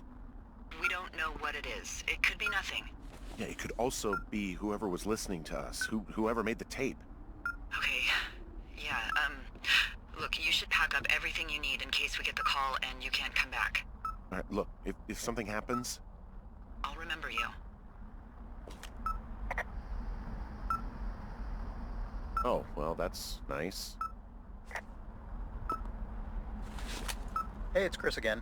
Hey, this is Ollie again. Hey, Ollie. Hey, Chris. Where you are right now in the game represents by far the biggest change to sort of environmental ambience that we did in the whole game in terms of visuals and audio and everything else. It was just a totally different outdoor kind of vibe. Yeah, it was really important that the end of the game felt very sort of climactic and exciting, and for the style of this, we actually looked at first-person views of like real forest fighting that had been recorded in Australia, and it was so intense, and the thought of like trying to hit that, like the benchmark had been set, right? So we had to try and get something that captured that feeling. I think we were all surprised by how close it got in the end. Yeah, for sure. It was. I was really impressed. Yeah, it was amazing how close we got to the original vision, given without special casing any tools. Like the tools that we had enabled us to get this effect like very quickly, and it was something I'd been putting off for a long time because I was really scared of being able to deliver something that felt, exciting. And then I remember sort of bringing everyone into the room and going, guys, I think we got it. Yeah, I that's think we awesome. did it. Yeah. On the audio system, I did have to special case a bunch of stuff, but what ended up happening was, because of the needs of this day, I ended up redoing the way audio ambience worked for the whole game to be able to support dropping elements in and out, which ended up being really useful retroactively for the earlier days when I went back and changed those. So, yeah. Great.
What's your status?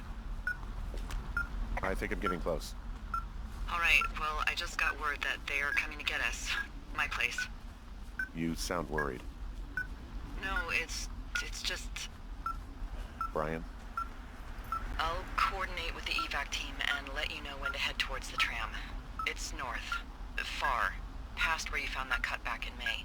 There's an emergency tram out there that will let you hike to the rendezvous point at my lookout.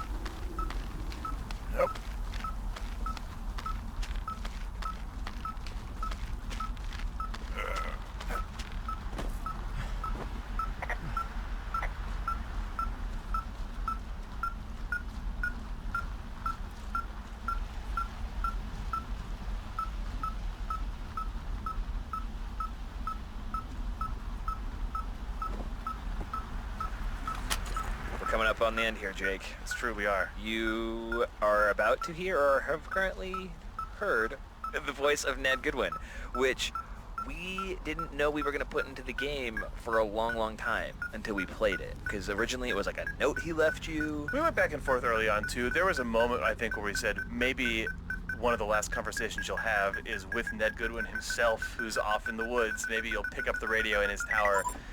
Talked ourselves off that pretty quick, and then yeah, maybe he leaves you a note, sort of a confessional note. But then we also sort of bounced off the note because you would find it and it just didn't have the oomph, and it didn't have the sort of cinematic nature of a conversation. And then we went, okay, well, is the response to that to like put Ned Goodwin in the scene? You're gonna meet the guy? And, like, thought about that for a minute. And then we said, well, you're going to talk to him, and, like, what are you going to say to him? And then we actually found the middle ground, which was a recorded note, which is, like, was really great. It was, like, the thing that it never occurred to us because we had written notes and conversations. The idea of just essentially having an audio log did not, like, jump out at us for a few weeks. And then it was like, oh, wait, you have a tape player. He's left you recordings of yourself before. It seemed yeah, like it all connected. And I'm really happy with where we landed with it. And also, Mac Brandt is the voice of Ned Goodwin. We had so many auditions, and this happens all the time. You get a lot of very similar auditions, people trying to play someone a certain way. And then Mac put a little bit of a, like, kind of an East Coast accent on it. And just I remember not being sure about it at first, but you and Chris pushed for Mac, and I'm really glad that we did. Yeah, he was just a titan. He did this such is a great job. A weird, goofy detail of just the sorts of things that you imagine in your head, but Goodwin leaving you this tape has meant that for me, my mental image of Ned Goodwin is that he has no one to talk to, but that, like, when he left the Shoshone, it was like with a backpack full of just tapes that he's recorded to himself, which obviously doesn't exist and the game doesn't say that, but now, like, the existence of that tape just painted that strange character detail into my brain. Now that it's on his commentary, is definitely purely canon. Someone left a rope for me to climb up. I'm down near the lake. How do you know it's for you? There's a tracking collar tied to it. Someone was leading me here. And there's another tape. Oh my God, Henry.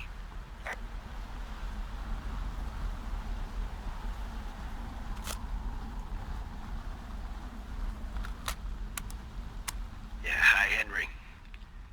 Hey, you better find this before it burns up. We've been causing each other a lot of headaches. Now I gotta go stake out a site that's as fit for living as the one you're about to find. You'll get it when you see it. You can't blame me for keeping an eye on you. Not after bumping into you back in May. Down by the cave, for croc's sake. I've been up here for 3 years. I kept it cozy. Winters are harsh as hell, and I ran out of books. But I got that antenna rigged up, and Delilah, she's a record you don't gotta flip. I kinda get why Brian took to her. About a week ago, I stopped worrying about you finding anything out, and that's right when everything went shithouse with you two. You guys don't know anything about having kids. All right, nobody knows nothing. It ain't Andy and Opie walking down the lake to fish every afternoon. It ain't Mayberry. But you gotta know I didn't kill him. All right, we were climbing. I was teaching him. Brian was uneducated in the way to do anything. He just fucking didn't sink his anchor the right way. You know, I thought about going back, having to answer questions, and having to get him put in the ground, and I didn't see the point. Don't come looking for me. Sorry about your wife. We found the surveillance operation. Okay, what does that mean? What is it? It was Ned Goodwin. He was the one listening to us, just him. Ned Goodwin. He made the tape? Yeah. He's gone deeper into the Shoshone. He doesn't want anyone to know he's out here. Because he killed Brian. Because he killed his fucking son. You need to get back here. They say the helicopters are making rounds. Okay.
I should be relieved. Relieved that there's no evidence of us starting that fire. Relieved that we're not crazy. That there wasn't some conspiracy. But I'm not. He was a sweet kid. With a shitty father who hid out here like a coward after dumping him in a hole. Lila, I think it was an accident. And I don't think Ned meant to kill him. We don't know what happened for sure. Ned wanted his son to be able to climb and do the sorts of things he did himself, but Brian couldn't. And how'd that turn out, Henry? I'm sorry. God, it would have been so easy to tell the truth and have him sent home. I can't stop thinking about it.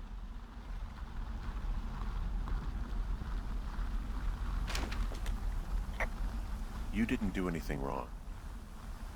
Yes, I did. And now I've got to decide whether I tell people that he's down there so they can retrieve the body or not. And if I do, I'm going to be asked about Ned Goodwin. Dee? Oh, fuck. Is that a helicopter? Yeah, hold on. Hey! No, there's one more. Yes, here, yeah. Yeah, he's coming. Okay, 1 second. Hey, they're here, but they're making rounds. They'll come back. I think I'm gonna go with them.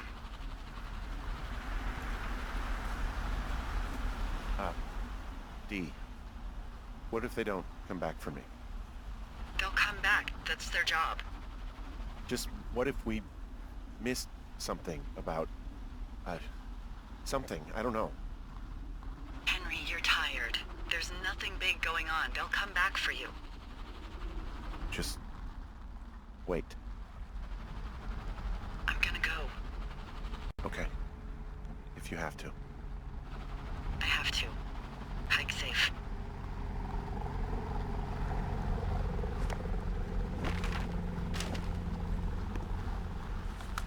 Hey, Chris here. And Nels, hello. Hey, Nels. Hey, buddy.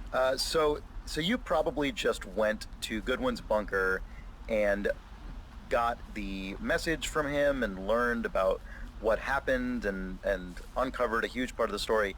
But as it turns out, you actually don't have to go there at all. Not in the least. The only thing you actually have to do to kind of keep the game going is listen to that cassette he leaves you. Right. After you snatch that cassette, there's kind of that dangling rope, but you can just never climb up that rope. Mm-hmm. You can just kind of be like, I'm going to evacuate now. Goodbye. The only reason that's the case is because we literally could not think of any good, reasonable, convincing excuse to force you to go up there. Yeah. One of the big challenges in this game, from a design standpoint, was that it's one big connected world, and there are a lot of times where we just can't really force you to go somewhere and do a thing. Or if we did, it would just be absolutely terrible. Like, we could technically allow you to walk all the way over to Delilah's evacuation tram. You get there and she says, oh, we're not ready to go yet. And then you would have to, like, walk all the way back to where you were, then climb around Goodwin's bunker, and then magically she says, oh, it is actually time to go now. And that would be awful. And so, because we eventually determined, all right, we have to allow for the player not going through there, that meant Nels and I had to then tackle the other hilarious and difficult problem of making sure that the game and the story didn't break for those players who do never find Goodwin's bunker. Yeah. And that was a very complicated and frustrating task, I would say. Well, technically, you can grab the cassette, listen to it, and then not even tell Delilah about it. Yeah, there are a lot of different states you can be, conversation states you can be in between getting that tape and getting to Delilah's tower. There's anywhere from only getting the bare minimum conversations because you already exhausted most of it at Goodwin's bunker, all the way up to needing all of that stuff to be recapped on the way because you didn't actually go to the place. Yeah. And we had to make sure that all of those possible player sort of actions and combinations of actions all worked and all made for a logical game where the story actually concluded and information didn't just magically appear out of nowhere. Yeah, there were so many different permutations of it. It's like, okay, we'd finally, like, hog tie one of them, and then one of us would be playing the game and be like, but wait, what if you don't do this? Then we have to be like, ugh, okay, so what do we do if you do this, but not that, but this? Okay, we have that one covered. And then you go this direction rather than that direction. Right, because that's the other thing is, like, walking to Delilah's, there are so many different paths you could technically take. We had to, like, slap down just, like, 15 different triggers probably to just catch all the different, like, went this way but then looped over that way. It was a horrible mess. Good times. Firewatch.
Chris. Hey, Sean. I don't know about you, but I get a lot of email and tweets about people really, really wanting Delilah to be in the tower at the end of the game. I hear about that a fair amount myself. And I am really, really happy with the performances of Henry, or Rich and Sissy, here in the canyon when she says there's a helicopter here and it's ready for me to get on it. Yeah, me too. And if you're wondering why we ended up making the creative decision we made, there's sort of two things that I know Chris and I spoke a lot about.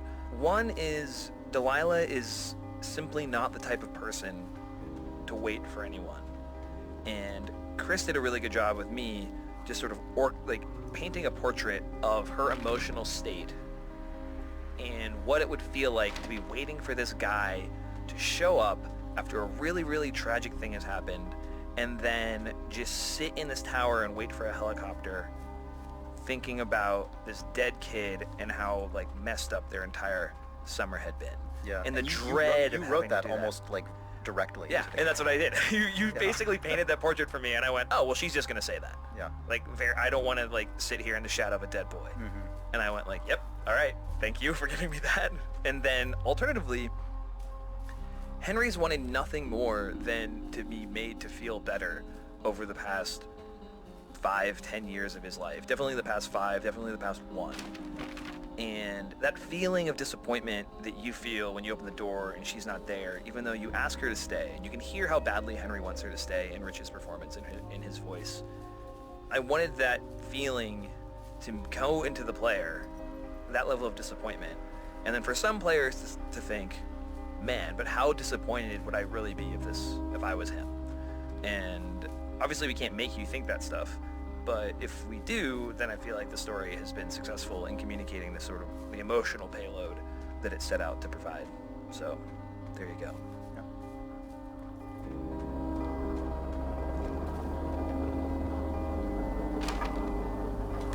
Hey, I'm at the evac spot near the ravine.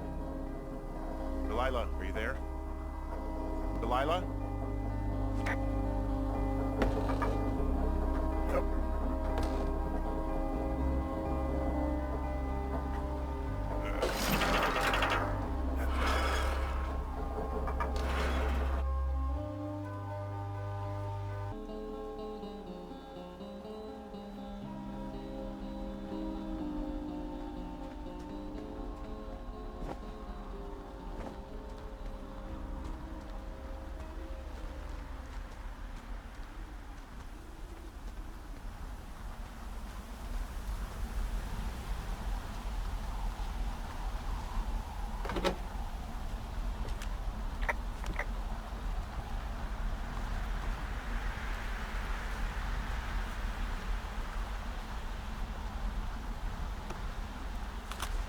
Hi, it's Ollie again. And it's Jane again. So this is Delilah's Tower. Funny fact, this was one of the first things we concepted and built in the game. We always knew that the game would end with Delilah's Tower, and I think we all liked the idea of the title screen being Delilah's Tower. So that was one of the first things we did as a sort of test.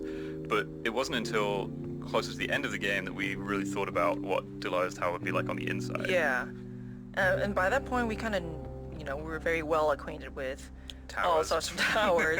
And so I don't even think we had a big concept about it. We just kind of went in and went through all our references, and we just decided, we should have this kind of ceiling and like different cabinets. Yeah, it should feel familiar, but sort of different enough that it feels like a Delilah's place. And we thought about all the things that the player learns about Delilah across the that was the game, really fun. and try and communicate that through things, but also maybe some things that you don't know about Delilah that are interesting to find out. I remember when I was just making props for her space that I would ask Sean, hey, like if she were just eating a snack, what would it be? And Sean would just say, peanut butter and apples. And I would just ask Sean, what kind of slippers would she have? And, we would just have to think about, through the props, tell sort of a little bit of, character of who Delilah is, like what kind of shoes she wear would just be the fun kind of things to think about. interesting fact also that the behind the mask of the firefighter who collects Henry at the end is actually Henry's own face because it's the only face that we had modeled in the game. I really like the idea that potentially someone would have noticed and thought it was this insane twist. Third ending. Yeah, third ending. Henry sees himself and John Malkovich realizes moment. that it was all a dream. Henry died in the cave-in on the way into the. He on the way into the rescues park. himself. That's so good. Hey Chris, Hey, Sean. it's the last scene of the game. Yeah, this took some getting. This was very difficult. Yeah. Something you would say in story meetings all the time, which was, I was really afraid of writing the scene, and I was really afraid of the end of the game, which I had never experienced in my career. Yeah, we went up to the wire. You would say to me, oh, you're going to feel it out when you write it. And you would say that, you're sort of like, and you'll figure that out on the page when you're working, when we were trying to really talk about the beats of this last scene. And I would go like, okay. And some direction that you gave me that was really valuable was just the muted nature of this scene, because everything that has been said has already been said, and there's sort of nothing left to do. And you get to a point in your life where that is true often. But movies and games never really explore what that space feels like. Yeah. Because it's really hard to choose to do that, to write the not exciting thing, which I think is why the helicopter shows up, to be perfectly honest. Yep. We needed something to counterbalance this feeling of well, the story is just over. Yeah. They're not going to get to see each other because that's just the way it goes. So how do we make this feel big and final? We better pay for a big helicopter and a guy's hand you grab and everything. And then to tie it all together, we decided very, very down to the wire that you were going to write music over the top of the whole thing. And I think it totally works. Yeah. But what was that experience like for you? Oh, it was very stressful because writing that music was literally in the last couple of days before content lock. But I think much like the writing of the scene, it just, I think I had just sort of absorbed so much of everything that had led up to that point that it actually ended up being an easier process than I thought it was going to be. As for the ending as a whole, I mean, we talked through how this game was going to end so many times, and on a literal plot level, it actually changed a fair amount in terms of how the mystery gets resolved, all the sort of background information that's feeding into Henry and Delilah's last conversation. And I remember something that was really important to me was as much as possible, I would like the ambiguity and the sort of meaning of the ending and of all the events that have transpired to be in not in the literal what happened, but in the why did any of it happen? Just in the sense of why does anything happen? I remember that was something that I thought was really potentially powerful about the way this game concluded. I think you got, I don't know if that means anything to anyone else, but I think that you got that in the writing, and I was very happy with how it ended. Good. Even though it was a well, very thanks so much for contentious- you through the entire process, 2-year process of trying to write this game, were just a constant checkpoint for me, because when you're writing, it's a very lonely process. It's very, very lonely, and to drift off of the tone of the thing you're working on with the other people is very seductive. Hey guys, we're doing this totally new, different thing. This scene happens a totally different way now because I had a brilliant idea last night. Yeah, that happened a bunch of times. Yeah, that is a very easy thing to do, but I always felt like you were able to ground me back to where we were headed in a way that I found to be very comforting. And I thank you very much. I appreciate it. Glad to help. It worked out. I'm really happy with what we did with the ending. For something that so many people have very mixed feelings about, I almost am even more pleased we did it the way we did it. Same. Exact same.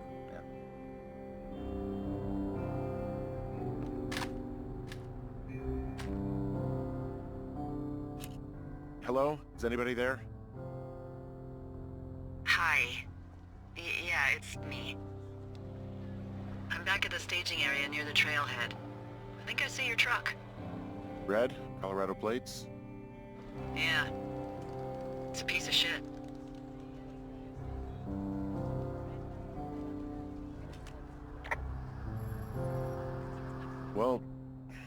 Yeah.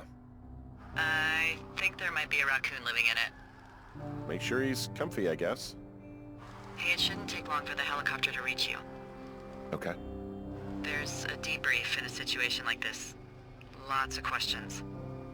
Ah, shit.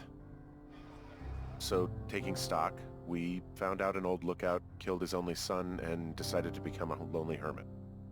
Yes. And we prevented one fire? Basically started another. Okay, so that's a wash. Oh, I'll have to figure out what I'm doing every summer from now on that isn't this. You're not coming back? No. And you'll have to... I don't know. Yeah, me neither. I don't know what's next. Tell you what, why don't you choose for me and I'll choose for you? All right, sure. Maybe...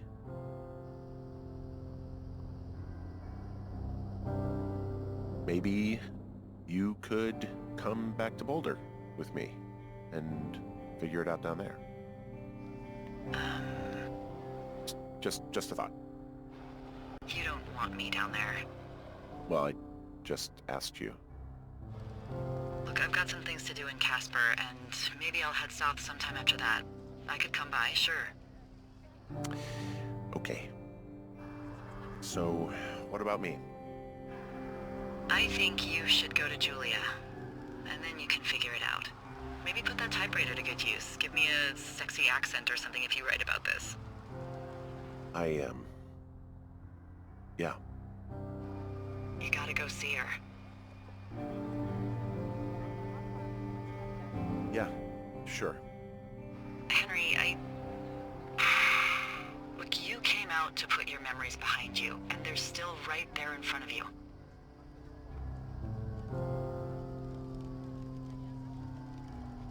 You're right. I mean, I think you're right. Good. When I get back, maybe I could, We shouldn't focus on this summer. Next year we'll roll around, and then the year after that, and then it's just, I don't know. My Aunt Judy called it a pause in the hallway of time. Did your Aunt Judy smoke a lot of pot? Yeah? Well, you should try to take her advice, too. Yeah, we'll see. There's the helicopter. They'll land back where you hiked up. Good luck, Henry. You too. Good luck. No. Henry, you keep it for yourself, okay? Bye, Hank.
Hey, it's Jake. So now we're going to talk about the secret alternate ending to Firewatch, which, if for anyone who isn't aware of this, if you dilly-dally after the final conversation with Delilah, then the helicopter will just leave without you, and that is fully supported with its own animation content and so on and so forth. If I remember correctly, it was essentially a request from you to me, Jake. Is that how you remember it? I think that Sean and Chris and I all wanted it to happen. Once we realized the helicopter pilot was there, given that all of Firewatch is sort of, or not all of it, but quite a lot of Firewatch is predicated on the idea that if you don't do anything, that inaction is action. Like if you let a conversation time out, it just times out. It seems ridiculous that a helicopter pilot would wait for a crazy person for this long. So it seemed like a fun and accurate Easter egg to let him just totally abandon you. I don't know. My favorite ending of Firewatch is the one where the helicopter pilot flies away and the player raises their camera at the last second and snaps a picture of the helicopter leaving them behind because the story in that credit sequence is just totally weird. The Henry that gets left behind, like, is he burned alive? Does he go off and run into the woods and become Ned Goodwin of his own? I don't know. Tons of weird, quite complex stuff goes in at the very end when you understand the systems, because like building that in terms of the scripting logic is pretty complicated. But it's like I was at my most competent at scripting events, so it just slipped in like half a day near the very, very, very end. Also, a game development trick that everyone should learn is that if it's the very last thing that happens in the game, it can be as crazy as you want because that game is unloading itself the moment it's done. Who cares what mess that thing leaves behind? Your game is erased immediately afterwards, so just go nuts. I'm very pleased. we did that. Yeah, same. That's the end of the Firewatch audio tour. Thank you very much for playing along and listening to all of this stuff. Yeah. Thank you. But what is Firewatch?